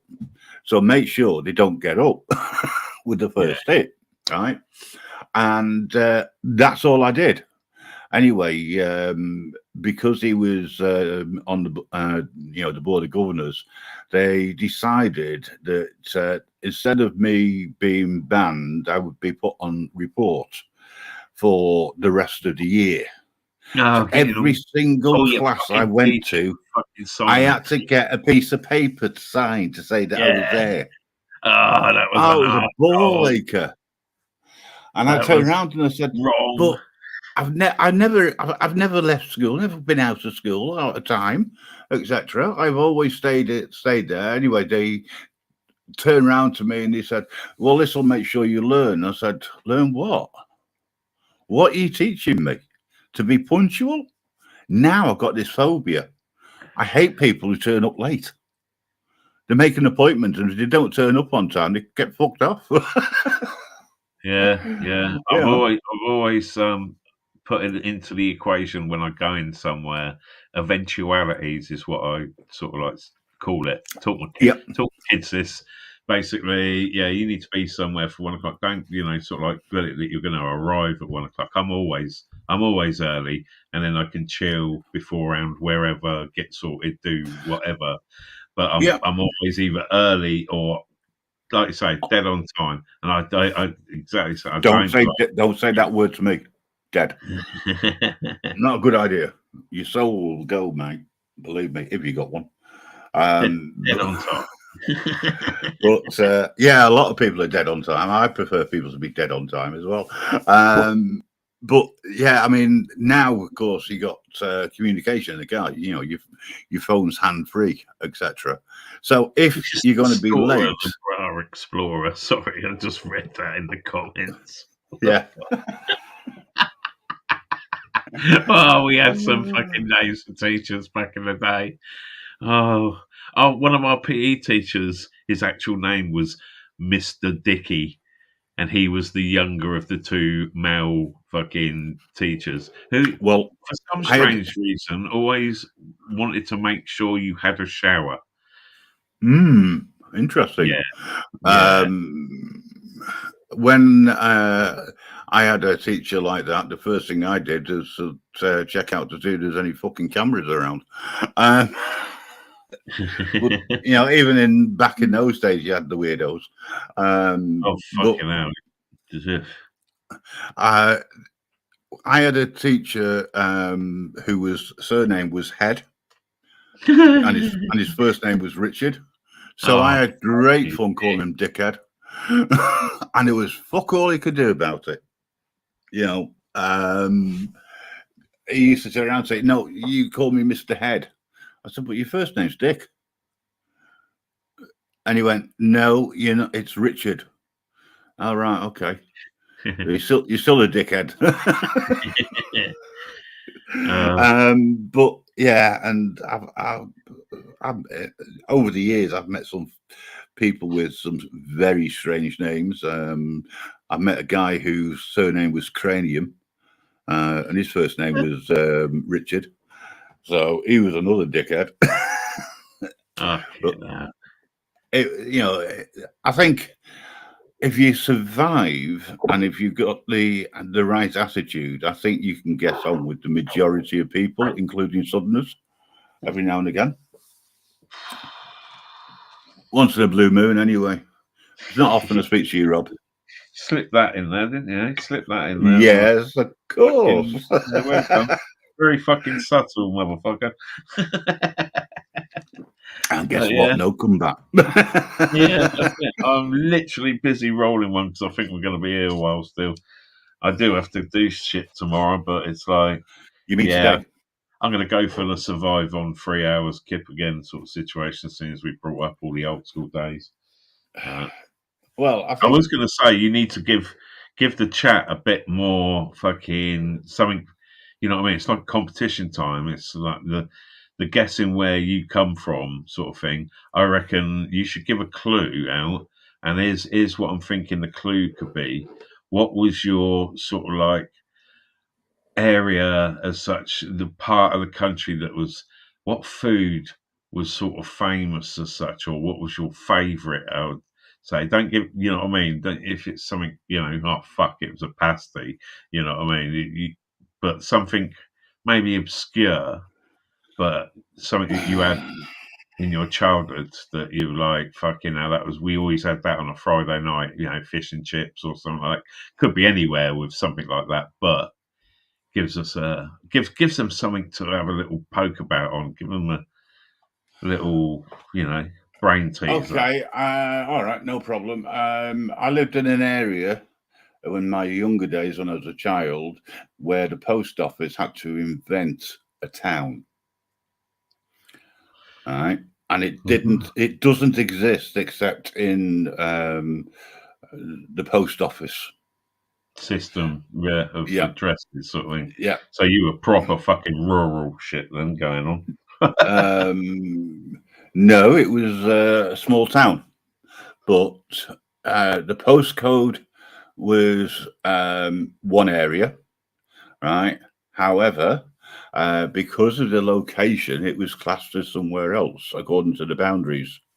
So they had to, the post office had to invent a postal town so that they could put people, when they addressed it, they put on, instead of just the town, they put this area. And where I work now, every now and again, I come across somebody who lives in that area. And it annoys the fuck out of me when I see the address and they haven't put this postal code in. So when I write to them, I always put the full address in because I change the system so it goes care of, right, as an alternative address, and then I put in the full address just to wind these fuckers up. How dare they complain? Fucking hell, that's some quite specific, but will there be someone that goes fucking deep down, goes and delves into the post office? You know what I mean? It's like these problems at the post office, asking Google in all sorts of different ways of who's on the border of so and so. Oh shit, man! Yeah, someone will. Maybe not today. Yeah. Maybe not today, no. But you're not from Newcastle. No, I'm not. I've never been to Newcastle. Well, I've been past it, but I've never been in. I've seen it on motorway signs. Deprivation. I feel quite awake. I think that might be that I just slugged half this cup of coffee. Oh, listen. The coffee doesn't actually keep you awake. It's just the your belief that the caffeine is helping. Yeah, that do. Yeah, yeah. Like, what's that called when you placebo? We got in a private chat. There's private chat. Yeah, car. Fucking hell, I haven't seen Car for a long time. Hello, Car. I don't recognise the name, but hello. I Grim know Grim Reaper. Are you Gripper's relative? No, but people seem to get me confused with Gripper. She's from America. Is Car, and she used to go on Society X's Right. channels for quite a bit. Yeah, Car's a character, isn't he, Car? Yeah. Unfortunately, Cal, we can't bring you up because the host is asleep. Yeah. We hope. Okay, so Nestie's saying Barnsley. Do you want a cigar? Because you're not going to get one. So you got to be fair to these people, though. If they bang in a town that you was sort of like a big town near where you are, then that's like they've hit it, really. And you can't be sort of like, I could turn around and say, well, I was a tireless boy, and like fucking. Okay, all right, then I'll make it a little bit easier for you, right? I was raised allegedly within the boundaries of Cheshire. Fucking, I'm gonna have to go and Google Map Cheshire because I get lost. But as I say, it's a postal town. Now, postal towns actually don't exist. But because the postcode was within Cheshire, right? But the actual location was bordering onto somewhere else, and there were a bit of a snob area, shall we say, because it was the local council that objected and went to the post office, and this is where this fictitious town was born. Quick facts: Cheshire is a county in northwest England known for its rural villages of half timber and local red sandstone buildings, and for its industrial heritage. With links to neighbouring Manchester and Liverpool, its county seat is Chester, founded as a Roman fort in the first. So yeah, you got some proper history in that place. And have you got the old Romans fucking banging around in there a lot? I remember the Romans. The Romans gave us straight roads. They gave us proper sewage treatment plants, etc. What else did they do for us? So I mean, that's good enough for me. That you know what I mean. That you're basically halfway up the country. So you know what I mean. You've had to deal I'm northwest born and bred. Let's put you've had to deal with the savage fuckers probably at some point right up the north. You know, across the border up there. But not too much where you are because you've got right down into the middle and it gets a bit warm for them fucking Scottish. So. Well, yeah, I mean, the nearest other country to me, if you call it a country, was North Wales. I mean, Wales. And yeah, it's still legal at the stroke of midnight with a crossbow from the wall, certain point and on Chester Wall to shoot a Welshman. That's it. And you can kill them, and you can't get done. Because this law still exists, it's never been repealed. Fucking so it shouldn't be. You know, I've lived in Crewe, funnily enough, Steve. I didn't particularly like it much. I preferred Sandbach. It was more upmarket for me. You see, I don't really mix with the common people. To me, you know what I mean. It's definitely. I mean, people say Liverpool, whatever, but you have got the twang of a very watered down Liverpool. I remember a couple of Liverpool lads that I met on holiday when I was about 14, I suppose. Trying to get them they were probably about 16, and they were from Liverpool. And they introduced me to salad, cream, and crisp sandwiches. Their parents were definitely pissheads because. That was the first time I got pissed on. Stout and cider, I think it was the two drinks I was getting brought. And they brought, helped me buy fags in the shop. And they were proper fucking good lads. But it was hard to understand. But I did, after a week with them, start talking like them. I used to do that wherever we was on holiday, I'd pick up the local accent. But seeing I was with lads all the time, I did love the Liverpool life for that week. That was good fucking crack. But I would definitely say you've got that. Well, yeah, I mean, Liverpool wasn't that far away from me. I didn't venture into Liverpool, and there's a reason for it.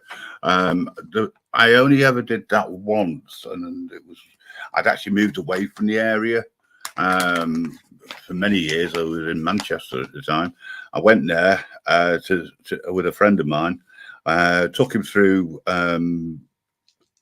the Mersey Tunnel, and at the time they had booze.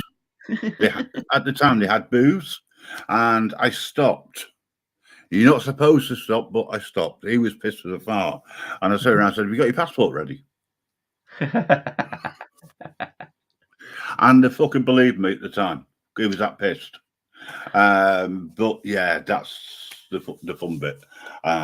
Taking the piss out of people who've never been to Liverpool. Or are new to the area or something like that. You just take the piss. I mean, I take the piss out of Anne Marie all the time because of her accent. You know, this is the thing. You know what I mean? Accents in the UK, you literally 20 miles drive down a road in places, and it's completely different. And the Midlands is very much that. But then if you come down south and then you start going like, you know, you got the London geezers and shit like that. You've got, you know, the southern softies from my area, and then you start getting the proper farmers, like getting down like around the Gloucester and stuff like that, and then you get down to Devon where they've got fucking 6 fingers and webbed feet, and finally Cornwall where it's just fucking piskies, and it fucking Cornish piskies, and like another strange breed of people, fucking. But yeah, the accents change all over and go then start going back up and go sort of North Devon ways and into Somerset where they like their cider and they like their brain cells and shit. And then you mean the inbreeders? Yeah, that's it. You've got a lot of that down in the southern areas.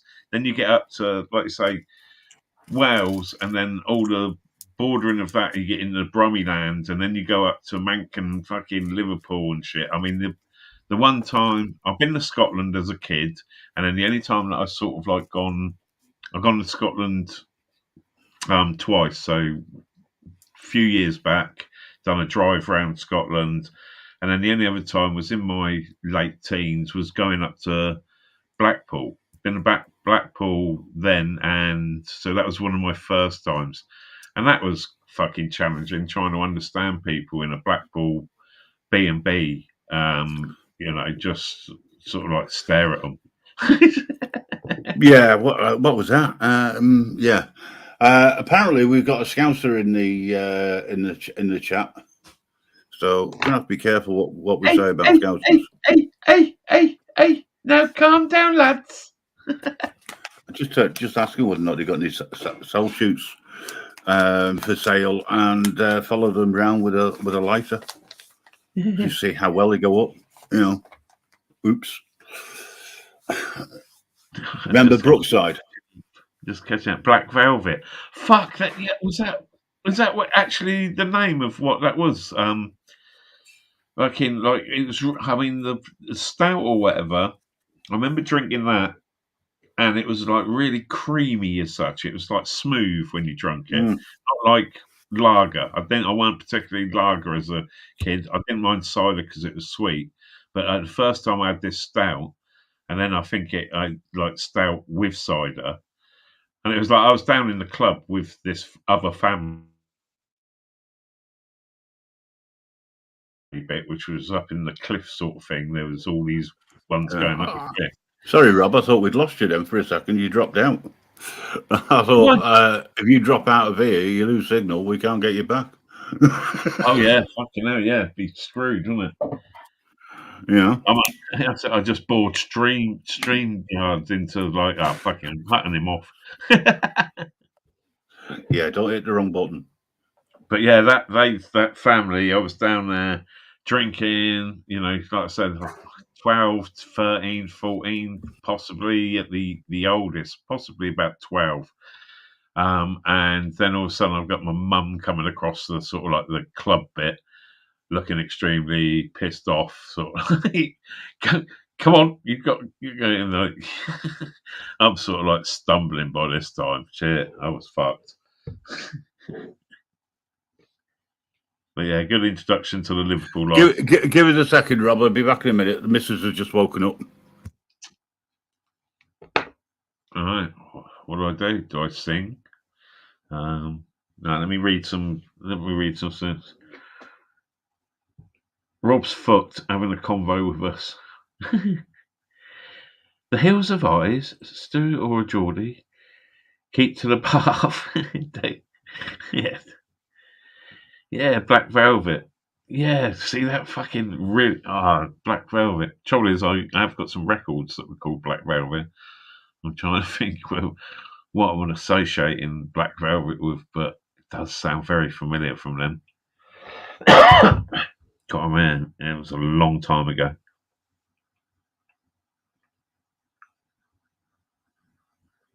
And now I haven't got a muzz in a pearl either. I don't like to you calm yourself down, lad. Hey, gee.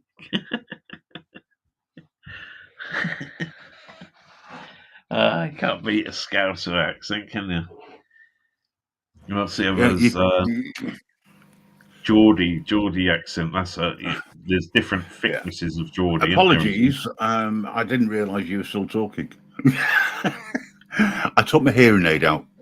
Quite all right. Glad to have you back, mate. I was trying to fucking catch up with chat and.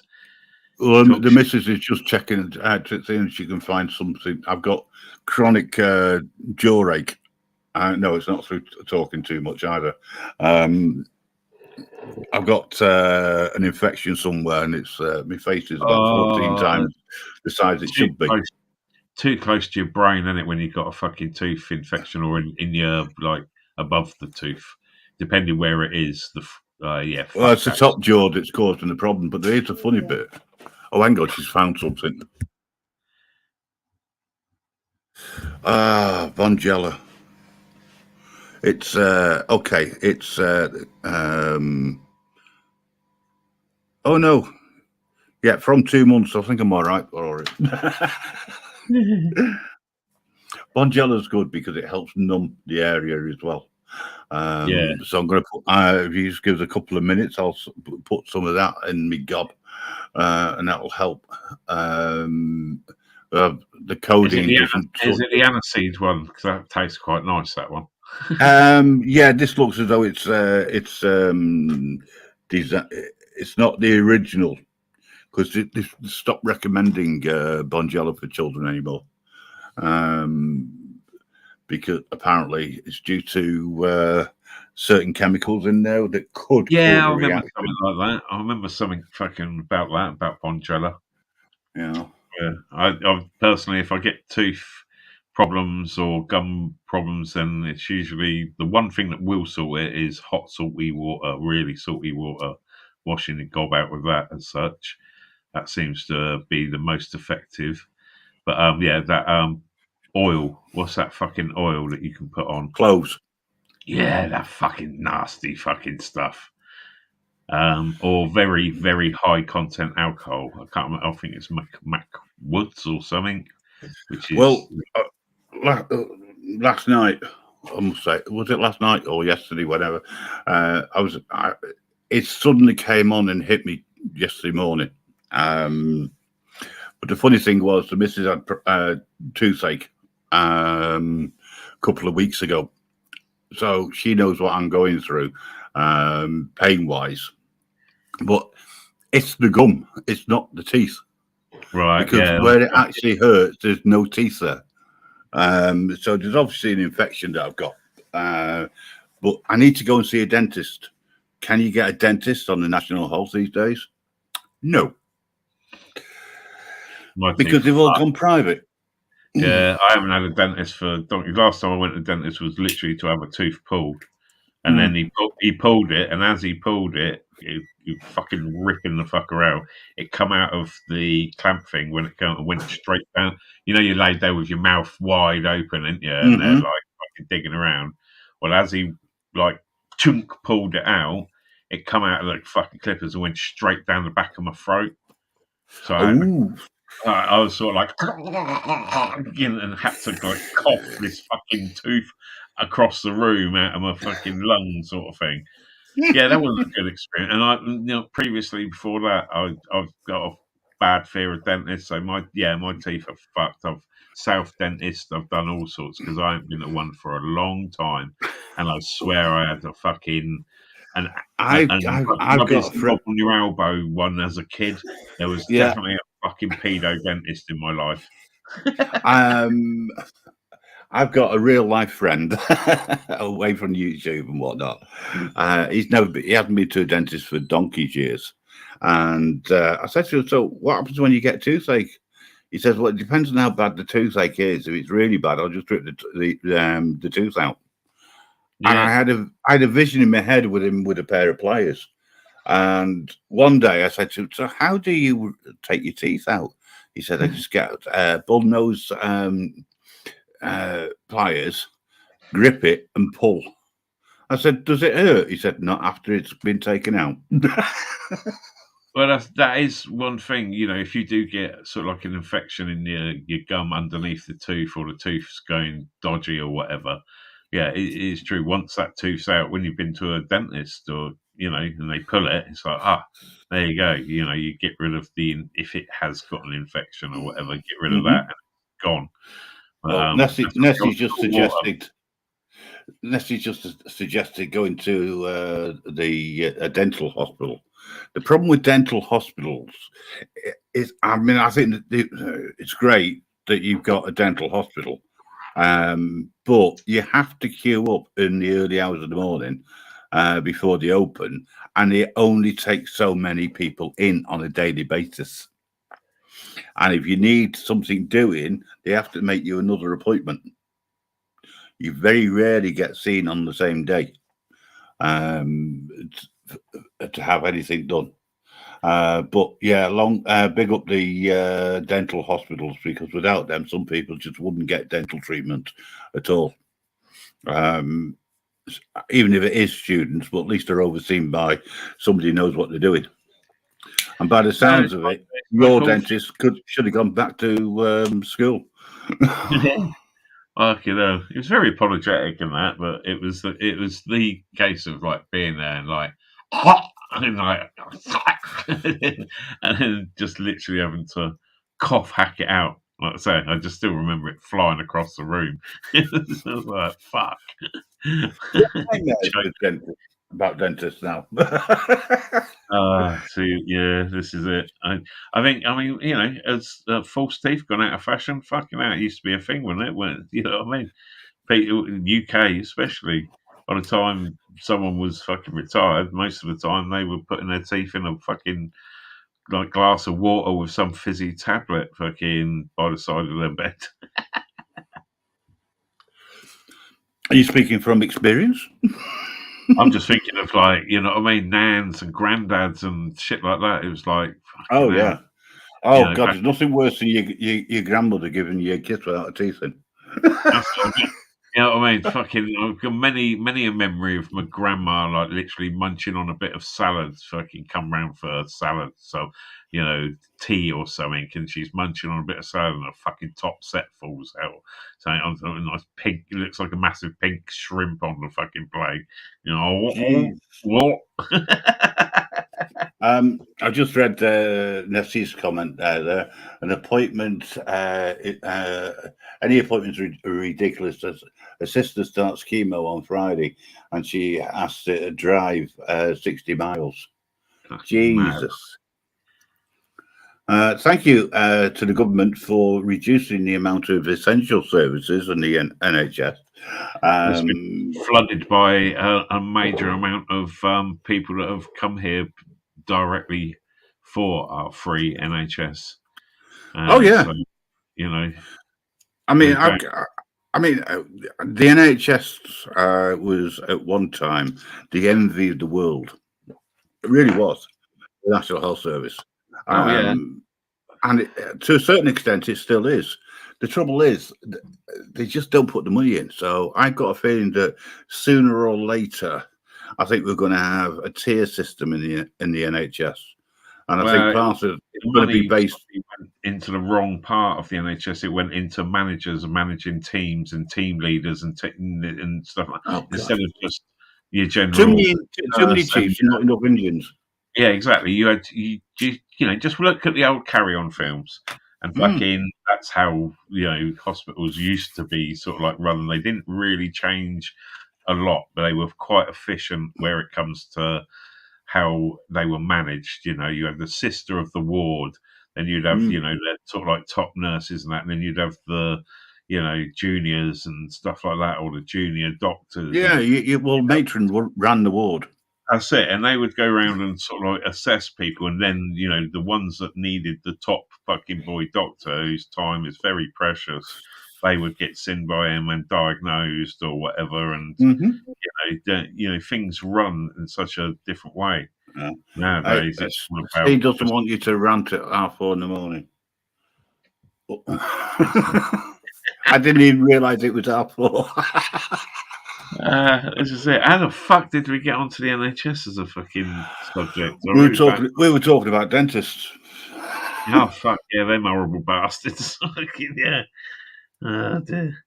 Oh yeah, god, it gets always worse. The Goldie approach. Nessie, I really feel for your sister, because one of the things which they say when you start chemo is do not drive. Now, if someone's got a 60-mile journey and they won't pick them up and take them, they've got two choices: they drive, or they get someone to drive for them, or they get a taxi. Either way, it's going to cause a problem. And this is, you know, one time you used to be able to, you were referred, you got the treatment, but it was closer to home, because the team would come to, if you like, a hospital near you. All right, certain things you've got to go to the main hospital for, the specialist hospital, but some things you didn't have to. But I really do feel for anybody who's going through that, because unfortunately COVID, don't take this the wrong way, killed essential treatments for people. And when I say essential, I mean keeping people alive. And as a result of that, there is now waiting lists as long as your arm for surgeries, for treatments, etc. And you know, unless you're knocking on death's door, unfortunately, you just don't get anything at all. You know, you get no support. Yeah. My sister's in a position where she needs a new hip, and she also needs, on the same side, her knee done. So now they're discussing, okay, you know, it's going to be months until you can have one of these operations, but now we've got to decide which one would we do first. So we wouldn't do both at the same time. But her knee's fucked now because of the hip, and it's gone on for so long. And now she literally, you know what I mean, fucking hobbling with a stick, and, you know, and the bones are grinding. You know, and they're totally and utterly, you know, fucked. I mean, she was absolutely fine not so long ago. And then I see her, you know, a few weeks ago, and it's like, fucking hell, what the hell? You know what I mean? It's walking so bad. But again, she's been going through the system for months, and has still now got more months, because they got to decide what's best to do first. Either the initial problem, which is obvious, which, you know, should help with then the knee getting done, but which is, you know, come from aggravated and, you know, not being able to walk properly, and your body compensates in strange ways. I mean, I had a massive car accident, and I've got one leg shorter than the other, and all the arthritis associated with being bolted back together with lots of bits of metal and shit like that. And yeah, it don't get no better. It's just a case you just try and deal with it. You know what I mean? Sort of like the pain as such with shit like that. But yeah, she hasn't even got the opportunity to have operations to be fixed, and it's like fucking sick at the moment. I mean, I've got to say one thing. I mean, Nessie. I mean, thank you for sharing what's going on, and if there's anything that we can do, even if it's by highlighting of what your sister has gone through, what your family's going through, more than happy to do that and discuss it openly, but obviously without mentioning any names, because we want to protect the innocent. The problem which I have is that it's not just cancer treatments that's taking so long, it's other things as well, and the way that it's prioritized is wrong, but that's my opinion, and there might be quite a few people out there who think the same. But we've got all these demonstrations going on with different things, and the most important thing to me is life. And we've got an NHS system which is broken. It was working until the government got involved. Yeah. But surprised they didn't privatise it way back when. They privatised every fucking thing else, which. Well, they can't. That's the thing. The only way around it is to put stuff out to tender, to try and make it cheaper. And that's what they've done. Look, 5 hours in, and she popped. Will she come back? She might do. Like suddenly, sort of like, what the fuck? I fell asleep or something. Hopefully. That'll be her internet connection. The only good thing I can say is that because nobody else can get on, I think I'd say a channel was safe unless you decide to do something stupid, Rob.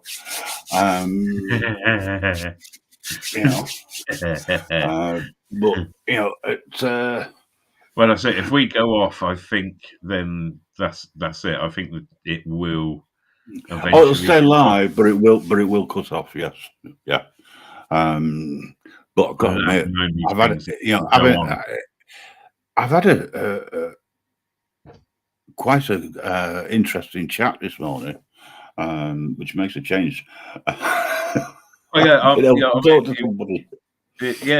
I'd say fucking it's been a good chat. Like I say, it's nice to talk to someone that I can understand and has got a, like you said about me, a little dig, I know, but no, listen, it's not your fault. Relatively intelligent sort of gentleman, Do you mean relative? Well, I suppose compared to you, my wit is a lot lower than yours, and I don't make any apologies for it. I like all the wit until people get all personal and that when they get in battles and stuff. And I always try to keep it non-personal, but I will take the piss or be a bit mean in a way, but try and always make it fun. It's always just worth a crack, isn't it? People come on in bad moods.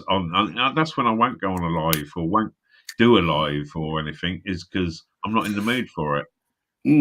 Well, I've now got a topic for the next network show. I'm going to do it on the NHS. I'll see if I've got some time and do a little bit of research around it. I'm sure everyone will have a story. You do that. You know what I mean? With like Queen Nessie, you know what I mean? Just another story. Unfortunately, her sister is a statistic. She's a number on somebody's list. And I really do. I agree. Everything that the NHS is supposed to protect life, That's the reason why it was set up, and it was meant to be available for all because. And it came out of the Second World War, probably the only thing that came out of the Second World War. Being helped to stay alive or whatever, it shouldn't be a money thing, you know. It shouldn't be, right, I'm rich, so I will be, you know, saved and stuff like that. That was the one beautiful thing about the NHS, like you say, everyone, you know, in this country was free to be made well, you know. Yeah. Oh, well, as I say, the original ethics of it being swallowed up now by money. And yes, we're all numbers, Nessie. That's the reason why we're given the national health number. I got a letter through the post from the NHS telling me that I need to go for to check that whether or not I've got bowel cancer. You know, and I read it. I thought, yeah, right, okay. And it says from the up to the age of 74, right? So I turned around and said, well, I'll tell you what, I'll agree to go when I'm 75.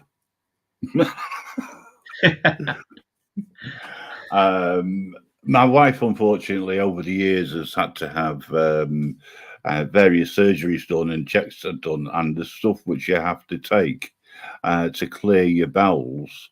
Oh, Jesus, I've seen her in agony as a result. And, you know, there's been a few accidents along the way as well. And there's nothing that, you know, you can't do anything. And you're thinking, well, I understand the reasoning behind it, but why do you have to make this stuff which is so smelly and horrible for them to take it? Can't you just make it a little bit nicer? You know, I remember they tend to go for cheaper options on things until they, you know, especially with diagnosis and that, they do all sorts of things. You know, give you tablets for this, that, and the other, and not properly diagnose people with certain things. Nowadays, there isn't that level of time to care. And I mean, there is, you know, I do want to make it fucking. Sorry, Rob. Before Steve goes, I just want to say thanks for joining in. Get some sleep, mate, and we'll talk again. Wicked. Be nice to be on a panel with him. Yeah, it'd be really nice. And if there's anybody who, if you want to put something in the private chat, the link is still there. We just can't get you, bring you up. But if you do want to say something that you don't want public, you can put it in there. And I'm sure Rob will keep it confidential. I certainly will. But you know, you don't anybody who puts any part of the personal life on YouTube runs the risk of it being used against you at a later date. So anybody who is brave enough, I want to say that you know, you're very brave and very honest, and you're welcome to come on to the network and join us on a Friday night. I will do it. I will start doing more lives on a Friday. I've been doing them every other week due to personal circumstances recently. But I still want to keep going live, and I will drop in on things like this every now and again.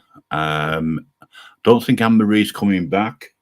Yeah, it doesn't look like it, does it? So yeah, and I've really got to probably grab a few hours. I'm still wide awake now. I finished this coffee as well, so it's well. There's still 7 people watching at the moment. So it's not just me chatting away. I don't know why. Other people, it's just like, it's a drone in the background. I have fallen asleep to having a live on before, just listening to it, thinking, right, I'm not typing in the thing anymore. I'm not on the panel or anything, but I have like literally there, and it's gone on for ages, and it's just like I'm sort of fall asleep, wake back up, and think, oh, it's still on that subject. Yeah, okay. Yeah, you always pick up exactly in the right place as well. You don't notice that. It's as if you've actually listened to what's been going on, and you go back to the chat and you go, oh, actually, yeah. That's it. Your subconscious is there, still tuned in. There we go. What's this? It's been interesting, really. Fucking messy. It's fucking like that's it. We're having a little ego stroke here, mate. We're interesting. It's been interesting. Hey, do you know what? I'll take that as a real compliment because normally I'm called boring.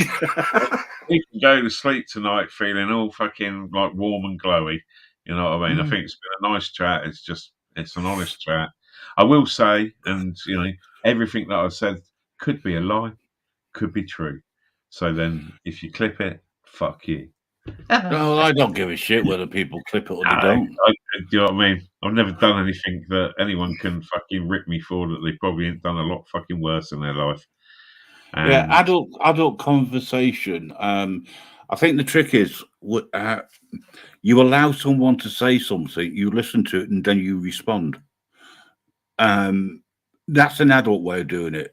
What you will get on a lot of these places, in certain quarters on YouTube, is you'll get 10 people on a panel all talking at the same time. Yeah. Which means that no one is communicating. Oh, and the subject changes from the original subject to a completely different subject with people with their own agendas to get their thing out on as many channels because they got a beef with someone and stuff. Which is all, you know, keeps it interesting, but does sort of tend to jog away. Admit, you know, as I say, I've enjoyed having a chat with you. It's been great bringing the chat into. I was on yours. You was on relatively last few days, and because I did see you on, you was on quite late, and I did jump on, and I tend to. What a lot of people possibly don't do is I will sit and lurk for a while and see what the flavour of the room is, what's going on. So I was on for a little bit, but I'm sure you was on pretty late, and I'd been on different stuff like all evening. My arse was aching and everything, and I think I went went and watched a film, chilled on the sofa sort of style. But I was on yours the other day, and it seemed you had like decent people on there.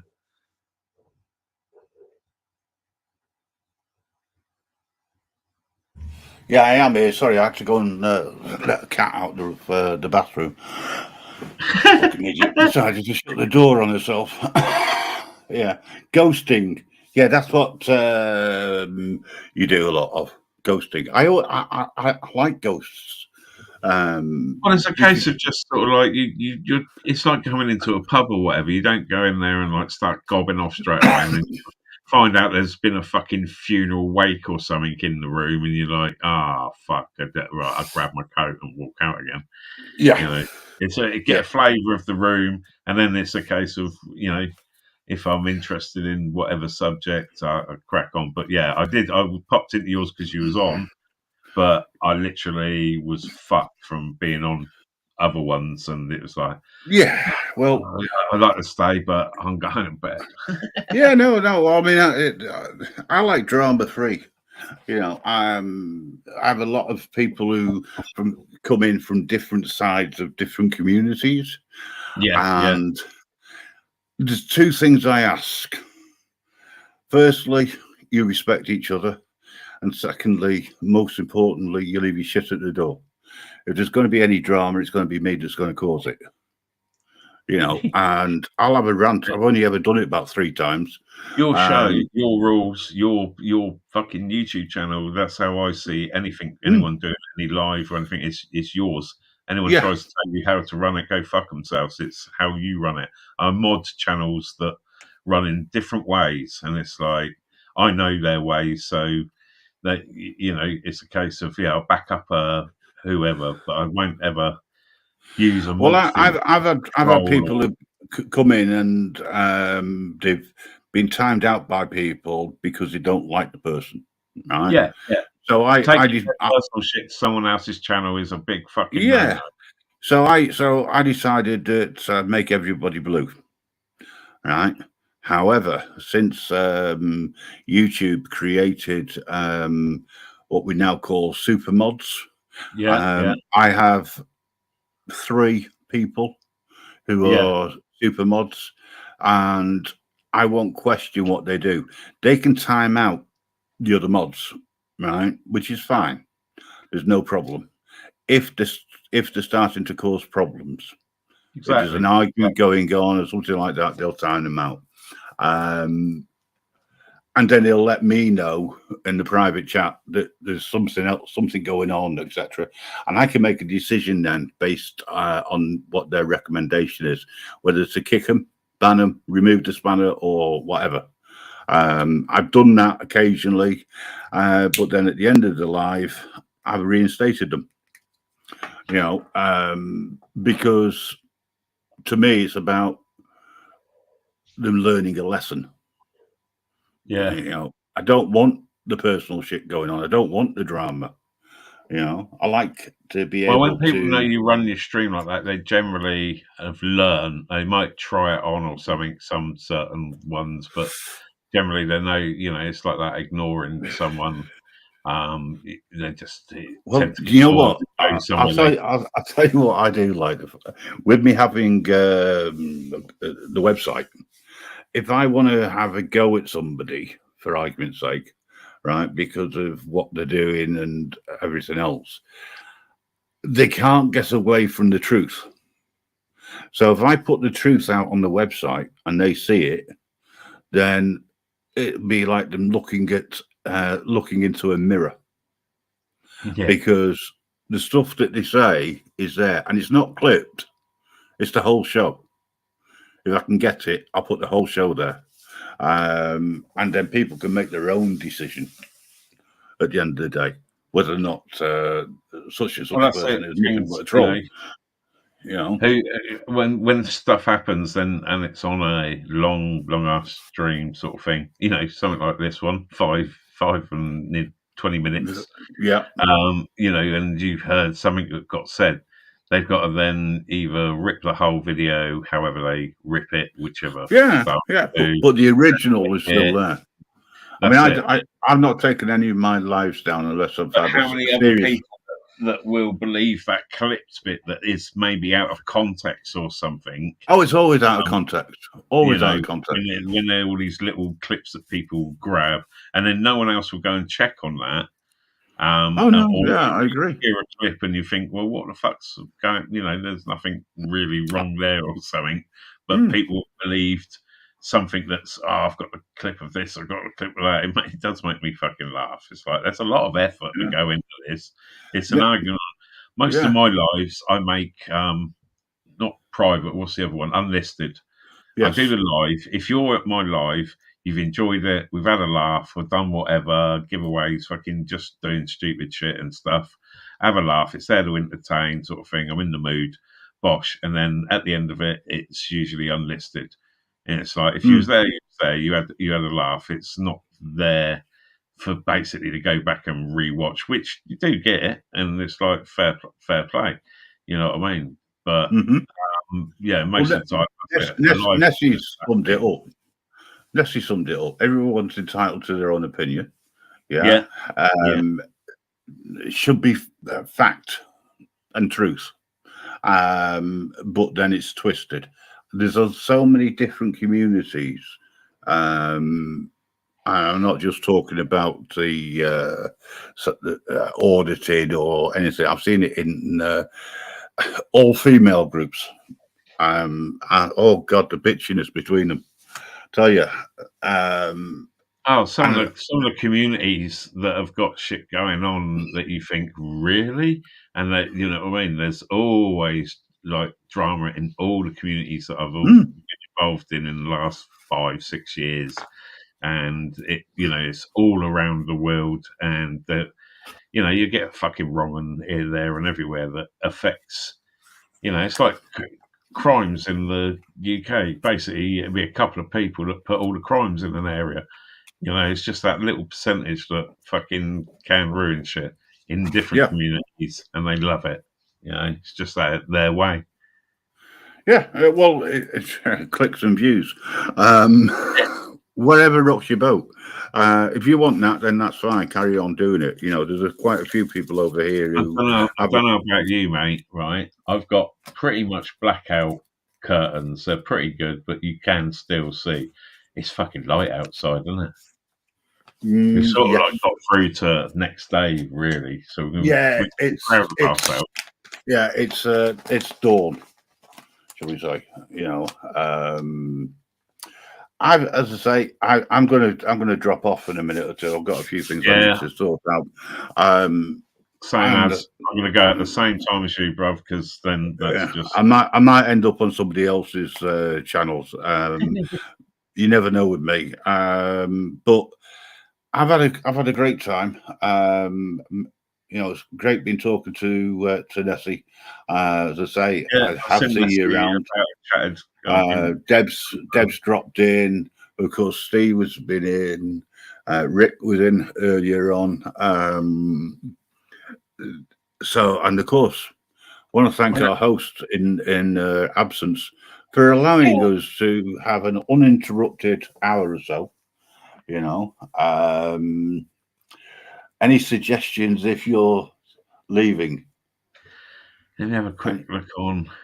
Any suggestions? Oh, right, okay. You mean who's on? I don't know. I've not even looked, to be honest. So I know some Americans in the coin community are on at the moment. This is a thing because I am a night owl. I'm in a lot of communities that are in America. Snap. This is it. It's that so thing. Much YouTube is 24/7, and you tend to so much so. I'm going over to America next year now. Wicked. I've got loads of places I could stay over in America and like travel around America with all these like accommodating people.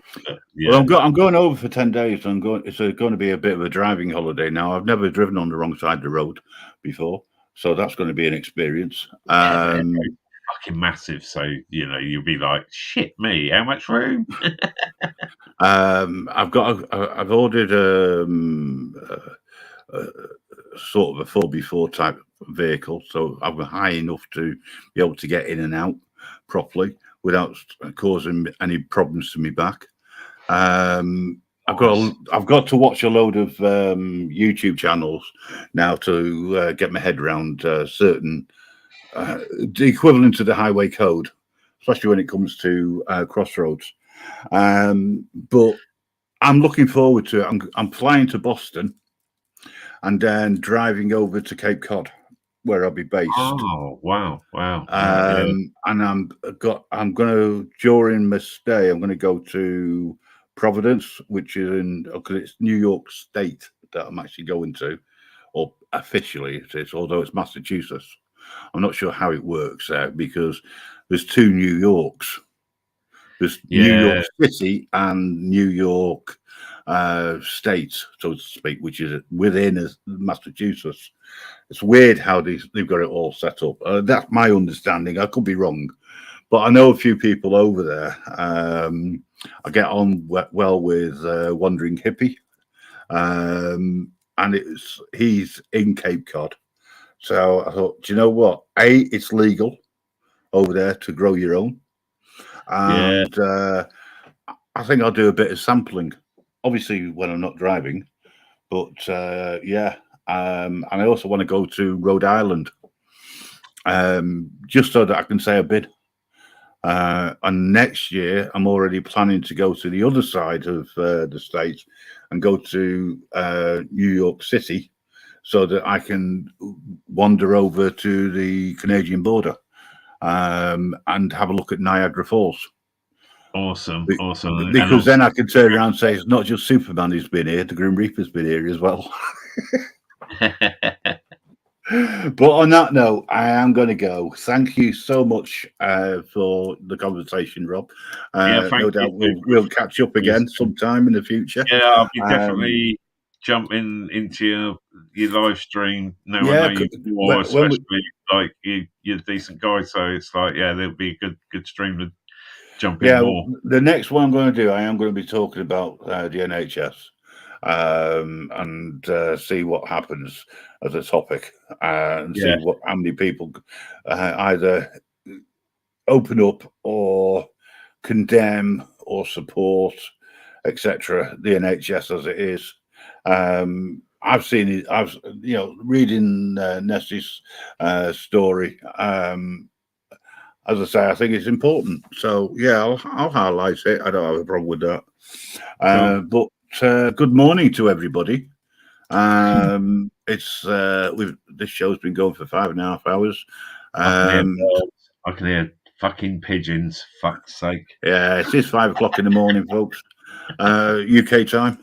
So I'll see you all again, and you're welcome to drop in at any time, anybody, when I'm doing a live. So see you again soon, folks.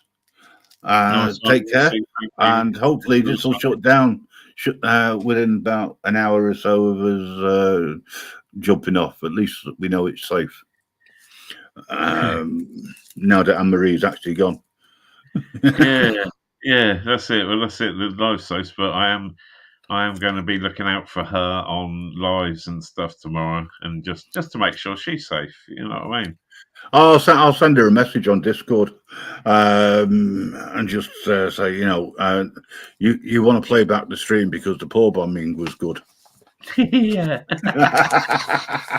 Nice one, brother. Off we go then. Queen Nessie, I will be obviously looking out for you. Nessie, if I see you live, I will definitely hop on. If I get the notification. I don't always get the notifications, but I have subbed to you and I have rung the bell, so hopefully I'll get the notification when you're live. It'd be nice to come up and say hello to you properly.